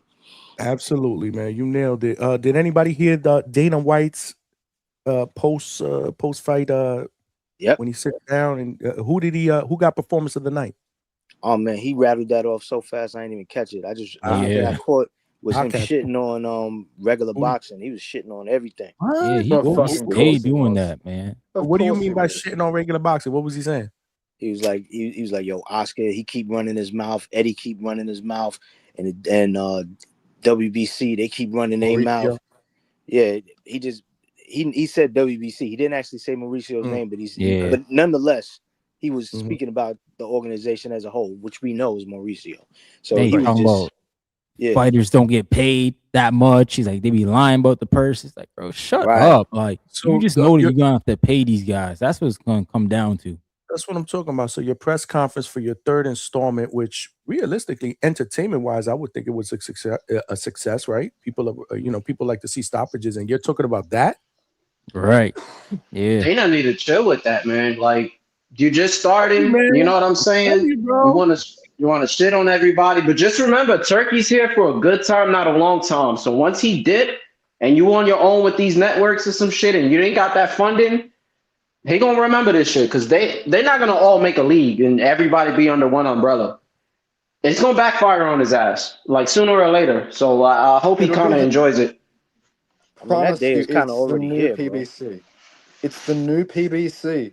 They will Mhm. throw around money for about 5 years and then fade off into obscurity. Wow. Big Money, what were you saying? I'm just saying that day is already here, man. You know, it's not. They've slowed down the amount of money that they pumping into the fights. They slowed down the amount of money they're putting into the production around the fights. It's already here. You know what I'm saying? Like the fact that they even created this to be the minor leagues to the Ring Magazine's fight cards that they're gonna put on. This is all they already setting the table to say we're going to be budgeting, and this is the budget. We're not going to be doing these extravagant, throw $50 million at a heavyweight fight card, or better yet, just for the main event for the heavyweight fight card. We're not doing things like that no more. That was to get your attention. Now that we got your attention, back to things on a budget, not costing a lot of money, and if you're looking for those big purses, you better figure it out. And one other Wow. thing, it'll be back to the ducking and dodging too, because they when they were trying to get attention, these fighters would be like, "Oh, I don't want to fight that guy. I'll fight him for fucking $100 million," and then Turkey had slapped 200 million down on the table and be like, "Bet how much you want." But now that they're budgeting, he won't do that anymore, and we might see a lot more ducking and dodging again, a la 2020, 2021. Question: who did that with the 100 million thing? Is there like an example? It's Who got the Tyson 100 Fury. million? Yeah. Tyson Fury. You got Textbook. Deontay Wilder, bro. Didn't he duck Tyson 100 million? Tyson Fury. He asked for like hundreds of millions to fight Usyk, and then Oh, when you're right. Turkey came up and was like, "I bet," and then slapped that shit down on the table, then Fury was like, "Ah, fuck, what do I do now?" Damn. Yeah, then he wanted the lion's share, which he got. Which he got, and then got exposed, and he knew it was going to happen. But anyway, like that, we're going to see that shit again because they're not going to slap that money down anymore. Yeah, he tried to pull some shit with his hand being messed up too in training, and then Turkey Mhm. yoked him up and did that live stream with him. You remember that shit? He was like, "Nah, he's going to get better. We're going to train, and the fight will be on. We just postponed the date." And he had him sitting there with him, looking like a Yeah. hostage. Yeah, he did. Yeah. Because we all know that Fury has been notorious for ducking out on Big fights, man. defending Yep. actually defending his belts. Fury has never done that before, so he held him to account, and it was like, whoa, because it was different. He had him when I saw him with him sitting in there in that live. I was like, oh yeah, it's over. Fury's done. Fury's And Turkey done. believed in him. He was like, Yeah. "We're gonna catch the rabbit. We're gonna catch the rabbit." I was like, "No, you're not. No, you're not." You're not going to catch shit. The last ranked guy you beat had feet of cement. Mhm. Yeah, he not. Yeah. Was T.O. in the building? Curtis Yes, Robinson sir. with the $2 Yeah, said he T.O. was was there. there. Yeah, he was. Yep. Oh, Sitting nice. next to Okay. Peter Kong. Nice, man. Did his face look beat up? Did he have sunglasses I mean on? Nick Did he- Khan. My bad, Nick Khan. Nick Khan, yeah. Yeah, Okay, nah, good. he had him like hanging off the tip of his nose. His face looked good. He's back to Yeah. normal. Just He like looked Raymond pretty beat up Morataya. Like a after the week later, Shakur he fight. was good too. Yeah. All right. That's what's up. Thank you, Curtis Robinson, for the $2. Oh shit. We spoketh. He came. Hey, big heck, big heck. Said salute to Vega in the chat and Big Money, Malcolm, and Up North. But he didn't say what's up to me, the host of the show. That's nasty work. He always does that. Why he spelled my name like that? I don't know. On Valentine's Day weekend? That's I'm not crazy. even gonna go there. I'm not even gonna go there to pronounce it. I just took a look at that. He done It's Johnny's butchered your fault. name. He done butchered your name out here on these live YouTube streams. That's your fault, bro. You was the first one to do it. I don't know what you're talking about. I don't remember that. Oh. All right. Well, luckily I gotta go to work. I'll holler at y'all, man. Shout out to DHS, man. Salute to the panel. I'll keep listening. Salute to Malcolm. Hey, hold on, real quick before I get off. Ryan, I want to ask you a question. If you could just keep it short. If they both were at the same weight class, Shakur or Bam? Oh my god. Shakur, bro. Oh my god. All right. Hold on. What was that question? What was that question? Do you think we'll finally get a pick? Yeah, who do you have? Between who? Shakur and Bam. Disgusting. And not even in the same weight I class. had to go spend time with wifey, bro. I was like, oh, well, I'm out of here. That shit was funny though. That shit was hilarious. That was on a back call. We did that on a back call, Ryan. It was Friday night. Was it Friday night? Something like that. Like I was crashing. I wasn't crashing out. I was. They said you were crashing out. Oh man. Johnny thinks because he hears that people be having arguments in the back call that means you're supposed to argue in the back call. Nah, I heard you guys were on there for hours, man. You guys were breaking down video of fights and everything, right? Yeah, for a while. That was the whole point, bro. Yeah, but you know, I had to spend time with wifey too, bro. It's Friday night. We just went out on a date. I come back home. I thought we were gonna chill for like an hour and a half. You dudes wanted to go all night. But you could have said, you could just been like, yo, I'm out. I'm going to chill with wifey. You ain't had to. I didn't say bye. You ain't have to fight your way out. I didn't fight my way out. I was like, pick a side already. Yeah, that's Hey, all that call time, we still didn't get a pick. Still didn't get a Bam Shakur pick. We don't. Some things just don't have to be said. Some things just don't have to be said. That was my whole point. Make your pick. So who you picking? Who, me? I don't want to talk about it. You know who I'm picking. You know who I'm picking. I'm picking Shakur every day and twice on Sunday. And I stand by that. Like Big Money stood on his pick tonight that Coach Bermudez laughed at. So I got your back, Big Money. I mean, I don't even know, man. The backcourt was kind of. I like the whole concept of it, though. That's actually pretty cool.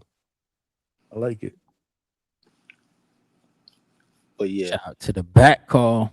Backcourt. I didn't even know what the hell I was when I did the whole thing when I first started this. I didn't know what the hell that was. People used to talk about it all the time. I thought they were talking about a chat. You know, like a chat, I mean, it is. You know, like text chat. I didn't know that you can actually speak. Like, you know, get invited to speak. Mm-hmm. Yeah, that's pretty cool. That's pretty cool. Yeah. But y'all, what they talking about? Who birthday? Oh, it's Dwayne Styles' birthday, man. Salute, man. Dwayne Styles. Shout out to Dwayne Styles, man. Damn, Dwayne, man. Happy birthday, my brother. Hopefully, you had a great day. I don't know if is he back in the States or is he still in Mexico? Oh no, Dwayne's everywhere, man. Shout out to him. He's everywhere, man. Always call and represent, man. Salute, man. Hopefully, you had a great birthday, man. Make sure you guys shout him out, man. Jump him on the panel for a hot minute, man, so we could Happy birthday, bro. Yeah. What you doing for your birthday? Hold up, his birthday is today or yesterday? Well, now it's today. We haven't the clock has not struck midnight yet. That's crazy. Yeah, I thought that's it true. was. Damn. Usually when the clock strikes midnight, that's when the freaks come out here at DHS. That's when all the crazy people want to call in and start fucking arguing with each other. No, they don't, man. You got to put up with that shit. Nope. I ain't putting up with that shit tonight. Hell no. Dudes is gonna get sniped. Mafia style. Yeah, he said Canelo is the face of boxing. We know. That's what you say all the time. Big Money. Yo. I got a question for you with the whole Bill Haney thing, right? I asked because I believe that you heard the entire 5 hours. Well, I was there. I don't know if you heard in the show at one point because Caesar. So this is kind of how it went down. Like break it down, brother. So we was talking about, because that was the topic of the show as it was. That was the topic. Mhm. So we were all talking about it, and you just felt that kind of energy where it was gonna get to that point where Bill was gonna pull up. You know what I'm saying? Because he played the clip of Xander in the beginning, where Xander said that Devin he said Devin is a crybaby, and Mhm. he sues people. And what was the other thing he said? Called him a clown. Yeah, he was a clown. Clown, yeah. Right. I have There the you go. clip Thank up you, in Ryan. Spanish. I have the clip up if anybody wants to did not get a chance to see it. I could put it up later on. But go ahead. I'm sorry. Yeah. So, no, but that's cool. But to Ryan's point, that's what he said. And then as the show went on, Bill pulls up, and he's kind of going at it with Star, because at one point Star said something about not calling Devin Debo, and she was on Twitter with it. They And made then a short out of that. You know, they made a short out of that, right? they probably Yeah. did. I guess They Devin commented on it. Devin actually they clipped responded it, to bro, him. on the boxing voice. You know, you got to be careful what you say up there, yo. They clipped that shit. Straight Word. away. So Yeah, he editor. had Uh-huh. responded. He just said, "Yo, call me Devin." And she was, she kept going with it. So Bill called up. He was getting at her. Then of course Caesar got to pull up. So Caesar pulled up, Oh. and as Caesar was going into it, he was like, "Yeah, Devin." He said, "Devin." He said we already responded. We don't even believe that y'all want to fight. Y'all just clout chasing. He said Xander already responded to you when you said you wanted to fight. He said, "Yo, you just jumping on the bandwagon and da da da da." So you already know how Ness do. Ness is a stickler for you telling the truth. And he was like, "Yo, Caesar, man, why we got to do this all the time? Why you always changing up people's words?" That's not what he said. You said that you did the same shit with Subir Matias, and they was going back and forth. Then to Ryan's point, he threw him off the panel, but Bill was like, "Nah, bring him back on." So they just kept going back and forth. And then as the whole time went on, at one point Caesar's like, Bill's a liar. Then he's like, nah, he wasn't lying when he said that he called. Then he said, no, well, if he's saying that he wants to fight, I think he's lying. So I think you're a liar, Bill. I'm calling you a liar to your face. It was just nonsense. It was going back and forth. But it was fun because the whole time they was going through it, you got to see Bill he was showing the receipts, because Caesar kept saying, pull up the receipts if you called Peter Kahn, if you already called over there, pull up your receipts. He pulled out the phone, showing the backlog of the calls throughout the week. You know what I'm saying? It was a fun day. It had that same type feel like when they was making the Brian Norman Jr. fight. Yeah, it did. It did. Yeah, that you know what? You're right, man. Because I remember Because those shows when they were putting that together. Yeah, yeah, yeah. because Xander he put out a tweet about Devin being a diva, and basically I think what they're saying is if Josh Kelly don't accept the fight, Yep. that's where they're gonna go next to I have Devin. the tweet up. I have it. In fact, they went back and forth. You know, they went back and forth, and Devin, I believe Devin tweeted back and said, "Well, our fight will be bigger, Right. you know, than that fight. So what's Right. up? Let's get it shaking." So, but my question to you, Big Money, Mm-hmm. right? Because you were there, right? The vibe, what do you feel based on that? Because again, I felt that after the whole Brian Norman and Haney and that whole back and forth, I kind of felt I walked away from those shows like, yo, this fight's gonna happen. So do Right. you feel that this fight is gonna happen based on Friday's show? I mean, if I had to put it together, I would say no. And the reason why I would say no is because right now there's other pieces on the chessboard that's already moving, that's already been in motion.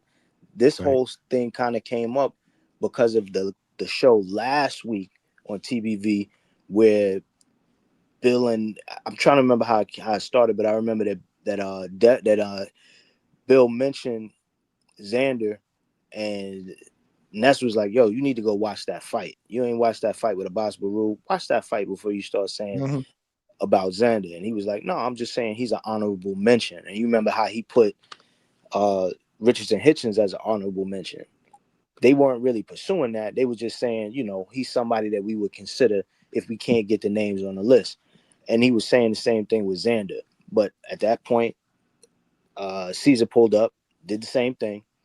He started kicking up dust. saying that Right. y'all just clout chasing, and then Bill was like, then Bill stepped it up. He said, "Oh no, he's food." Right. And I then remember. then it just escalated from there, and then that begat the Xander response on that show, which got everything else rolling. So to be honest, the momentum is there, but I don't know if I see Xander pushing Josh Kelly to the side simply because of this. That's exactly what I said earlier. That's what I feel. I When would they need ask, for there to be something to break yes, down into Josh Kelly yes, in order for him to say, let's consider this. that's exactly what I felt. I said it earlier. I don't know if you heard me. I was like, I just don't think. I think based on Xander's side of it, they've done this before where they want to negotiate a specific fight and they end up making that fight. I think he's going to stick to the original plan. If it were me, that's what I would guess would happen. But there's no debating which fight is the bigger fight. I just pulled up on the screen. These are the tweets. Obviously, Devin responded over that interview that Xander did in Spanish, where he called him, Right. a diva or whatever, a clown, like you guys mentioned before. Obviously, Xander responded, "Relax, diva. My focus is getting, again, to what we said. He's getting this third belt from Kelly. But we already told your daddy in capital letters, if that doesn't happen, we'll be happy to put the one back on your record." And then Devin Haney responds, "Our fight is bigger than Josh Kelly, and you make more money," he's not capping. Kelly is gonna fight the winner of Boots and Virgil. So it looks like me and you should be next. So that was that. Yo, that thing with Star it was. I'm trying to find it. That shit was hilarious, bro. This one. That might be it. If that's recent. Is it this one?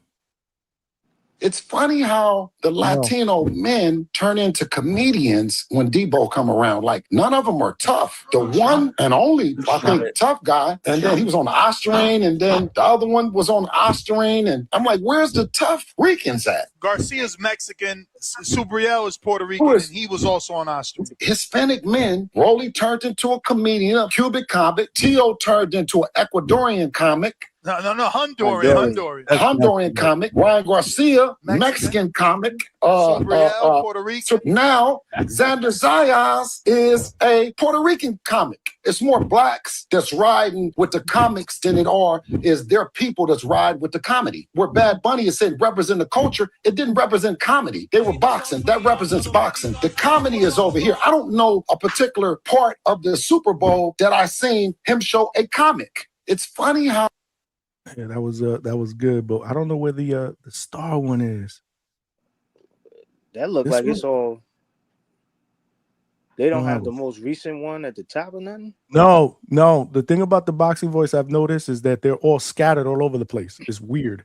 Well, what's that? Really? IG or that's Instagram or that's YouTube? It might be an IG thing. Can you imagine on PR? Oh, who's this in voice? New York City, you got the Xander fight for the unification. That was shit. But That'd be huge for him, man. Hopefully Top Rank doesn't blow that. They have a track record losing fighters when they want to become big. Berlanga wanted to be bigger than what he was. They didn't want to do that. They felt like he needed more grooming, which clearly they were correct, but so was he. There was money out there, right? And he wanted to go get it. They lost him. They lost Mikey. They lost Floyd. They lost De La Hoya. They lose fighters when they try to hold them back. So hopefully they're embracing young Xander's aggression, right? Because he's moving through the sport like he really wants to get that action with everybody. I hope they believe in him. Great short. I don't know who was talking to Ness though on the other side, but it was good stuff. Hey yo, let me find out I got a short out there. You didn't know that? I had to pay money. I did not know that, bro. They also clipped you on Millions on one of our shows. I gotta send it to you. Oh yeah. I ain't even know that either. You gotta put that on, bro. Yeah. I'll find it. Ryan know the deal. We got Coach Bermudez up in here. I don't see nobody else. I thought you had him, but I brought him up. He Coach, where you at? He I don't know if that was him then, because he usually jumps on with his camera, which is weird. And he didn't have his camera on, so that might have not been him. I gotta find that. Might not have been Coach. Yeah, because he'll always jump on with his camera. But where's the Star one, man? That's why this shit is all screwed up. It's all over the place. Let's do the camera. Let's do the cameras. What you mean? No, I'm saying I'm putting the camera on. I'm like, yeah, you're right. Let's do the cameras. You know what I'm saying? Word. It Coach. always looks better with the Nigga, cameras camera. on, man.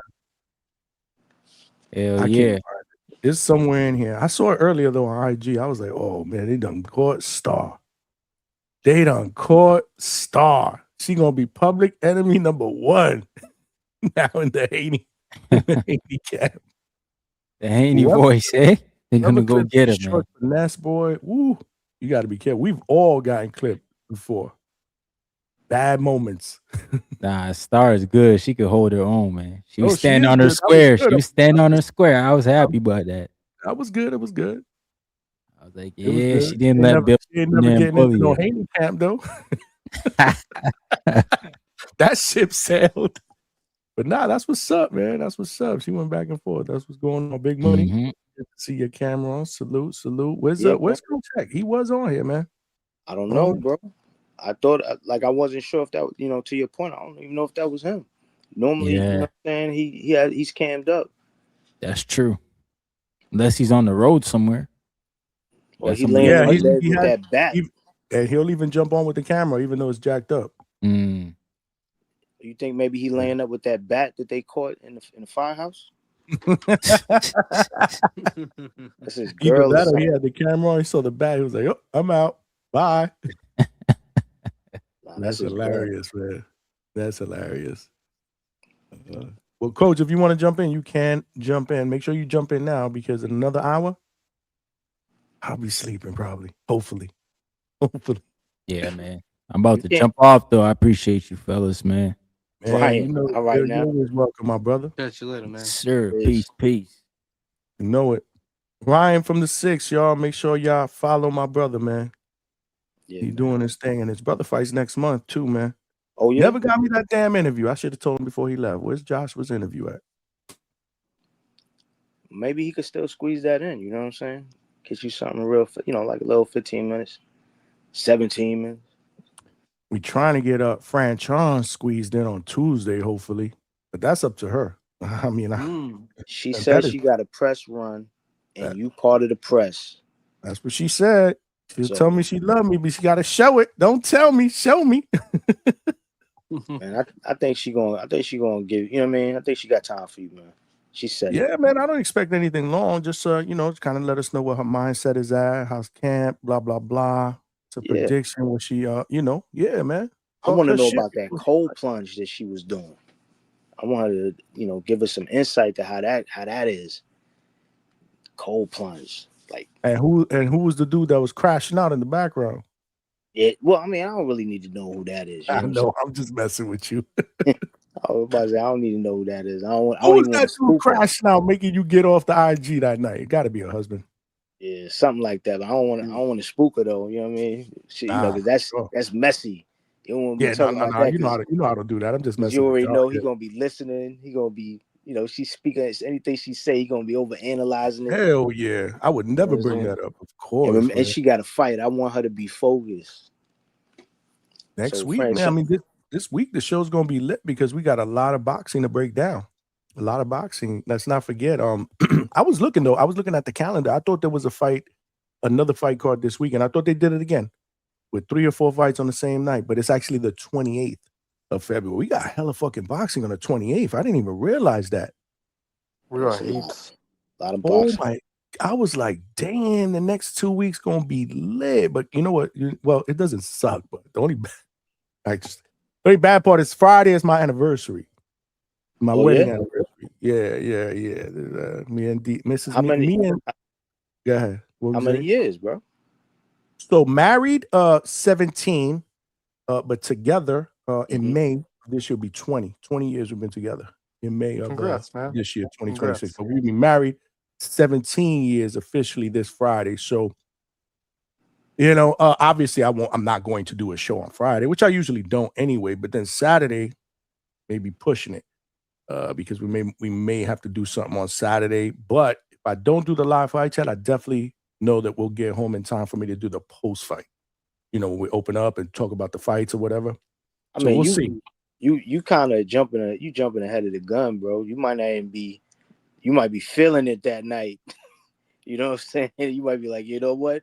It's me and you, baby. That's it. Yeah, but you know, Friday is officially, you know, anniversary. So I don't know what we got planned yet. We threw some shit out there. We're very, very simple though. It doesn't have to be anything crazy. Like you know, even for Valentine's Day, everybody was like, "Well, what are you guys doing? You guys are doing steak dinners?" I'm like, "Hell no, we stay away from the restaurants on Valentine's. It's too fucking packed, bro. Not trying to do that. We're not teenagers, but we just pay. We found a festival, outdoor festival, where there was a live band. The DJ was dope.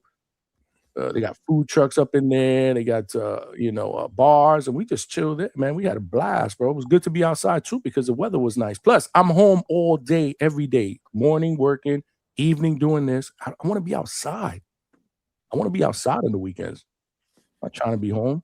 Hey, Johnny, Speaking look. of the devil, It's look your who we man's got. man. The man. What's going on? Man, What's going on? hey, I was first of all, was good with y'all. Appreciate you Peace. having me on here, Johnny. I've been looking forward to talking to you. You know, I'm a big fan of yours. I appreciate that. Which I'm also a fan of yours as well. You know, I like how Hold on, let me brace here. What's going on? I like how you stay up late nights. You know, you put the grind in, man. You keep it honest. You know, so I'm glad we could make it happen here. You know, I'm ready to, you know, talk some boxing and some fights and some hypotheticals and matchups and all of it. Ooh, hypotheticals. Hey Well, we got, coach, oh who's your Lord, here pick we for go. Shakur Bam? Here we go. I don't know Like we who's didn't like we didn't have enough boxing today for him to give us breakdowns of what we saw with Zuffa. Oh, Zuffa was pretty awesome, right? Hey, listen, ain't nobody could complain about Zuffa. Not at all. Hopefully they're getting paid for it because you know, like I had one fighter say I don't want to go on Zuffa. And I'm like, why not? They paying good. It was like he get $100,000 sponsorships and the purse ain't gonna equal that. And I was thinking about that. I was like, it's interesting because they don't allow you to have your own sponsors. Scooby ain't going nowhere, bro. Yeah, it wasn't Scooby, but Scooby would go in there. Actually, no, but Scooby's another. That wasn't Scooby I was talking about, but ironically, Scooby get a lot of sponsors too. All right, that's why I thought you was talking about Scooby because I know he gets sponsored. Yeah, no, he does.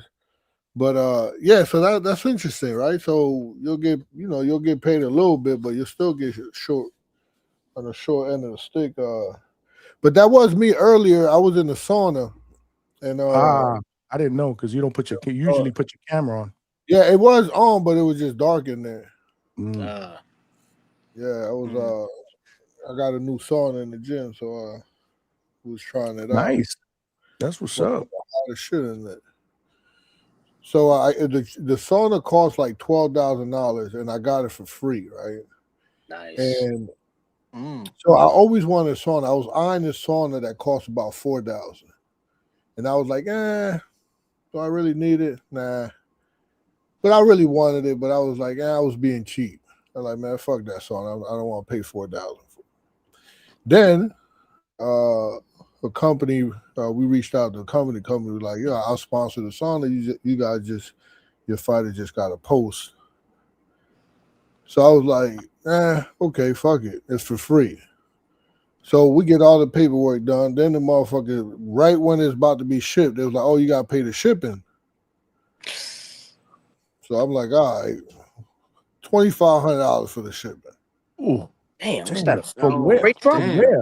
From where? Yeah, it was from fucking half. It was coming from Minnesota or somewhere out there, and I'm like, damn. All right, fuck it. I'm in. They got me right. I'm in. So then when it gets here, it's a 220. The outlet thing is 220. It's like my hot tub, my jacuzzi in the back. Mm-hmm. Yeah. Mm-hmm. So now I gotta get fucking electrician in here, and he gotta do the whole shit. So guess what? Guess what that cost me? $1,500. Damn. So I'm already in $4,000. I was like, I could have bought the other song. I was just bought the other one. I was like, man. Yeah, I had to do the same thing. I had to, yeah. You need a different. You still had to get it shipped, and you might have still had that issue with the outlet. But that other was really nice. This one's not actually. This one's pretty good because this is actually I put it in the gym. I wish I could show it to you. The lights is out, but I put it in the gym. But it's really an outside sauna. You can just have it outside. It's Right. pretty awesome. How many people does it fit max? 8. Oh wow, so that's a good size. Yeah, Damn. no, they got a small one at Pro Box. At Pro Box, they got a smaller one that probably fits about 3 people or 4 people, I think. Yeah, that's all you need. When I seen that Yeah. big ass shit coming here, I'm like, I don't need this stupid ass sauna. Shit big for nothing. It's like all the you're only gonna find 1 or 2 people in there anyways at a time. So I don't need Right. a Well, now you got to 3 get all of people it. is good. You got to do a fucking party in there, like 7 or 8 people up in there. I'm gonna take my leave, fellas. Shout out DHS. Salute, guys. know it, I'll brother. catch you later. With my man right there. Oh, that was Link from the other day. Yeah, man. Yeah. Oh shit, you got boxing Link. You had Link just Link the other day. Okay, Yeah. how you doing? How's everything? My Australian, right? You from Australia? Yeah. God, yeah. Every time you talk, you want to give history lessons.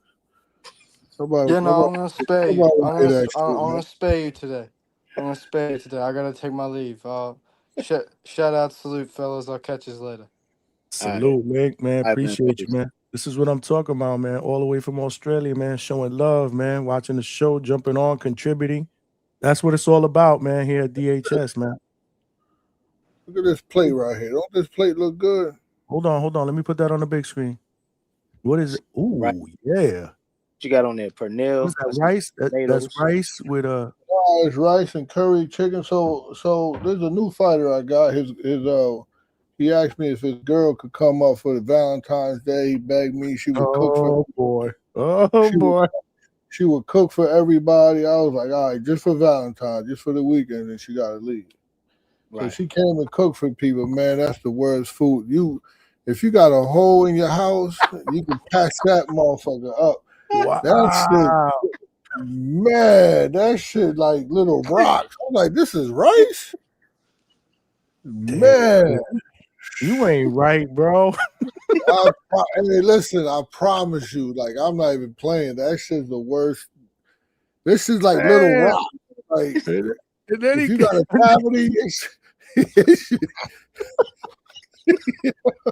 I'm telling you a one of a kind, bro.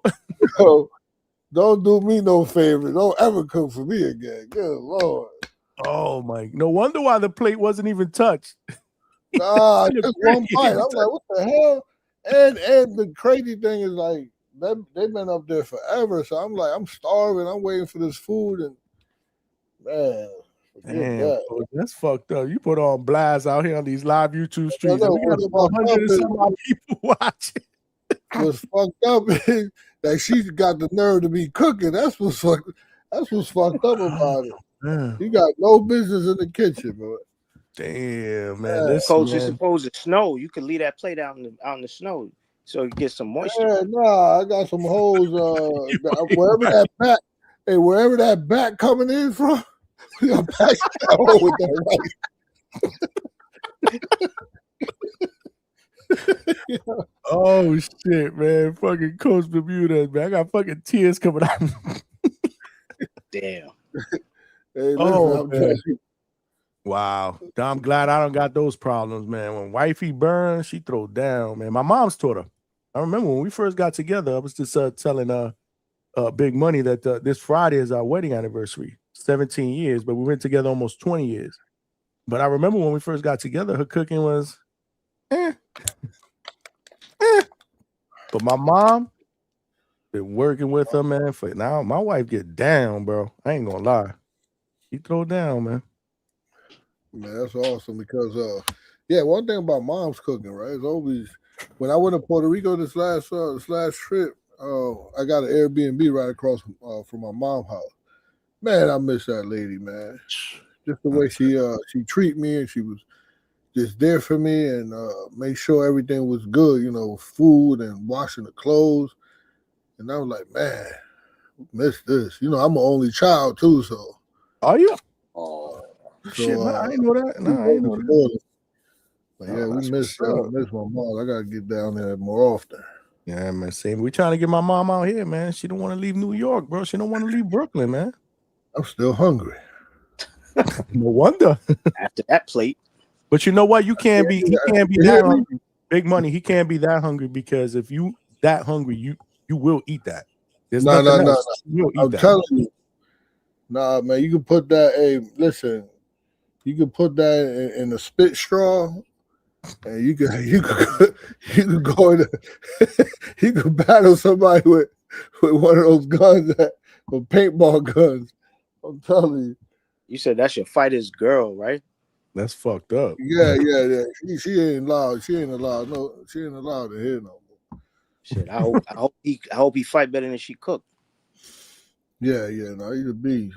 Yeah, you a beast. I'm trying to think which one. Nah, he's a new kid. He's a Oh, new he's a new kid. I'm actually going to DR with him. Oh, okay. Damn, and she's Hispanic? It's usually Hispanic. Yeah, well, I don't know. They learn since they're young. You know how to burn. She talks Spanish, but she got a weird Spanish. She ain't from like Puerto Rico or Dominican Republic. She got a weird Spanish. Gotcha. Yeah, she a young girl though. That might be part of it. That's another. She's she's like 29, 30, I think. I don't know. She looked like she's 40. But I think she about. You fucked up, coach. Don't bring no girl to the firehouse, man. No shit. Yeah. No shit. You right, Alberto. Moms are the best, man. I miss mom's cooking, man. So give us some type of pointer on how would you able to keep someone for 20 years? How I was able to keep someone for 20 years. Why you wouldn't want to be with me for 20 years? No comment. Come on, man. I'm a teddy bear, man. The hairline. Okay. It's more than a hairline. I gotta be honest, man. I think the success of this second marriage really, really stems from the train wreck of my first marriage. I say this all the time. Everything happens for a reason. And when I met my wife now, I was able to appreciate in a good woman. And my wife and my ex-wife are two totally different women. Like, I would hope so. Yeah, no. I mean, like, yeah, I don't want to go on a rampage here, but they're two totally different women. Like, I got it right this time. Let's put it that way, right? Yeah. Hey, so let's educate the people, man. What's the difference? I don't want to shit on one, to make a point. Just say that the first marriage was rough. Now, I did have a beautiful daughter with my first wife, so again, that was a blessing. But the marriage in itself was just a train wreck, right? And there were things that I did because of that, right, that I would never repeat with my wife now. You was cheating. You got caught cheating. Oh no! It has nothing to do with that. No, it just has nothing to do with that. You become spiteful. You become what's the word that I'm looking for? No, I didn't cheat. It wasn't that. It was That's right, Johnny. You can only cheat on a test. Right. That's right. Good point. No, listen, man. I learned a lot. Let's just say I learned a lot from that first marriage, and it prepped me on how I felt that I needed to be not just a better husband, but a better partner, a better friend. And you guys know the deal. Like 17 years later, I still date my wife. She's still my best friend. We talk all the time. It's crazy because I don't really have a lot of friends out here, obviously, like out here. It's always been me and her, me and her. She my ride or die. So let's just say I learned. So what is there's Toledo Trice out there. He's listening. So he might need some pointers. So tell the people what some good tips on how to keep them happy. And don't say communication. Everybody know that shit. Yeah. No, communication is a given. But you gotta enjoy being around each other. You gotta always keep it spicy. Like another thing too is when you tend to be with the same woman for years and years, shit gets complacent. You can't allow that. You can't allow it to get complacent. You know, you gotta keep it a buck. You gotta treat each other as if when you were together, during it happens all the time, bro. It happened to me. You get complacent. But nah, man, you just gotta keep it you gotta keep it spicy, you gotta keep it it's just weird, man. It's hard for me to be able to talk about it, to be honest with you. Like our relationship, and I'm blessed, it's like more organic, man. Like it's just weird. But that would be my biggest advice, obviously. Never take your mate for granted. Put it that way. Okay. Okay. Keep the marriage lit. That's spark. Yeah. You know what I'm saying? Keep it lit. Keep it lit, man. Do stuff. Go out, man. Have a good time. Whatever it is that you guys like to do it together. Um, always find time. Like it's like I remember when I was with my first wife, like with little things like, do you want to go to the mall with me? Nah, I'm too busy for that. And it was in essence because of our relationship, right? But nah, now it's like, yeah, the littlest things, man. Yeah, absolutely. I'll take a ride with you. Let's go to the mall or whatnot. Even if I veer off and to start checking my phone while you're in stores, we drove together. We kept each other company. And I didn't mind that. With my first wife, I didn't want to be company with her like that because we fought all the time. So, yeah. I'm somebody I'm fighting with neither. So I get What was that. that?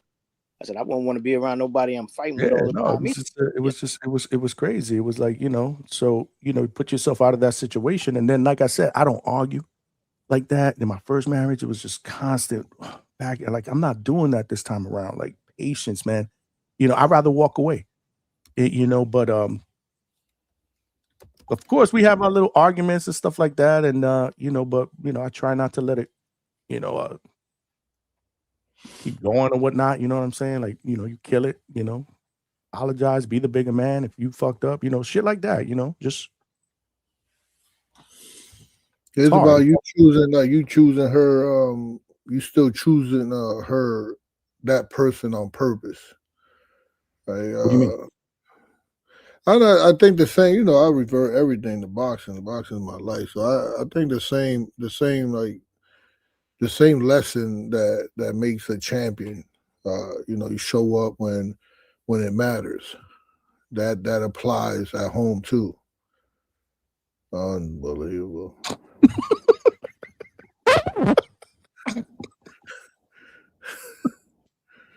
Go ahead, coach. I'm not even gonna comment. Go ahead. She finds you. Don't Wherever feed you at, when you go to the zoo, they got a sign out there that says "Don't feed the animals." Right, it's for a reason. Yo, that's the second time, Johnny. I'm not even gonna say. You know what? I'm gonna leave. I'm gonna let you ride. The mic is on. That's all I'm gonna say.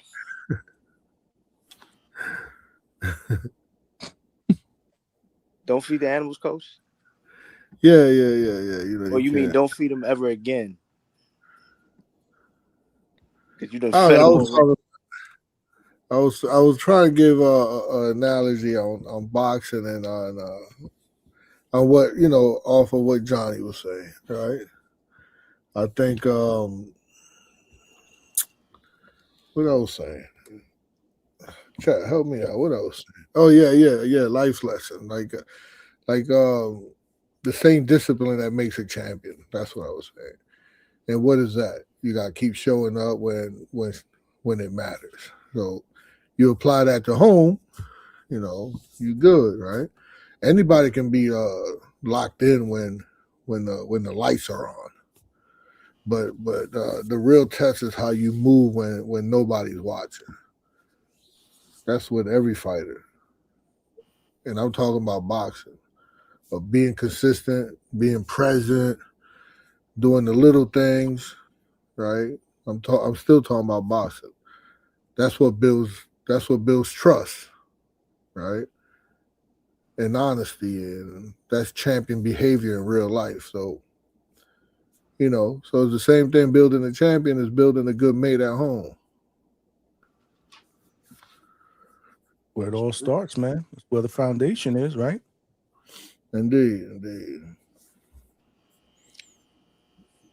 Well, Yeah, now that so we become the marriage spot, I'm surprised somebody didn't say we the marriage spot. The marriage counseling spot. The counseling Relationship spot. The relationship spot. This is what we do, man, at the Hangout spot. We talk about it all, man. We talk The about hot it all. saunas and love life spot. we need a chef. We need a chef in a building spot here. 'Cause Hey, man, it ain't easy, man. Relationships aren't easy, but they work. You got to work at it, man. Anything that is, you got to work at it. You just got to continue to work at it. That's it. You can't give up. If that person is meant to be, you can't give up, man. Just keep working through it. That's all. So what you doing for your anniversary? What's going on? I don't know. I was just telling Big Money. I'm not sure what, because again, we're simple, man. You know, we don't have to do anything crazy. As long as we're together, we're good. So I'm not sure. I kind of leave that up to her. She did throw a couple of things out there, but nothing really. I'm like, See, our thing is, fuck the anniversary, right? We can go out to dinner or do something like that on that day. But then, you know, later on in the year, we'll go on a cruise or something like that. And that is where we're kind of like, okay, this is kind of like our getaway for our anniversary back in February. Can't really do shit in fucking February. What am I gonna do in February? No, I hear you. You know. But yeah, we'll plan do to something. go on a cruise? Hmm? You plan to go on a cruise? We usually go on one every year. Yeah, at least one every year. Yeah, we've been doing that for a few years now. Last one we did was Labor Day week, if I'm not mistaken. In September, we went away for a week. We got back right before the what was it? The Canelo Crawford? I believe we got back right before Canelo Crawford, if I'm not mistaken. Okay. Yeah. So we usually do one every year. Sometimes we'll do one for Christmas, or we'll go away for Christmas. Because again, it's just me and her. My daughter's you know, she's got her own life going on now. So we ain't trying to stay home. We're trying to do something. Again, get out of the house, man. So we'll figure it out. Yeah, Johnny was talking about doing fight chats that night. He was like, "Yeah, we get out. I get back in time for us to do the post fight." I'm like, man, forget the post fight, bro. Nah, the post fight be like after midnight, man. We don't do that. We don't stay out till like 12, 1 o'clock in the morning, anything like that. But I will tell you, like, usually, like I said, when we get home, I'm chilling with her. Instead, I'll be talking to y'all sometimes on the back call. Man, I'm just saying, don't pre-plan that post fight nothing, man. You might be feeling it when you get back to the crib. You dig what I'm saying? And be like, all right, let's, you know. You'll see early if I put out a thumbnail. I'm telling you, man. I think we're gonna end up doing. I think I'm gonna end up doing something because we'll hang out Friday, and then again we'll pick another day to hang out. So Friday, Saturday's a big Boxing Day, man. Yeah. So you definitely like go out every once a week or twice a week? Every Friday, man, we go out to eat. We do something. We go to a festival. Saturday during the day, we do something. If there's not boxing at nighttime, we'll do something. Yeah, every week, bro. Every week. Where was that, Johnny, that you put the clip up? What was that at? Which one? You put up a clip. Y'all was out somewhere like a day or two ago or something like that. Yesterday or That was Boxing Park. So that was Boxing Park when I was talking about the outdoor festival. Oh, okay. Yeah, that was Boxing Park, man. Great vibes. Like again, they had a live band, a dope DJ that we've heard before. Every time he's there, we try to make it. This dude is amazing. In a band, they were okay. But great atmosphere. It's outdoors. There's a stage there. You got a couple of bars. You got a ton of food trucks there. It's just a really, really good, amazing vibe. So we went there. We went there Saturday night. We just chilled. Yeah, that spot look kind of lit. No, it's nice, man. Seen a lot of women's up in there. Even though I know you was, brought your saying to the beach. There's a lot. Yeah, no. Yeah. It's lit, man. And I've been there on other occasions where they have like maybe a Latin night. We've been there for reggae night, and that shit gets even more packed. It's crazy. Like if you don't get there early enough before the shit starts, and we had like a little table where we get our food, our drinks, or whatever. That shit gets fun. It's insane. Like you got to get there early. We do have a super chat that I got to read, fellas. Chevy Red Corner with the $5. Appreciate you, Chevy. She says some funds for that don't feed the animals funds. with the heart emoji, LOL. Hashtag the soft spot. Keep being a great hubby, Johnny. Dinero. Your hat ugly and coach breath looks stank. Damn. Damn, your breath stink through the phone, coach. Damn. Lord have mercy. She threw jabs at both of y'all. Appreciate the super chat though. I don't know if they appreciated the super chat, but I sure did. Oh no, I love it. I love it. Salute to Chevy, man. Getting her 2 cents. She in. noticed. Some funds for the Don't Feed the Animals funds. She said some funds for the Don't Feed the Animals funds. Yeah, salute to Chevy. She got a great line of tea that was pretty official. Yes. Isla Sips. We talked about it the last time she was on the panel. We put the website out there. What's your favorite flavor, coach? Oh, there's I don't know the names of them, but there's one. And if you go on the website, it's always sold. It's just like her, where it be sold out. It's like keep your inventory. So keep your inventory. You know what I mean? Like, Well, is it because of the popularity, or I don't know. She's not anticipating it being as popular, so her inventory isn't what isn't what it should be. Is that what you're saying? No, what I'm saying is, regardless of how you look at it, there's still responsibility that you have to have to the consumer. So this is Isla Sips, man. Which one you talking about? Oh, let's see. This is okay. The pineapple. I like the pineapple one. Look at this. Look at this. It's out of stock. No, it's out of stock. Out of stock. Yeah, look, the third one.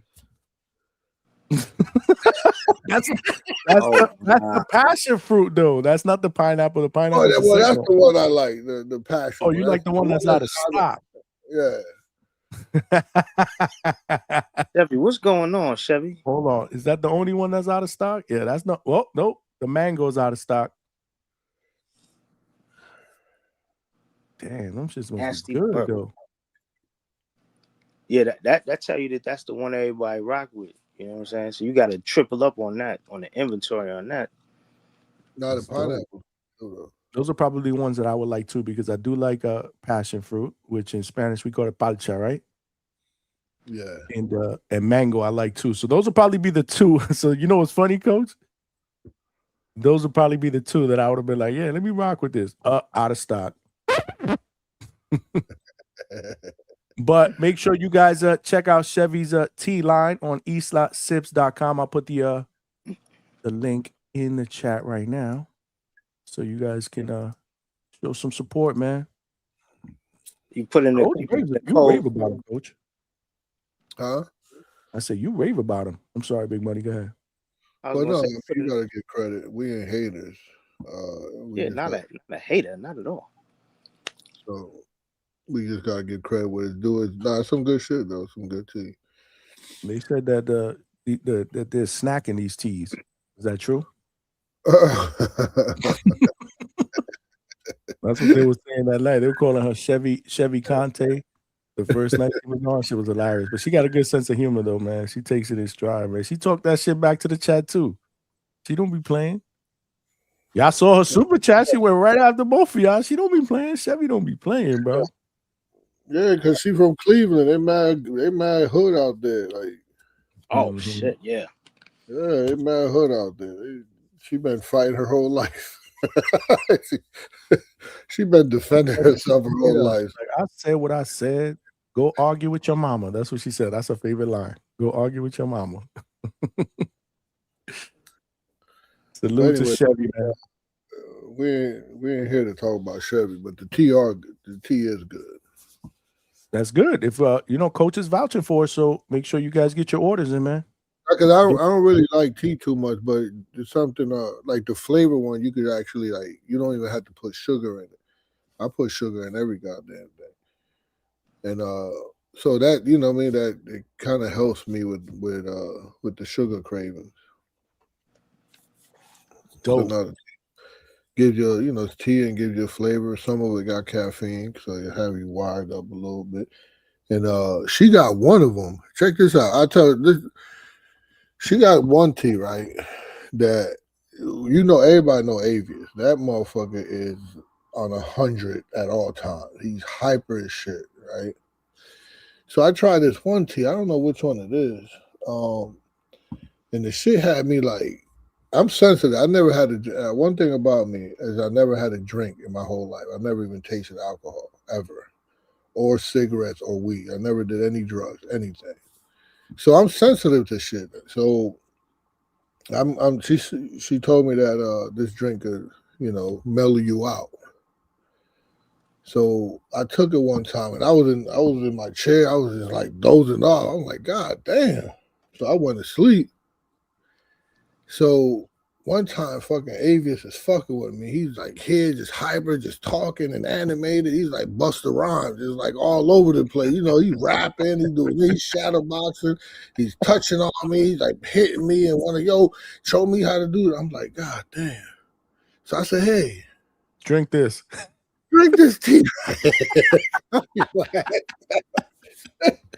This motherfucker go to sleep, right? He go to sleep like, what's that shit you gave me last night? I was knocked the fuck out. I was like, I don't know what that was. So whatever that tea is, motherfucker had problems going to sleep. Listen, the chat says she drugging people. That's some slack shit. That's some slack shit for real. Oh, that's what it's called, hammock naps? I don't know what it's That's what it's called, hammock naps. What's in there? Oh, don't even tell me. Don't A lot even of tell me. THC. Couldn't do that if I was on the show. I'll fall asleep on y'all. Yeah, y'all be talking, I'm like this. Now, that's the right one to have, though. No, but I thought it was just me because I'm just sensitive to everything. But if that should work on Avius. Man, that shit must be potent, man. Yeah, for sure. That shut him up. He went to sleep. Check it out. Do you have those available? Let me see. Yep, those are available. Hammock naps is all up in there. Yep, $14. Out. 2 ounces, man. You get 20 to 30 cups of tea with 2 ounces of leaves. So for $14, you get the hammock naps. But I think I'll be doing it wrong because I got the tea bags that I'm supposed to put like 2 things in, and I got this thing here, and I just like take this thing, and I just like stuff everything in there. Oh shit! I think I do it wrong. I think my should be like extra potent, and she said you're only supposed to put like just 2 scoops, but. So I don't really know. Those are you got to scoop it in there. They're not tea bags per se. So yeah, she said they're this is one of the tea bags. Let me look at that. Hold on. You put that on the big screen. Go ahead. This is a tea bag that comes with. I mean, I think this. I don't really know. I just know I got this here with the package. What is it? Let me show you real quick. I gotta try those teas for sure. Because I actually do like tea. She got the official old school original way you used to do tea, where you would steep the tea in, you have to put it in a little cloth or they had that metal ball with the strainer thing, the strainer metal ball. You do the tea like that. Hold on, let me put that on the big screen. So this is one of them here. It looked like weed. Like a bag of weed. That looked like a zip. That's probably what's in that nap. That's probably what's in that nap tea. Got me out here failing drug testing. So, and then we had this one. This one's like, I think this one's like caffeine. Got caffeine in there. I mean, I'm not a representative. I don't really know the names or whatever. But then you're supposed to put it in here, and this is the actual tea bag. And that comes with the tea. That little That's what's up. I don't really know. I'm talking about. Hey, Chevy on here. Shit, say something. Fuck, you got me selling this shit for you. I need a percentage. But this is a spoon. Oh, so it comes with all of that stuff? Yo, she hooks it up, bro. Oops. I wanted to put Coach on there so you could show. Sorry, Oh, Big Money. So you take one of these tea bags here. So this is what I'm supposed to be doing.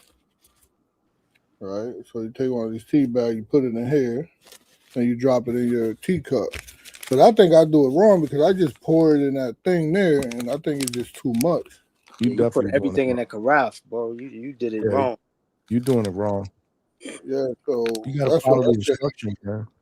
That's Yeah. what had me sleep. Man, Chevy, you you right. might have to do like a tutorial YouTube video or something on the website. Very Show true. guys, That's a good you know idea. what I mean? That's a good idea. Top Notch kind of said Hammock is about to be sold out. There's a Coach promotion. She said next week everything is available next week. Oh, child. She on it. But if you smell it, it smells like pineapples and shit. It's pretty good. Yeah, I want to try it, man. It helps me because I usually put sugar and shit, and that you don't have to. Big Yeah, Money, yeah. she agrees with you. That's a great idea. Yeah, 'cause Shoulda you got do a tutorial. knuckleheads like Coach, you know what I'm saying? They're gonna stuff it all in the carafe. They don't know what they doing. Very true, man. Show these guys how to do that, Chevy. That's a great idea, actually. Because that's different. Because I'm thinking they were just packed in the, all those leaves that she's talking about are just packed into individual tea bags, just like Lipton or whatever. And you just throw it in the water, when it's You control your own serving, I guess. What's fly about that is that because it's all loose, you could like mix and match flavors and stuff too. You know what I mean? You could come up with your own little blends. True. You know what I'm saying? That's How good are those, Chevy? This is a question for Chevy. How good are those when you're feeling under the weather? Because one of the things that I like to do here is I like to make ginger tea when I'm not feeling well. So I will throw a little, cut up a piece of ginger that we buy fresh in the supermarket. I'll throw it in the water, let it boil in there. And I'll throw some honey in there, and I'll make my own ginger tea. My wife will tell you my ginger tea when I make it is pretty good. And we do that. Like my mother taught us that, like when we were younger, like to do that, and it helps you with like when you're feeling under the weather. Right. So she said, I create my own blends. I have a ginger peach tea. But again, is it good for like if you're feeling under the weather? I always thought tea was really good when you're not feeling well, right? Oh, well, you got ginger in it. It'll make you feel better. Yeah. I like tea. I like tea much better than coffee, even though every day I only drink coffee on the weekdays. When I get up in the morning for work, I'll make my coffee and then I'll sit down in front of my computer and I feel like I need it. And it's also like a breakfast substitution, right? It wakes me up, plus it keeps me full to like, I don't know, 11:30, whatever it is. But I would love to be able to substitute that with tea, probably. You know what my shit was from Trader Joe's, but they discontinued it? The lemon ginger echinacea. That shit was crack. Cause it's so good. The lemon, the ginger, the echinacea. I don't know why they stopped making it. I love ginger tea. And that's I do official. too. You can put that in the fridge, heat it up, all that. Yeah, ginger is pretty good for everything, especially cold symptoms. Herbs cure stuff better than modern medicines. That's what they used back in the days, right? Grandma, great grandma, that's what they did, right? They Little bit of cured rum in the themselves with tea. some of the herbs and stuff that they used to make shit and teas and all that other stuff to help cure them from illness back in the days. Grandma throw the rum tea for you. Tea is better in the noon. I used to like it in the evening. I used to like it better at nighttime. We was chilling, watching TV when I wasn't doing this, and we were just cooling out. We'd make some tea and just cool out. I got some good stuff right now. The nettle tea, strawberry cucumber flavored green tea. It's official. You know what I'm saying? I don't know if you can see that. Yeah, hold on. Let's see. I see it. Yeah. Mm-hmm. This is my joint I'm rocking with now. No doubt. But I did put the website in the chat if you guys want to get some tea. Just don't pick the two that are sold out. Nah, they're gonna be back next week. Next week. They'll be back next week. Man, she put Shit, it back can you in pre-order? Can you pre-order? there. I think you're it's too far ahead. So the best thing. So this is what I'm talking about. Her, right? Like she should have came on and said something like this is what a real hustler would do. Like she would have came on and explained her teeth thing instead of having me here, tripping over my word. I don't know what the fuck I'm doing. I know I stuffed that shit up in there and make it. Well, listen, I think you did a good job. I mean, I think you did an all right job. Oh. Speaking of the devil. What's up, Chevy Ray? What's up? Talk to us, man. Talk to us. What's up, Chevy? Asking you shall receive. Yeah, her fingers is mad long.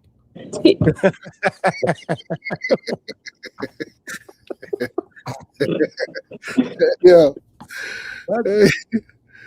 That's a nice thing to say. Yeah.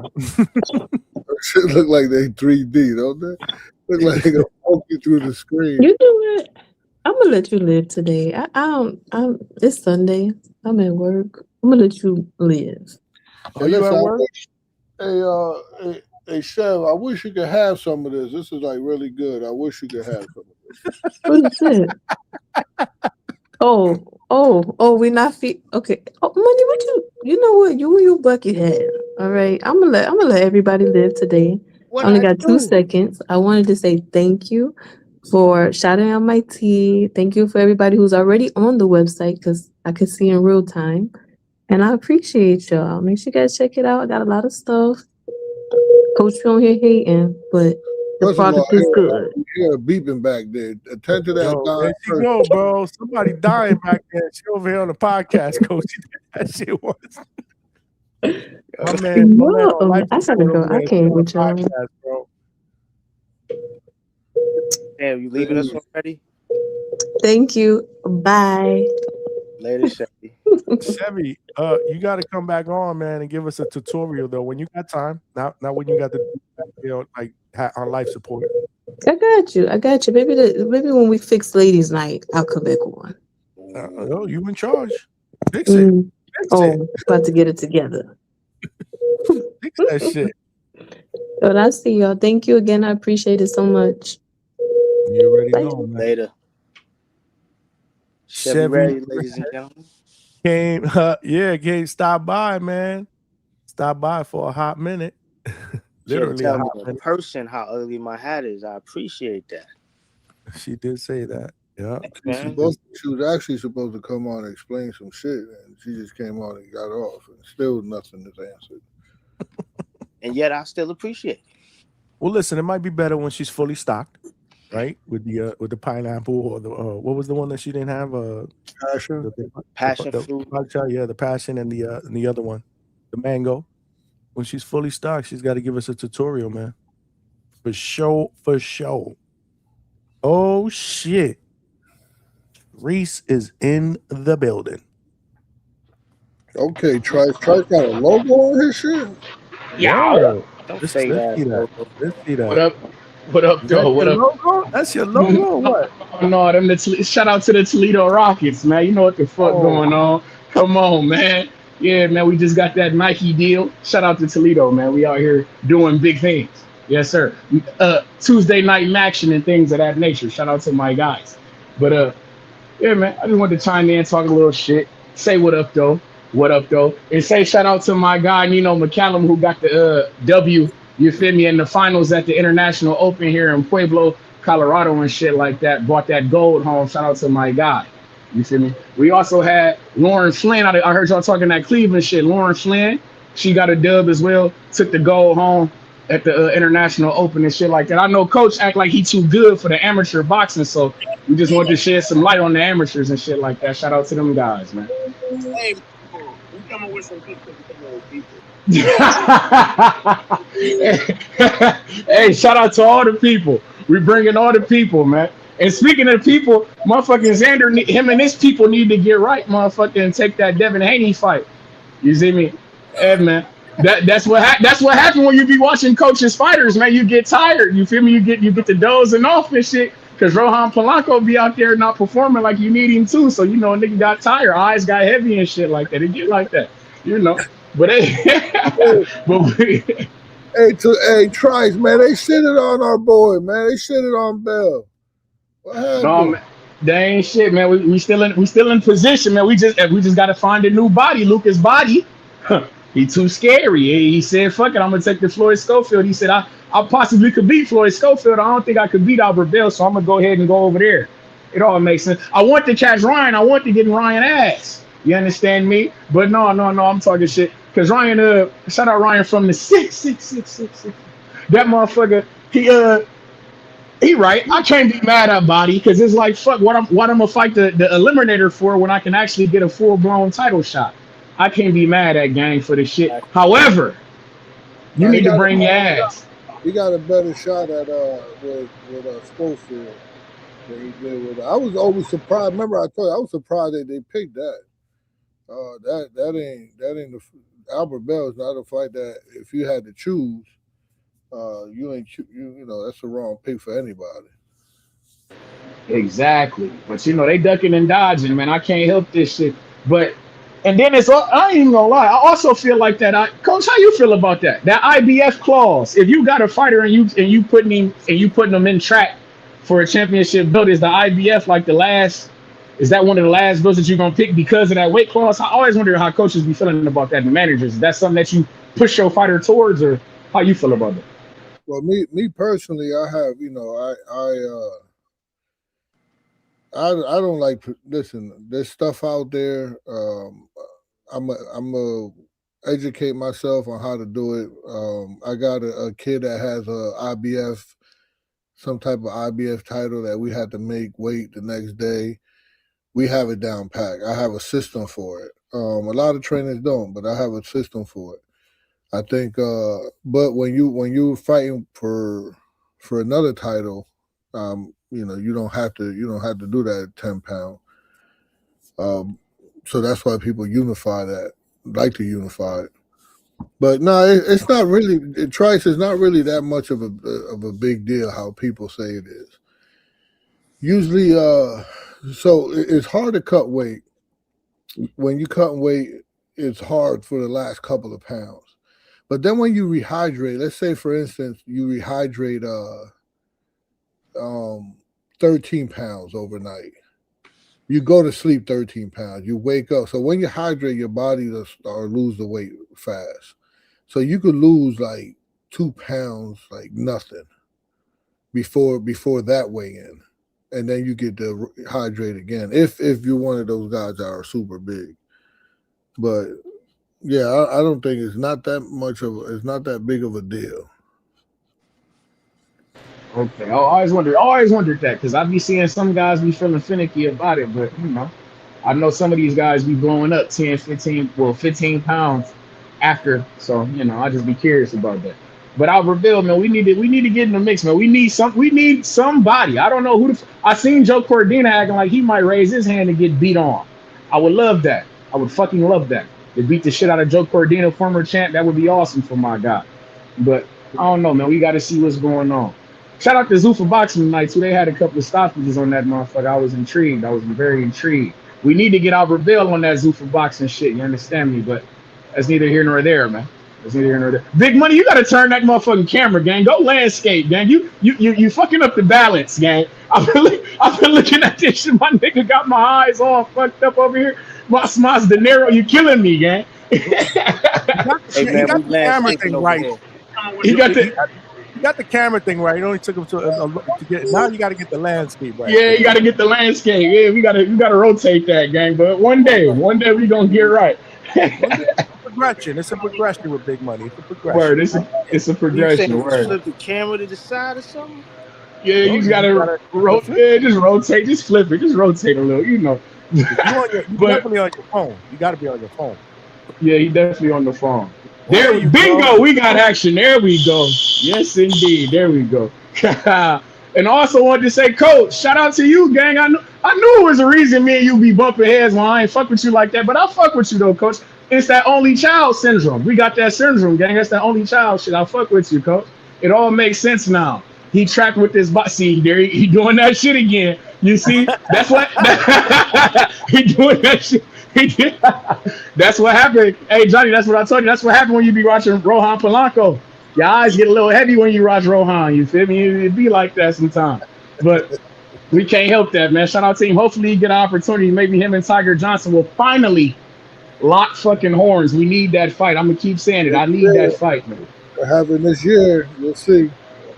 Okay. We need that.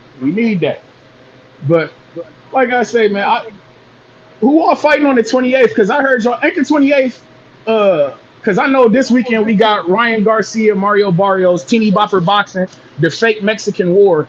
You feel me? But in about 2 weeks, we got the real Mexican War with Emmanuel Navarrete and Sugar Nunez. I'm into that fight. That's real boxing. That's real fighting. That's real violence.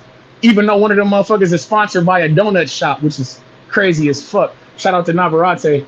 You know awkward body built ass. But we fuck with him though. He be putting on violent displays. He don't want to work out, bro. That's what he's already said. He said he don't like working out or none of that shit. But that man can brawl. He's a ballroom brawler. I don't care how good of a boxer you are. When you stand in front of him, somehow you get clipped. It's just I feel like I can never bet against him because I keep seeing that, and I'm like, yo, what's going on here? This dude is just. I don't see any real form. I don't see him doing nothing that makes that looks like real boxing. He's just throwing punches and catching you. And he's undisciplined. He said he don't like working out. But but them type of motherfuckers, I be wondering, like, because are they comfortable? Like, you think all they got to do is just go out there and fight. Some of these motherfuckers, I be feeling like they be putting a little, I don't know, like they be putting extra pressure on themselves. I feel like Navarrete just go, fuck it. We here to bang. We just go out here. I'm going to do what I do. You feel me? I'm gonna throw what I throw. Because that motherfucker be throwing uppercuts from that shit. Oh, my God. Coach, you're the coach, man. You the one who care about fundamentals and shit. What you think of a Navarrete? Is that a guy that you can get behind? Is this style something that you like? I'm sure there's all type of things that you would like to fix in this game, Coach. So what you think about a Navarrete? How you think that fight gonna look with him and Sugar Nunez? Because he's a knockout artist. Nunez be punching shit to sleep. Well, Sugar Nunez is the one that just fought Pitufo, right? And Pitufo, they said he was kind of washed up, right? And I thought he did a hell of a fight. What you think? I thought he did too, but it was a good fight. He been on the knockout streak though. He been putting guys away. I don't know if he gonna put Navarrete away though, but but it's to me it's that motherfucker. I don't know, man, because it seemed like he be getting hit, and I heard that he got hand issues as well. Like in that Oscar Valdez fight, he was shaking his hands out and shit like that. So I don't know if his volume is gonna be as high if his hands is bad. So I'm intrigued. I'm intrigued for that fight. This Mario Barrios and Ryan Garcia, like I say, this is teeny bopper shit. You know, we leave this for the kids and for the baddies. You understand, the Instagram models and shit like that. But because I feel like the most exciting fight on that card is gonna be Oscar Duarte and Richardson Hitchens, man. I'm fucking with that fight. I like that fight. I'm looking forward to that one too. Yeah, man. Like I said, Duarte made a fan out of me when I saw him live in Chicago. The people came out and that motherfucker was in there rumbling with Kenny Sims, but I thought Kenny Sims might have did enough to pull it out, but Duarte was coming on at the end of each round, so he was stealing rounds, man. That shit was low-key pissing me off. Cause Sims was in the mix, he boxing, and then my nigga letting go of the rope, like the last 30 seconds, Duarte would do something, crowd would go crazy, and you could tell that shit was swaying the judges, you feel me? And he poured that shit out. I was a little hurt by that. I thought Kenny Sims could have did a little more, but it was hell of a fight. Duarte made a fan out of me. I know he gonna come to fight. He gonna come to swing and bang.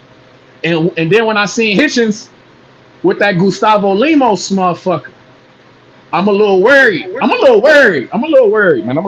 Coach, talk to me, man. What you think, man? Because I'm a little worried for Hitchens in this. What you think? But goddamn, you keep asking me all these questions. I ain't get to answer one. Cause you bullshitting, Coach. You come on, Coach. This is rapid fire. That's rapid fire with Treese, man. You know he on a time clock right now. 8 stars on that ass, bro. You better hurry up. Yeah, I mean, so this is something that I would like Treese to learn, right? Because I know he thinks Tiger Johnson is this awesome fundamental guy, right? Which he actually is. He kind of is. He's pretty sharp, right? But people get caught up on fundamentals, which is very important. But with Navarrete, it's not Olympic. What people see is like Olympic style boxing. They see the Shakur, they see the even the Andre Ward. They what's the guy that fought Ortiz? Keyshawn. They see Keyshawn Davis, how clean they are. Even Tiger Johnson, they're very clean. But this isn't Olympic style boxing. So sometimes just by you staying with the fundamentals is exhausting to you. So it's fighting, right? It's actual fighting. Like Navarrete, like his fundamentals are different. Think about this is professional boxing, it's not amateur boxing. So think about pace, think about pressure, think about those angle punches, think about the volume. And one thing that's really, really important, think about grit, right? He's not trying to look pretty. He's trying to make you like uncomfortable for 12 rounds. That's like Navarrete style. So that's his fundamental: pace, pressure, volume, grit, and angles. Okay. I like it. I'm intrigued. Right? You understand? Like the pressure isn't Yeah, pressure isn't it changes the pace. Yes. Go ahead. It's taking space and taking time, like like backing you up, making you punch before you're ready, making you fight off the ropes, off balance. Like that's like what he brings to the table. Like the pace is like he makes the fight happen at his speed. He throws a lot. Definitely from weird spots, from weird angles. Even when he misses, he's forcing a reaction. So the man, like what a lot of people eyes aren't trained to see, he's nice at. They're trained to only see like the Tiger Johnson style, the Shakur style, the Choo Carrington style. Like if you ain't that clean, like they can't. A lot of people can't see past that, right? So I just think though, it's still those inside fighting. You don't see that too much in Olympic style fighting, right? Single clean shot, those quick exchanges. I'm just like visualizing him in my head right now. But the biggest thing, what I said, volume, right? Volume isn't just volume isn't throwing a lot, it's layering, right? You got your touching shots to occupy your guard. Then you got your real shots behind it, and then another wave before you even can reset. So he's a beast at that. And I'll say one more thing. Because I did mention grit, right? And this is like it's hidden. Grit is hidden behind fundamentals, right? He'll take a shot to give two, right? That's grit. Right? He doesn't get discouraged. You're punching on him, he's not getting discouraged. And he's definitely comfortable in like messy moments. I don't know if that makes sense. He's comfortable in messy, like you think is a wild shootout because you're frustrated and you want to fight, and you think he's doing that with you, and he's not. Everything's pretty much calculated. So if your plan is make him uncomfortable, you realize he likes being uncomfortable. That's a fact. I seen a lot of guys I seen Johnny pull up some comments. They talking about Navarrete might get stopped. I said, whoa. Yeah, But I heard, couple people. yeah, Yeah. yeah. And It's I hear you different talking when about you're in there volume, with. coach. Oh, go ahead, Money. I was just saying it's different when you're in there with him, and it's very difficult to prepare for his style. Yep. I find that shocking, man. I don't see him getting stopped. That's a fact. It's just with him, like and I heard you talking about the volume. It's just his last couple of fights. He been making mention of his hands, man. He been having hand issues. So that's just one thing that got me like thinking, like, is his volume gonna be as high if his hands is fucked up? So, that's just something I've been thinking about. But I do like Navarrete though. He bring violence. He beat on motherfuckers. He come in to swing and bang, and he come in to fight. I like him. You feel me? I do like him. It's just that awkward shit be so funny, boy. That's all. But like I say, the next 2 weeks we got a couple of quote unquote Mexican wars about to happen here. So I'm intrigued. I'm gonna be locked in. I just don't know how much of a Mexican war we gonna have on the 21st with the pretty boy Ryan Garcia. You understand me? But hey, man, the Aztecian warrior Mario Barrios. Hopefully he pulls something out. I like the scene. And I'm intrigued to seeing that motherfucker Andy Hidioka as well. I've been watching him. I've been putting my eyes on Gang a little bit more because I only really watched like one fight of him live before, and I'm saying let me go back and watch some more Gang. That motherfucker might be, I don't know. He might surprise us. Money, what you think? I see you shaking that noggin. Talk to me, Gang. What you see? I mean, I don't know, man. I just finished doing my film study on him. I watched a good swath of his fights. You don't see the vision, huh? You're not seeing the vision, huh? Nah, not really. Okay, say less. Okay. I think the size. I like his size, Paul. You feel me? He's bigger than some of these guys, taller than some of these guys. So I think he might pose some problems. A lot of flaws. He do got a lot of flaws. That's a fact. But one thing I will say is, you know how I feel about guys who be in back-to-back scraps. Like Gary Antoine Russell, he been a couple of his fights. He been in some back-to-back heaters. Like some. I feel like sometimes that shit is a little bit of wear and tear on guys, and maybe Andy Hidioka can capitalize on that. You feel me? And 2 years since he been in the ring, and before that Barroso fight, it was a year before that he was in the ring. It was like almost to the day. Yeah. And that was an 8-rounder to get him prepared for the Barroso. And the 8-rounder was with a guy that. Who is he? No, that's. But and let me ask you another factor into this though, because remember this fight was supposed to already happen, and I remember I had asked Junior about this on TVV, and I was asking about like when you have postponements and things like that. Like, and let me ask you, Coach, because I'm sure you done had a postponement with a fight before. Like, have you ever noticed like fighters getting bored? Do they get tired of training for the same guy, even though they was supposed to fight him like 2 or 3 times and it just never happened? Do that affect the way that guys think about their opponent or they training going into the fight? Yeah, you could have that Teofimo. Remember that Teofimo fight when he fought Cambosa? You could kind of like fall asleep a little bit, be like so sure of yourself that you got him. You imagining yourself winning all the time, and then the camp is fucked up. So you go back into camp, and then this whole camp is like, this is how I'm gonna beat him. This is how I'm gonna beat him, and then it's like you kind of lie to yourself a bit, where you just only see you beating him up, and then get surprised when you see something else in the ring. But yeah, you can fall asleep on that. And that's one thing I'm a little bit worried about with Gary Antoine Russell, considering the fact that he only fights one time a year usually. Like they known to have a little bit of a hiatus. I got one of my kids in camp with him, and my kid is he's a tall southpaw. No, he's a tall right-handed kid. His partner southpaw.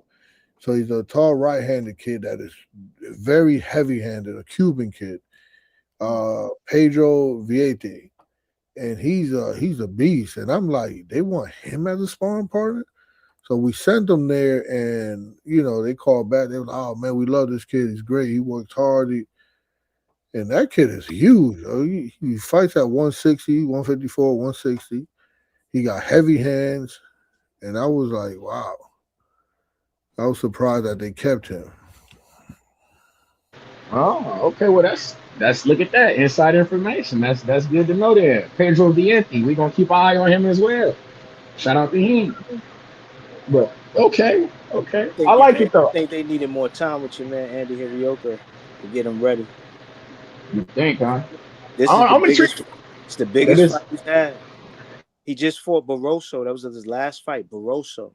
I was actually at that fight in that was in Japan. I was actually at that fight. Okay. How that look? Barroso, how did that look? He old as fuck though. Yeah, I was gonna say old as fuck. Exactly. Yeah. And Andy Hirioka, nigga, he had an 8-rounder a year before that, getting in there with Barroso. It's like everybody keeps talking about, oh man, it's a game changer. Gary Antoine might get stopped. Yo, he just beat Barroso, bro. Barroso. Hey man, but Barroso had beat that O'Hara Davies motherfucker, who was guys was high on O'Hara Davies until he got his ass put away.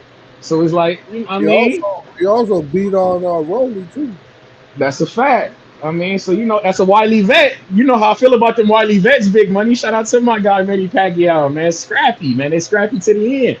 So hey, man, it could be something. Who knows? I'm intrigued in that fight though. It's crazy because like literally every fight on this fucking card coming up I like except the damn main event. I hate the fucking main event. Malcolm silly as shit. But but no, every fight on the card I'm intrigued in except the damn main event. This shit is gross, man. This shit is really gross. Even the Beck the Bully fight. Go ahead, man. Nah, the Beck Bully and Senak Becca, that's the fight that I'm looking. That's the fight I'm really looking at the most because I really want to see how that turns out. Because your man Beck is, Beck has been on track. Like he's been on track and off track to win a title for the longest time. And I think that this is a turning point for him, the same way it is for Senak Becca, because he's getting older too. And that dude, if he can't win this fight, that's going to probably be it for him. Beck might get another chance because Beck has gotten other chances over and over again. You know what I'm saying? He's not a very disciplined fighter himself, as it's been over the years. But as far as your man Andy Hirioka, I'll give you something good that I can say about him. I think his conditioning is A1. Something that a lot of people don't know. He was a distance runner before he ever fought in boxing. So his stamina, his conditioning is amazing. I've seen him take some pretty good shots. I don't think he's taken anything super flush from. Coach might be able to correct me. I don't think he took anything real flush from Barroso, but he did get clipped by Barroso a handful of times, and he didn't look, he didn't wobble or none of that. You know what I'm saying? And I've also seen him take some big shots from other guys that maybe they weren't so strong, but I had to give the deference to that man's chin for the fact that I never saw him get rocked. So I'm gonna give you that. He's tough. I like it. And that's what we need is a tough guy in there with Gary Antoine Russell because we know he coming to swing and bang, coming to put shit away. So I'm really intrigued in that fight, man. I'm really intrigued for that fight. But that's in that Becco motherfucker. He finna get put the fuck away. I think he about to get beat on, unfortunately. The last time I seen him was the David Morrell shit. Well, I think he might even had a fight after that. I'm pretty sure he had a fight after that. But I know with that David Morrell shit, the last fight of Showtime, that shit was a joke. He got that shit pissed me off.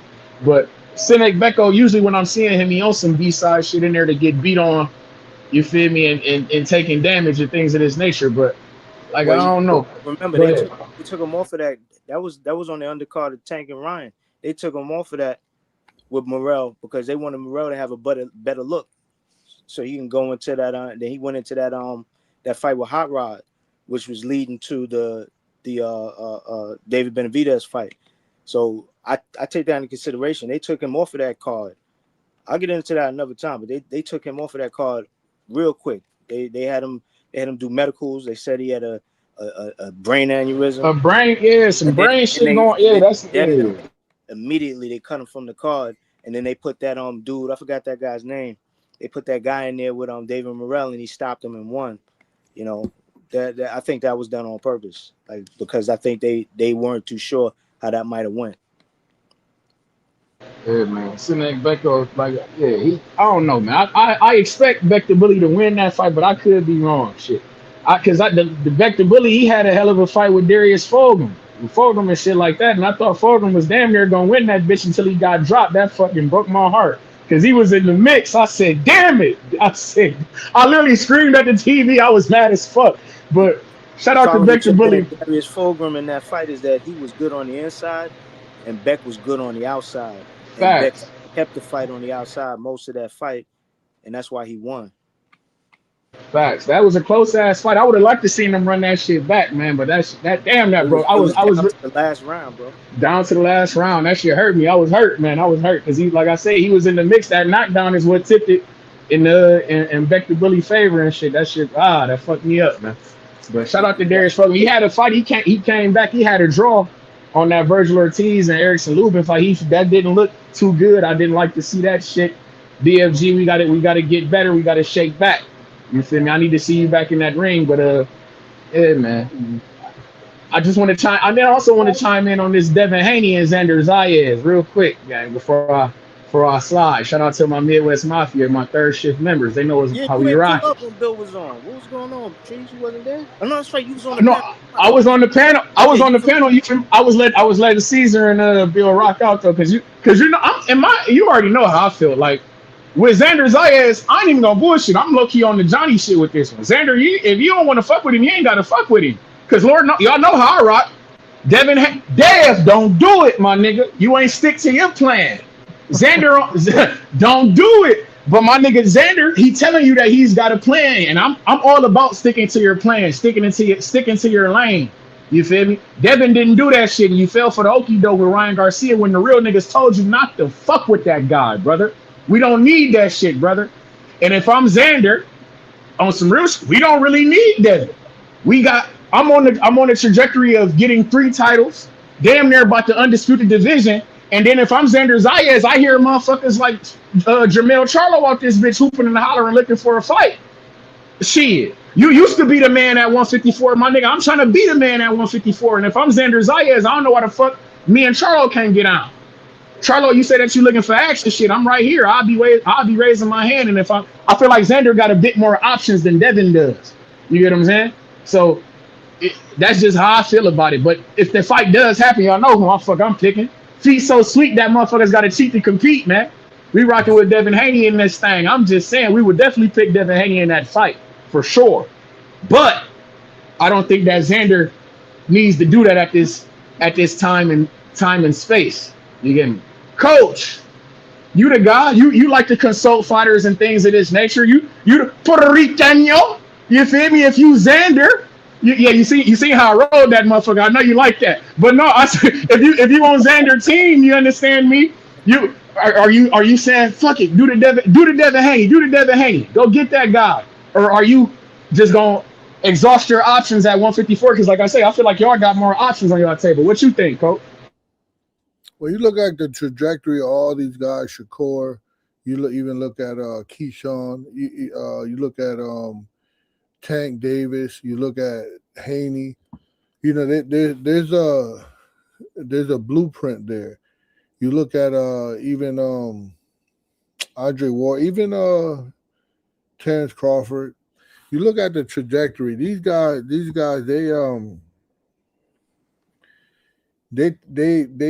take fights where it might look dangerous to the casuals. Like I know I love Shakur. He's a Puerto Rican legend. I think he picked Tio, and everybody's like on it, like, wow, he beat Tio Fima. But anybody that knows boxing know that was going to be a slap around fest. But you know, I'm not hating on it. There's a blueprint in that. Devin Haney, look at all the people he fought until he finally fought. Look at when he fought. He finally fought someone like Lomachenko that was a little guy, and fought Linares. Look at what age he was, right?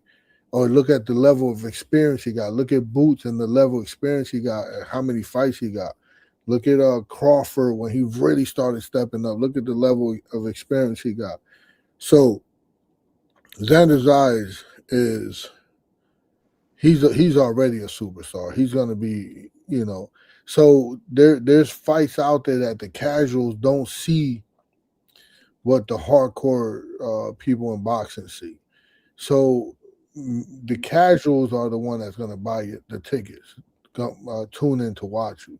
So just get the fight hard enough that the casuals you could fool them. I think Devin Haney is a difficult fight, right? So I think that stay away from people like that. I'm kind of like giving up his game right now, but I have a lot of integrity when it comes to boxing. But I also respect it. Go get that title from Josh Kelly. Or go fight someone like, big up someone like, let's say a boss. Not a boss, but like they bigged him up. Oh, he's a world champion. He beat Zayas. Stop it. He's about to smack a boss around in Puerto Rico. So I would just keep making him a superstar because he's only 23 years old. Yeah? So by the time Xander is 26-year-old and he stays on this trajectory, he's going to be a monster. He just needs experience. The reason why Haney is so good, because he got, like, Mayweather was so good, even Terrence Crawford or Canelo, the reason why they so good, because they're able to make that ring walk to the ring and nothing bothers them at this point because they got so much experience. And then they fuck around and fight somebody that's just coming up, but this is the biggest fight, or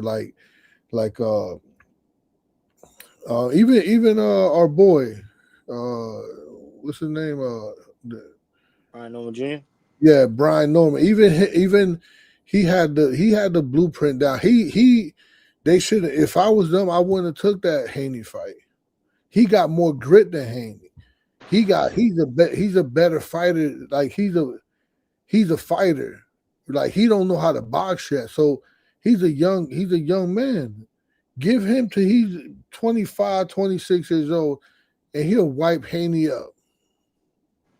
I picked Haney to win because Haney been there before, right? These guys, actually, I picked Haney to win, but I was rooting for Norman because fucking, I don't know. I'm just like that. We're on here even though we're fucking with each other, but we're still on the hangout spot together. I ain't hanging out with motherfucking Bill so you tend to root for motherfuckers that you have something, some type of affiliation. Rapport with, I get it. You built the rapport with. I get that. I can yeah. So understand that. the point that I'm trying to make, there's fights out there that are pretty easy for Xander. He should entertain them, keep fooling the casuals until he gets to like 26, 27 years old, and he's fully a man, right? Even Tank been having people fooled. I don't know if Toledo tried. I just know that you ain't a fan of Tank. You can't be a fan of Tank. Oh, you bullshitting. We fuck with Tank the long way. I like Tank, man. I'm a fan. I'm a Tank guy. But this is what I'm saying. So this is what I'm saying. I mean, I like Tank too. I'm a boxing guy. So they did a really good job at building him. Yeah. He you know what I'm saying? This is what I'm talking about. So usually you get to the point where he is now, and now you start fighting people like Shakur, like Terrence Crawford. Like you get to a point where like, now you start, but he got to this point and he's still not fighting nobody. This is, what I'm saying? So it's like, at least fucking Shakur's out there fighting, at least fucking Haney's out there fighting, even fucking Ryan Garcia's out there fighting, and he's not fighting. But you're a fan of him. My man, hold up. You can't be a fan of motherfucking Tank, son. You can't be a boxer. No, I fuck with. No, but hold on. We got to hold on. Just think about the Gamboa. Even it's about the violence, and even like niggas be sleeping like on that Gamboa win. Motherfucker, Tank beat Gamboa before Devin did and shit like that. And guys give Devin credit for the Gamboa shit. It's like Tank, he been doing shit. The Leo Santa Cruz win. I know guys was mad at I wasn't mad at that Leo Santa Cruz fight. Who giving who credit for being Gamboa? with half a I foot. mean, when he beat him, you got to give him credit for that win, coach. That wasn't a shabby dub against Gamboa when he beat him. So I'm just saying, coach. Man, me personally, I know Gamboa. I used to train Javier Fortuna. We was trying to get that Gamboa been washed since Crawford knocked him out. God damn, coach. You know what I'm saying? I was trying to get that fight back because I knew that it was gonna be difficult for 2-3 rounds, and then he gets knocked out. It's crazy how these dudes didn't knock Gamboa out. His punch resistance is not even is not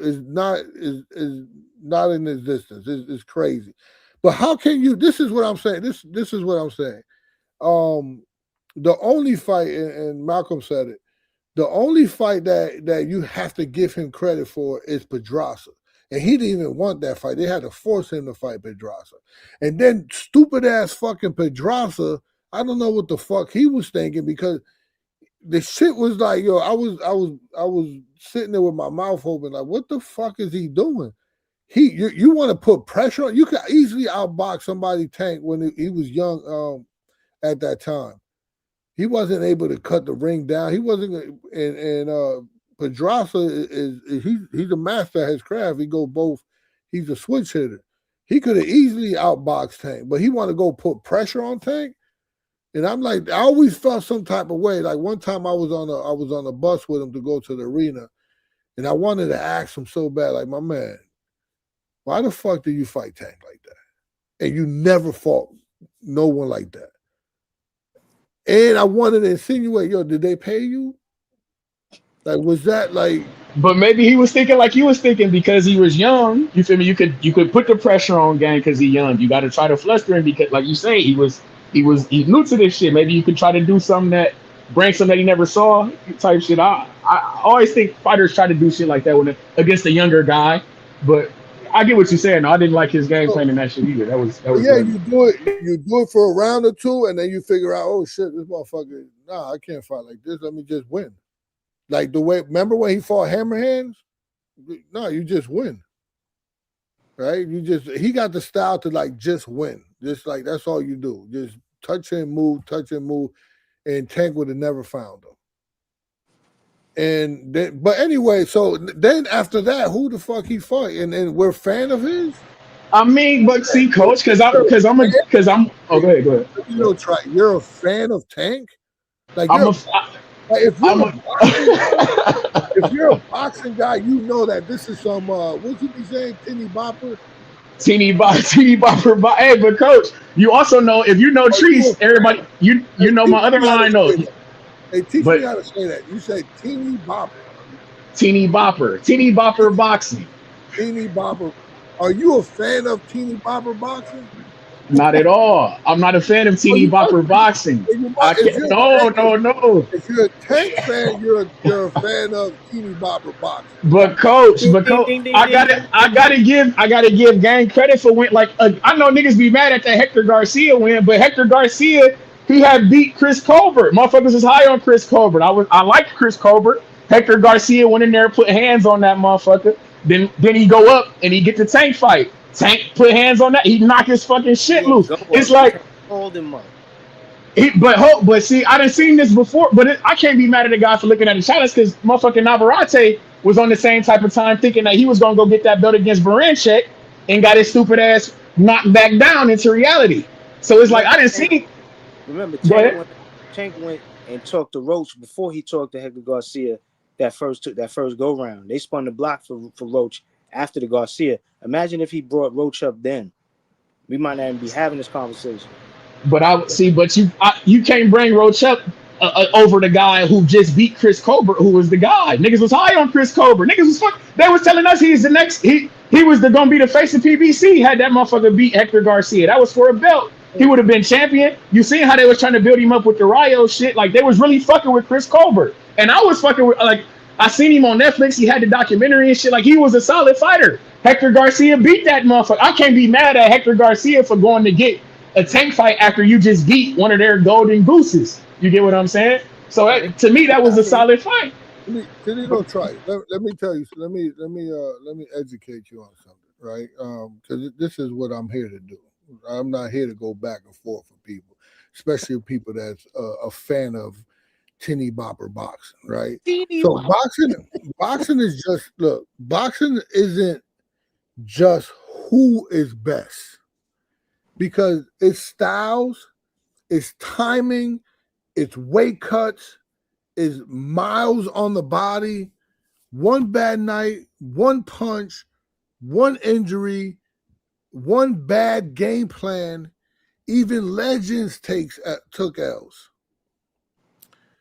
because nobody's perfect every round, every camp, every era.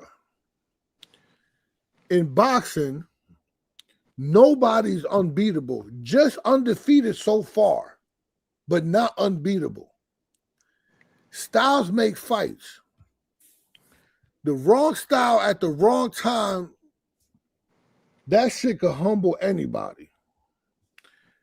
All it takes is one night that you're off, and one night the other guy is on. Let me put it like this.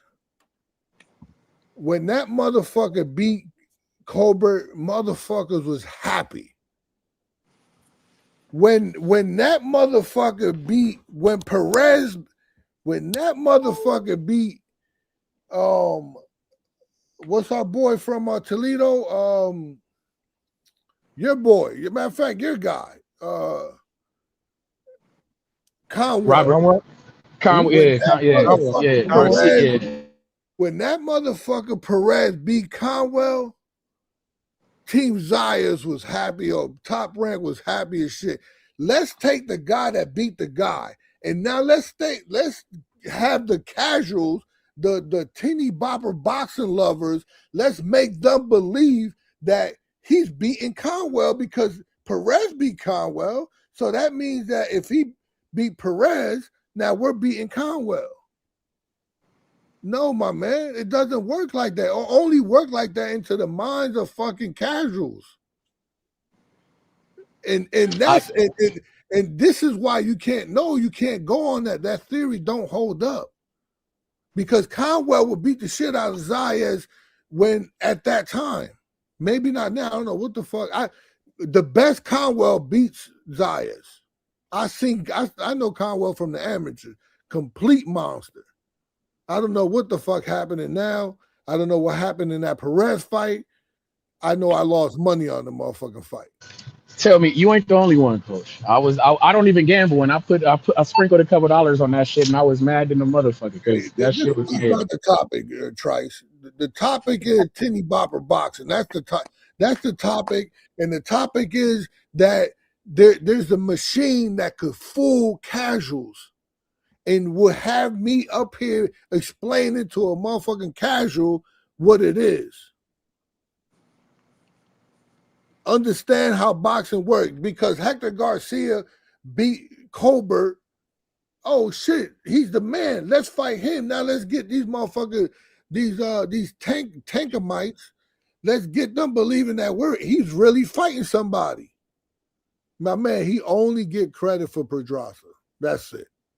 And Pedraza fought. I don't know what the fuck was wrong with him that night, but that's it. And I don't think he wanted Roach then because Roach was ready. I think he thought he would frustrate that man by having him sitting around for a year. I was into the, but I had guys who telling me that the Roach fight is bad, but I'm like, hold on, Roach almost damn near stopped Jamel Herring in they fight. Like that was his only L in this shit. But see, I don't know, man. I don't know, man. Roach happened before the Ryan Garcia fight. There might not have been a Ryan Garcia fight. He was on the road to a payday. That's why they got Hector Garcia because they knew they could get him up out of there. So, but y'all don't give credit for. All right, see, I can't do that because with Tank, I got to give him a little bit of credit because of these former opponents. They become champions. Some of these guys is champions right now. Barrios is a current champion right now.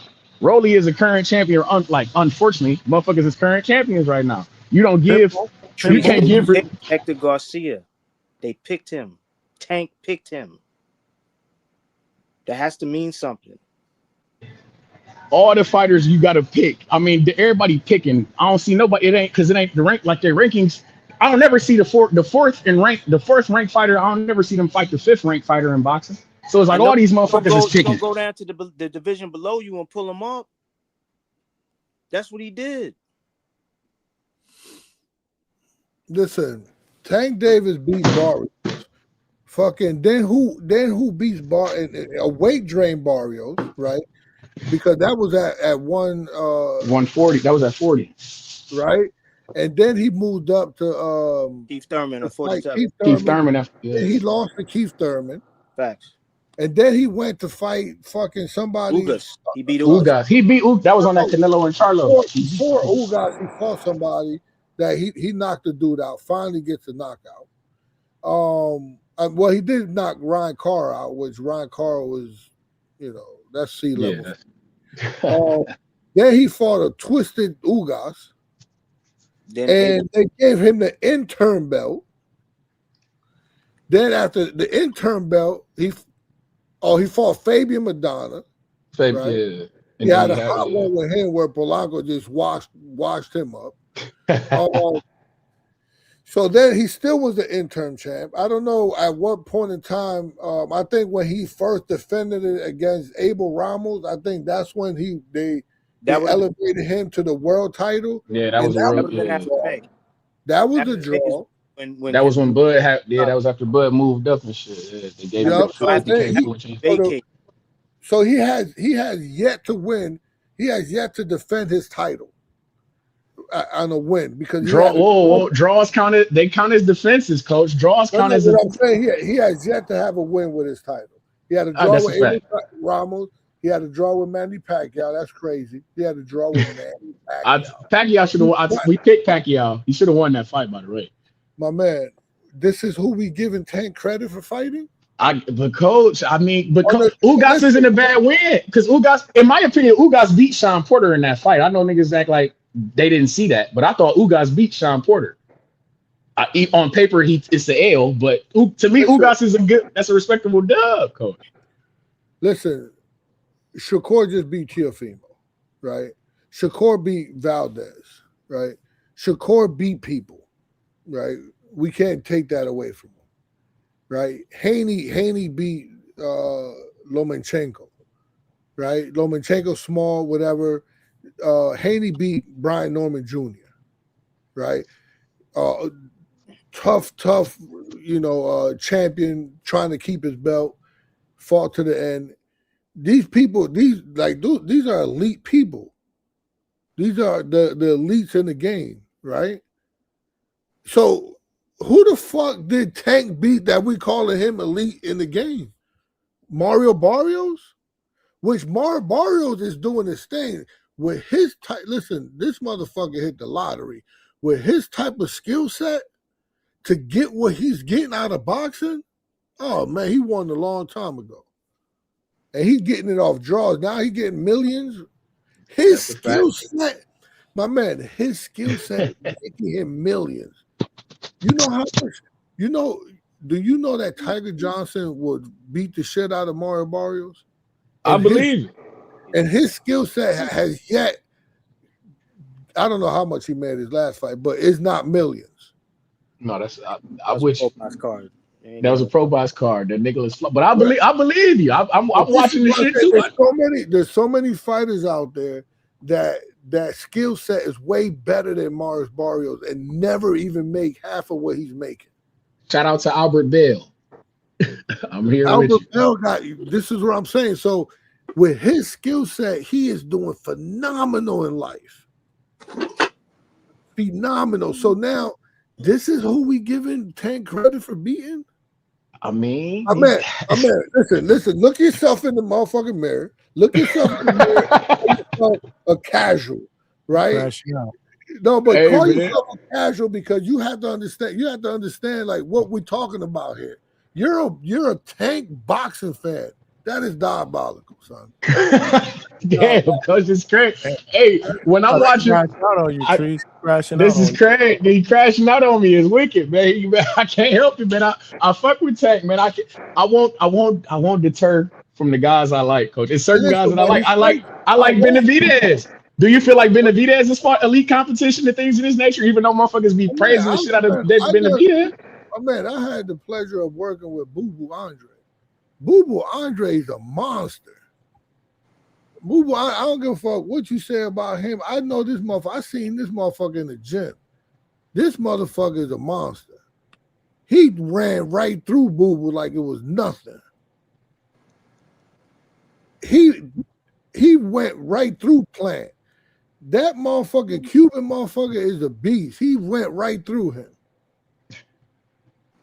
Right? But when I'm looking at Boop, all right, see, bingo. So let's do Boo Boo Andre to Mario Barrios.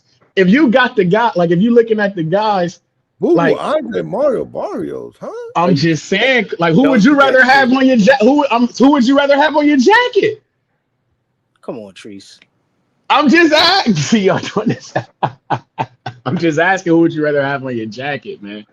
I think Mario Barrios is a great scout. For the past half hour. It's like y'all ain't been having this but money though. What's wrong with having Mario Barrios as a jacket on your scalp though, guys? I feel like we can. I gotta go. I gotta give him more credit than only Pedraza, man. I just come on, man.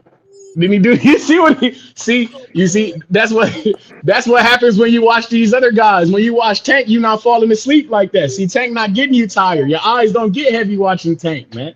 Tank fills up arenas when he fights. Tank fills these arenas up with nothing but casual. They just want to. Did you ever buy a Tank? You didn't buy no ticket, did you? No, I ain't buying no ticket. We come on now. We fucks with him. I'm gonna watch him. I watch, but there's certain guys I'm not spending no money for. We spend some money for Devin Haney. We spend some money for Jared Anderson. We spend some money for Albert Bill.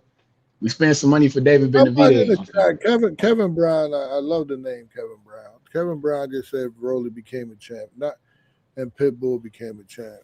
These are PBC fighters, my man. PBC fighters, like they become how did Rolly become a three weight division world champ? Relax, my guy. Maybe he better than you giving him credit for it, coach. He got my man Big Money was just talking about what was his name, Barossa, or he whooped on Rolly. Remember that. And he's like 50 years old.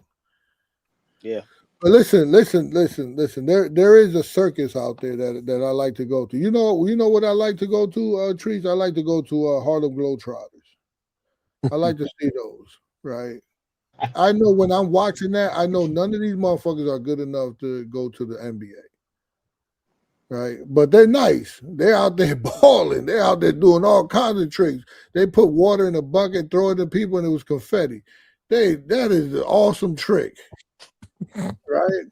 And they got an arena full of people screaming. You know that the games are fixed, right? You know it's meant for them, right? The other team isn't gonna. When you go there, you're not gonna root for the other team. That was funny. You basically calling Tank like he butterbean or something out here, man. He called him the Harlem Globetrotters. Like the Harlem Globetrotters. That's crazy, man. Coach is crashing out on everybody. No, it's a show. Everybody. Think about it. Entertainer. Yeah, no, it's just a show to go to. Johnny would take on his anniversary, if Tank was fighting, Johnny would take his wife. It's a show. I don't think we're going to go get entertained. We're going to go see him knock out a weight drain guy. We're going to go see him knock out someone that's really, really small for the weight. You know what I mean? We're going to the stack is against the other side. So, we're going to go watch the Harlem Globetrotters. Same thing. Hey, man. Coach crashing out on everybody. He crashing out. Sometimes we need a little fun in our life, man. They get a little bit of enjoyment. People are calling Coach a hater, man, in the chat. I believe it, Coach C. But I get the vision, but I think that. Listen, if Tank fights tomorrow, I'll watch. I watch all Tank fights. I love boxing. I'm a watch. That's But all I'm I saying, know, coach. I know. You know what I love that what you said, Trees, was about the Teofimo and Shakur fight. It really had no merit. When you have somebody like Xander Zayas really having merit and beating a boss, that was like it meant something for the division, right? So I was like, oh shit, that was a hell of a 3-pointer that Trice put out there and hit. That made sense. No, he And called that- that fight a teeny bopper fight. That's he what I'm called it. saying. I could understand why he would say that though, right? And Because you agree that was a teeny bopper fight? no, I wouldn't say that to that extent, but I would say that it doesn't have really merit in why this It fight was unnecessary. That shit fucked. Literally, that fight fucked up 2 divisions. Shakur just fucked up 140, and he's fucked up 147 now. Because he literally, my nigga got that WBO belt. Because he's that What? good. No, we're not doing that. It ain't. He's fantastic. Shout out to him. But you're fucking up 2 divisions, gang. You got 2 divisions on ice right now. Why the fuck aren't you? You got the WBO. Why the fuck aren't you going up there to fuck with Devin Haney? You know that's the only belt that you can do that. You can initiate that clause and go up and fight the champion. I keep hearing you saying his fucking name, but you're sending your little brother up there like a human shield, a fucking human crash test dummy up there to fuck with Devin Haney. Why not you, Shakur? You're the guy. You just got all these credentials for beating Teofimo, and the belt gives you the opportunity to go fight that guy. So why aren't you doing that shit? So now, if a fighter wins a title at one weight class, he's required to have to move up to the. I'm not saying. See, you doing that shit. I'm not saying that. I'm not saying that he was required to. But no. But John. Because I'm hearing you talk about Conor being in a division up, my nigga. That's enough. You're talking about Shakur. I'm talking about Shakur. If you're talking about niggas in a division upwards of you, and you have a belt that can make you that can literally put you in line to go fight the fucking champion upwards of you. Why are you talking about Conor being? Why are you talking about rehydration clauses and all this other shit? Why aren't you talking about unification at 140? At least. I know you're not about to fight Keyshawn. That's one fight I get to chalk off the list. I know you're not going to fight Richardson Hitchens. That's another fight I get to chalk off the list. Every time Gary Antoine Russell mention your name, you act like the motherfucker don't exist. That's another fight I get to chalk off the list. You feel me? But you're talking about Conor being up here. Then Devin Haney got the belt, motherfucker. Devin Haney saying, bring your ass. You got that belt. Come on, bring your ass. Why you keep talking about Keyshawn? This is foolishness. That's what I'm saying. You got 2 divisions on ice. 140 and 147 is waiting to see what the fuck you gonna do for a fight against Teofimo that I never fucking asked for. It's nonsense, gang. That's my issue. I got an issue with that shit. Especially when every fucking fighter, every champion at 135 is undefeated. Like I asked you to fight Mortatayo. Why wouldn't you fucking with him? That's a guy. You feel me? This shit is strange to me. But you fucking with Teofimo, who already had the L. Why aren't you going to get undefeated scalps, bro? With guys who got belts, bro. But you won't Conor being like that shit lame to me, bro. This shit funny to me. It's funny business. I don't like it. We were just talking about that's picking and choosing to me. That's funny business. But talk to me, coach. Talk to me, Johnny. Can I chime in real quick? Talk to me, Malcolm. I gotta say, I'm not gonna lie. Shout out to Coach. I'm not gonna lie, you was cooking on that Shakur shit. I never thought about it. This is literally why I called in. I forgot about the whole fucking the super chat status. He could activate his WBO and fight Dev. So he really need to do that, bro. Instead of sending fucking Keyshawn. The same way that I said that Keyshawn should have activated his status to fight Tio at 140. So I'm not gonna lie, you definitely cooking. Like he has the opportunity to fight Devin. So there's really no reason that it doesn't happen. Just fucking force the fight. Good angle, bro. I didn't think about that shit. But that's really it, man. Shout out to DHS, man, and take his ass, man. Fuck that guy. I hope he stays retired, bro. That's it. That WBO thing was the first thing I thought about. I was like, now you in line. You could just go ahead, skip right up there. Nothing stopping you. Nothing stopping him, but he keep talking Conor Benn and all this other shit. Everybody, what they say, that's why I really fuck with Devin. They say everything, but let's fight, and that's real shit, man. Shout out Xander Zayas. You feel me? My nigga might be a payaso. He might even be a crybaby who sues motherfuckers. But you said everything except let's fight. You see me? And that's all I be saying, man. It's a lot of funny shit going on. When we talk about fighters picking and choosing, Tank ain't the only one who be doing this shit. That's all I'm saying. it's a lot of funny business going on. If guys was just to fight the next guy up, then shit, of course, it is what it is. Like if I'm number one, fuck it, give me the number 2 guy. Or if I'm number 3, give me the number 4 guy. But that shit don't work like that. So that's why I can't be mad at motherfuckers who see a quote unquote challenge and fuck it, they take it on. Like I get what you're saying about the Hector Garcia with him beating Chris Colbert, and I get it. He looks like with the Xander Zayas who beat Perez and shit. I get it, but it's like, fuck. If the next guy up, he fucking lost. The guy he fucked up. He fucked up his opportunity. I'm taking that guy. It looks like a quote unquote challenge. I can't be mad at that, man. Because everybody knows, John, you know how I rock. What's my line before this? Oh, let me build my fighter. Let me build my fighter. I don't be mad at motherfuckers for get your shit together. You feel me? Build your notoriety. Like if I'm Xander, that's what I'm saying. If I'm Xander, I ain't necessarily fucking with Devin Haney. You got a possibility to clear out 154. It won't look like, it's not necessarily clearing it out because there's so many motherfuckers there. I ain't even gonna bullshit. If you're not fighting Pandora, but if you collecting belts, it looks like you're clearing the division out to me. I can't be upset with that. You becoming king of the hill. You see me? So, hey man, I'm not opposed to it. And yes, we still fuck with Tank, man. Tank, I don't know if he coming back or not, but shout out to him, man. I fuck with what he do, man. I like it. I like him. I can't be mad. I like him. I'm no Tanker Bill like some of these other guys who riding with him right or wrong and shit like that. But I do enjoy watching him fight. I gotta say that. I would be amiss if I didn't say that. I fuck with Gang. But so basically, you learned nothing after this entire conversation. Hey man, I'm taking it all in stride, man. We what they say, I heard him, I was hearing him, but I wasn't listening. You know how that go, Big Money. No, but he damn near almost crashed out on you and you didn't listen to him. That was the first time I was raising his voice. He was raising his voice. He don't do that. No, I understand where Coach coming from. I get what he's saying. I do understand where he's coming from. I get it. And God knows, motherfuckers know I might be a casual boxing fan because I fuck with all combat. Boxing ain't the only shit that I watch. You get me?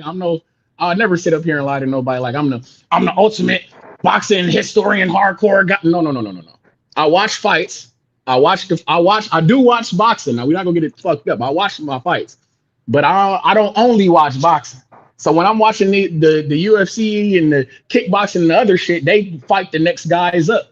Or sometimes those guys lose and they might bring up a guy from a division below who was terrorizing that division below. So to me, that's like, I can't be mad at you for fighting a guy who was the king of the hill at his division. You get me? I don't got nothing wrong with that. I don't see nothing wrong with that. That's like when Navarrete, I thought Navarrete was the king of the hill at 130, even though he was ducking and dodging my fucking fighter. I found it really ironic that niggas want to go up to 135 and fight for that belt the moment that Albert Bell becomes #1 ranked to get on your ass. Now all of a sudden you want to test the waters at 135 and shit like that, and you got your ass beat by Baranchik. Shout out to him. But that's neither here nor there. So hey man, we fuck with it. I fuck with unorthodox challenges. And shout out to my guy Rico Verhoeven, who will present yes indeed, who will present an unorthodox challenge to that guy Usyk. You understand? Bopper at his best, bro. That is not Teeny Bopper boxing, man. That's a warrior, man. Damn this guy, bro. That's a real fight, man. See, Johnny, bro. It makes perfect sense. Like I just told you, Usyk, I done beat everybody 2 times over in this motherfucker. Y'all got to present me new challenges. Y'all literally got to bring somebody from a different combat sport because I'm fucking all these boxers up. Bring me somebody with a different repertoire of skills. I'm too good for these guys in boxing right now. Fuck it. Let me see what that guy in kickboxing can do. Come on, bring your ass. If Alex Pieta from the UFC wanted to take bring your ass, Alex Pieta. That's all I'm saying, man. These guys, if I'm beating guys 2 times over, ain't nothing wrong with throwing a different challenge out there for the man. Talk to me, Money. I know you don't like that Rico Verhoeven shit. I know you hate it every time I say it. You talk to him. I don't particularly hate it, but you gotta recognize that they just selling that to casuals. They selling the man's looks. You know what I'm saying? They selling, oh look, you got these 2 white dudes. You think that you look at Usyk, he's an ugly looking dude with the big handlebar mustache, hardly talk English, and they're gonna bring this other guy in here, look like a Ken doll, and they're gonna tell people that they're gonna fight, and you're gonna go, oh well, if he's fighting him, then it must be something good, and we all know what's gonna happen. He's gonna get cooked. Usyk gonna destroy him, but they're Which is gonna probably tell Usyk. definition of teeny bopper. We gonna see, man. Well, I that's what they told me was gonna happen with Francis Ngannou and Tyson Fury. So I'm not Tyson going Fury for that don't shit. take that serious. You think But Usyk? Usyk might not. Usyk might. He might. I'm just saying, gang. He might see. He might be thinking the same way that you thinking. This is a kickboxer. He has nothing to offer me, and he might go out here and get the bullshit. Who knows? Usyk different, bro. You know, Tyson Fury is a totally different breed than Usyk, man. Hey, man. I'm just saying we gotta see. I gotta see it, man. I gotta see it. When sometimes you watch, because I'm not watching that shit. I'm doing the trees. You can watch that shit. I'm not watching that shit. You gotta support your fighters, man. Support Usyk, man. At one time when you was the heavyweight champion, that's like being king of the world, man. You gotta support your guy, man. Come on, man. No, but I'm into it. Rico Verhoeven, I hope you get that fucking fight, gang. Bring some excitement to this shit. Combat. See, I'm a combat connoisseur. I don't give a fuck what it is that you do. Kickboxing, karate, judo, kempo, lechway, motherfucker, I don't care. If you can fight and if you got hands and you willing to throw them motherfuckers, step in the ring, man. That's all I'm saying. But coach, man, you gotta, man, coach, you need to get some joy in life and start enjoying these tank fights, man. Enjoy a little bit of this. A little bit of it. Okay. Yeah, man, you gotta enjoy a little bit of these tank fights, man. Butterbean was good for boxing, man. Some people like Butterbean. Butterbean, Coach, you still got that tea? Give me some of that tea, coach. Oh shit! Lord have mercy. For boxing. Oh Get man. him the tea to knock him out, coach. Get him that. Give me the tea tonight. Coach, Shout out to where's that? What's the name of that tea? He needs some. I need. That's that the naps. The new what is the naps? I need a nap. Yeah, get him that, man. I'm about Yeah, to man. report to the HR right now. Oh man, don't do that. Where's the HR? Where's the HR number? Shout out to HR, man. They gotta pay me to talk this shit, man. Shout out to them. Treaty, where you at, gang? Get in here too. Get in the mix. You've been in the bathroom for like the past 45 minutes? No, I'm actually in the break room right now. I'm taking my little 15-minute. We By chilling right yourself? now. Screaming like Yeah. that? Yeah, man. Brother. Yeah, man. I'm taking my little fit in. What's wrong with this guy, man?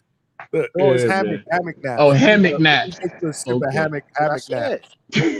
Bro, if you said, I don't know, man. There's a lot going on in here.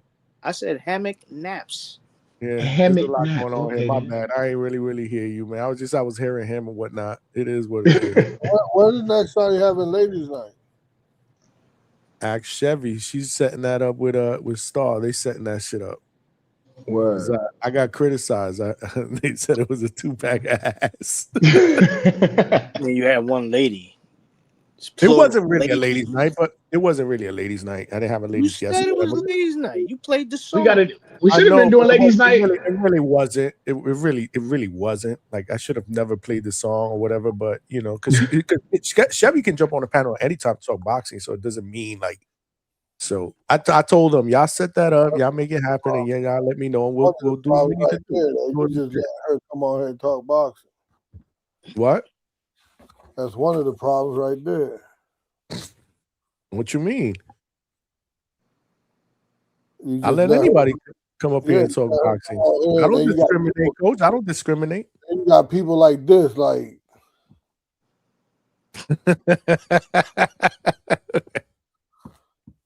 I don't know what to tell you there. That's crazy, coach. I don't discriminate. Anybody could come up here and talk boxing with us, man. That's what happened when you be watching Polanco. I done told you, coach. Your eyes get a little heavy, man. That's how it be, man. Can't help it. Wow. But yeah. Guys, I'm getting tired, man. I gotta wrap this up, man. Word. And I gotta actually do some work around this bitch, so I'm gonna go ahead and let y'all go. Shout out to my third shift workers in the Midwest Mafia. We're gonna continue to steal this money. Y'all be cool. Oh, child. He said continue to steal this money. Pretty much. Salute to Trees, man. I'm tired as hell. It's about 2:00 in the morning. We did almost 6 hours. 6 hours. hey, ain't no woman host is staying at no 6 hours. Nah. Not 6 hours. That's for sure. But good 3-4 hours. I think they can hang with that probably. But they're setting that up. They're gonna set that up. It's They crazy. got a certain way. They got a certain way they want to do that. I got some feedback, and I was like, all right, so then do what you need to do, and just let me know, where and what time, where and what day, or what day and what time. I'm sorry, where you can find me. But it's that time, y'all. Coach Bermuda's got to close us out, man. Okay, give me something. Give me some big money. Oh, you passing the torch to Big Money tonight? I'll give you something, but let me get something let me get motivated from Big Money. Okay, a little bit of both. Okay, I got you. Let's see.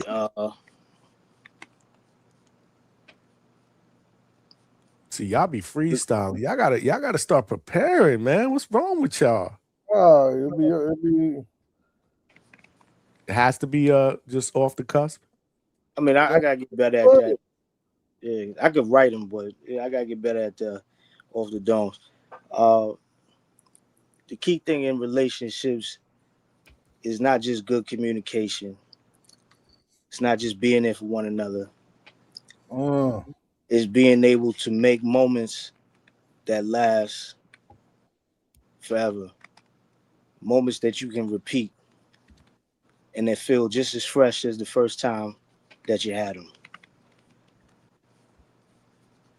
Thing that makes the most sense when you realize you have that right person is that you gotta bring your best to the table. I'm with Coach when he says relationships are like boxing because you have to show up, then you show out, and then you remain consistent by doing those things again and again. That's how you make a champion. That's how you become a champion. That's how you win in love, in life, and in boxing. I like it. I like right. it. That makes a lot of sense. It was good. Coach, The you gonna be able to top that? No, we don't top things here. We don't do that. That's some hater stuff, Johnny. Oh, you got called a hater mad times in the chat today. DHS, the hater spot. The hater spot. Why did I get called a hater? Who was that? I'm talking about this guy. No, I'm talking about the chat, the Tankanites. Not the Tankanites. Yeah, it was the tank. Yeah. The Tankanites. Say one time, Johnny. Say you was a hater. Say you were a tank hater.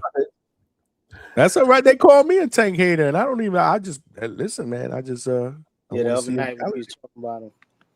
We ain't saying nothing. They call me a tank hater all the time, bro. And I'm like, I just don't get it, bro. Y'all weird. No, we appreciate that Big Money. We do appreciate that wisdom. Word, good shit, man. Right in time, right before anniversary. Yeah. Let's all right, man. Let's before we get out of here, off of the hangout spot, I want to leave y'all with something real. I'll say boxing is life with gloves on. Everything you want, confidence, respect, results come from the same place. What place does that come up from? It comes from showing up when it's hard.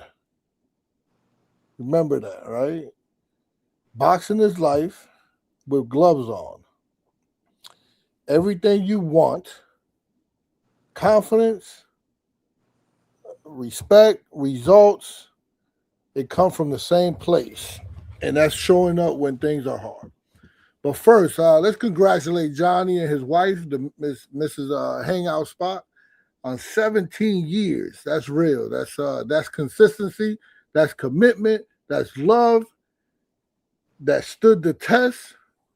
So salute to y'all for real, man. And I love the whole panel dynamic, from hardcore people on the panel to the casuals that was on the panel. Right, Toledo Trice holding it down for the casual fan, the teeny bopper boxing fans. Asking the questions people at home really be thinking about. That matters because boxing got to be for everybody, not just the diehards. Everybody loves highlights. Everybody loves the win. But your life gets built in the rounds nobody claps for. When you're tired, when you're doubting yourself, when it ain't fun no more, that's where the real growth is. That's where the separation happens. And let me say this too. Being tough ain't just eating shots. Being tough is discipline. It's keeping your word. It's doing what you say you was going to do when nobody's watching. It's handling home, handling business, and not letting your emotions make decisions for you. In boxing and in life, you get hit. You're going to get hit, and that's a guarantee. The difference is what you do after. Do you panic? Do you adjust? Do you look for excuses? Do you find another gear? Champions ain't the people who never struggle. They're the people who don't stay down. So if you're in a rough round right now, breathe. Tighten up. Get back behind that jab, what most coaches would say. Meaning, get back to the basics. Maybe you need some sleep. Maybe work. Maybe discipline. Maybe consistency. One step, one rep, one day at a time. Don't chase perfect. You got to chase progress. Johnny, I appreciate you as always. Salute. Big money. Always love the energy and the takes. Toledo, you out there listening. Keep rapping for the casuals. We need that. And everybody listening, Malcolm, thank you for rocking with us. Stay ready, stay disciplined, and keep that edge on you in a good way. This is the hangout spot. We catch you in the next time. Peace. Salute, salute, coach. Peace, coach. Yo, I'm not even gonna say nothing. you're not gonna say nothing, but I Nope. am. You know what I'm gonna say? Go ahead. You know what I'm gonna say, right? I think I know what you're gonna say, but say it anyway. You don't got bars like that. I don't pretend to, man. That's why I leave the experts right there. You guys cook, man. Appreciate you, my brother. And on that note, I'll catch you on the next one. All right, man. Peace. Salute, man. You got it. Man, damn. Is it me or do these shows get better and better, man? Salute to the DHS family, the best boxing podcast channel out there. Family, whatever you want to call it. We are family, man. Salute to all of y'all, man. Another great show, man. Let's check out the poll, though, before we wrap it up. Let's check out the poll. So right now, almost 200 votes, man. So salute to all of y'all, man. We had a great show, man. We had a great fucking show, man. It turned into a live fight chat, too, where we called the last two Zuffa fights on the main card. Both of them ended in stoppages. So entertaining, another good night of boxing for Zuffa. Third installment, it was good, entertaining. Nothing that I can say that I hate on it. It's just I wanted to get better and better, you know, just like anything else. But the more boxing we get, the better off we are in life. I say that shit all the motherfucking time. Yeah, man, I thought this was a fantastic show, Big Money. I appreciate you jumping on the panel, man, just to contribute, talk that boxing shit. Trees, Salute to you as well. Trees always with that energy. You made Coach almost crash out on you, bro. We've never seen Coach almost crash out on somebody, man. Coach was raising his voice, bro. That shit was dope. Roger that. I see you in the chat. Alberto, I see you too. Square Business Malcolm, I see you. Toledo, the other Malcolm, we see you. AB, what's good? He said Chase Progress. That's what's up. Chevy Red, you know the deal. You sister, appreciate you. You know we rocking with you. Make sure you get your Isla sips from my sister. Once I try them out, I'll give you my assessment, but I think it's going to be banging, man. I know it's going to be banging. Coach vouchers for it, so it's definitely got to be banging. I saw James Benitez up in here too, man, in the chat, man. I appreciate you, my brother. Top Notch Canna, you know you, my guy. Appreciate you. But yeah, 190 votes. We're going to end the poll. If Xander Zayas versus Devin Haney fight is made, who you got? Again, playing hypotheticals. Damn, 52% believe Xander would beat Devin Haney. 43% believe Devin beats Xander. And 5% believe it will be a draw. We're going to end this at 190 votes, man. Salute to y'all, man. So, with that being said, I don't know about you, but I would love it. I would love for that fight to be made. Absolutely. Why not, bro? But I get what Coach was saying. I also agree with what I was saying earlier. Like, I don't believe that it will happen. I believe that there is a certain path that Xander and his team want to follow, and I believe that they stay on course. I don't believe that this fight against Devin gets put in front and they derail the plan. But again, I could be wrong. It is a bigger fight. And if it does get announced, I'm not going to complain about it.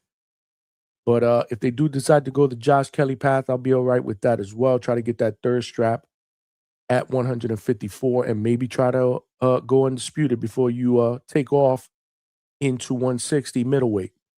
We got a super chat.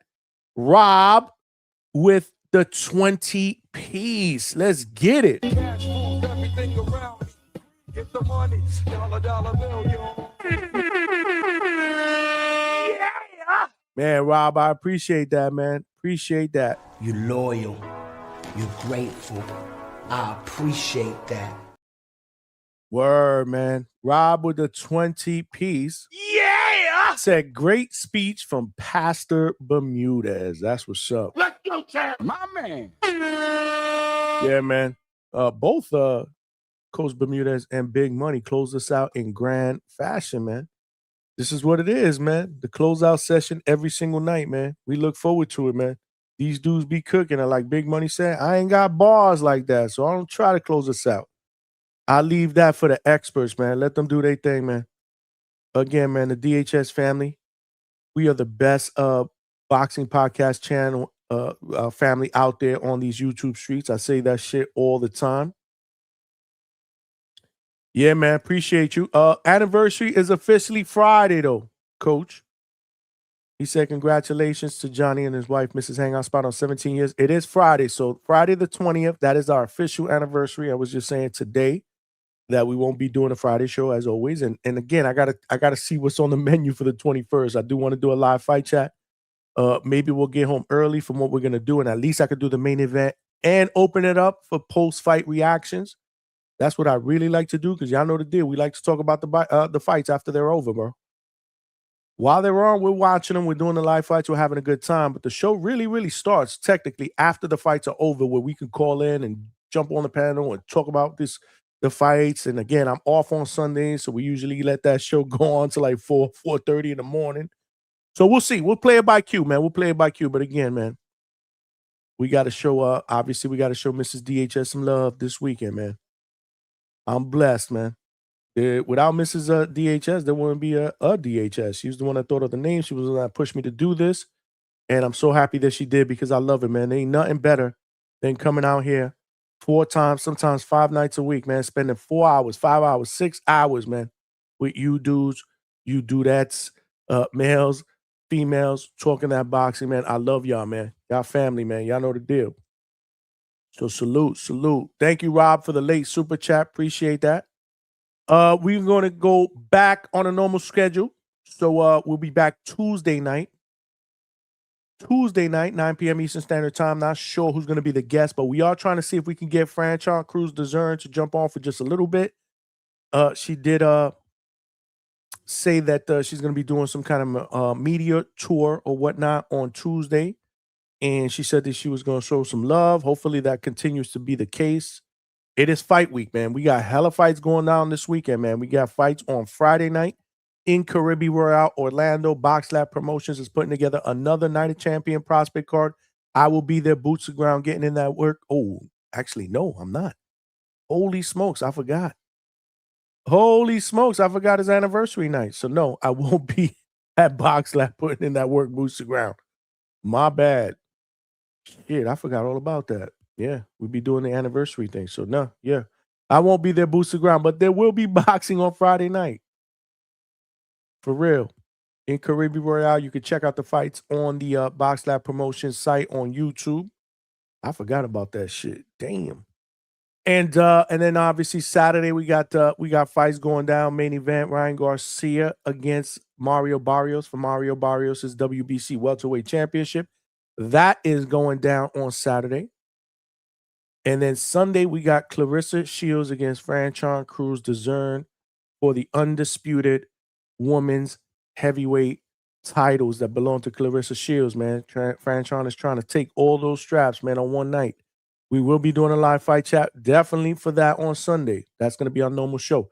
But we'll be back Tuesday night, 9 p.m. Eastern Standard Time.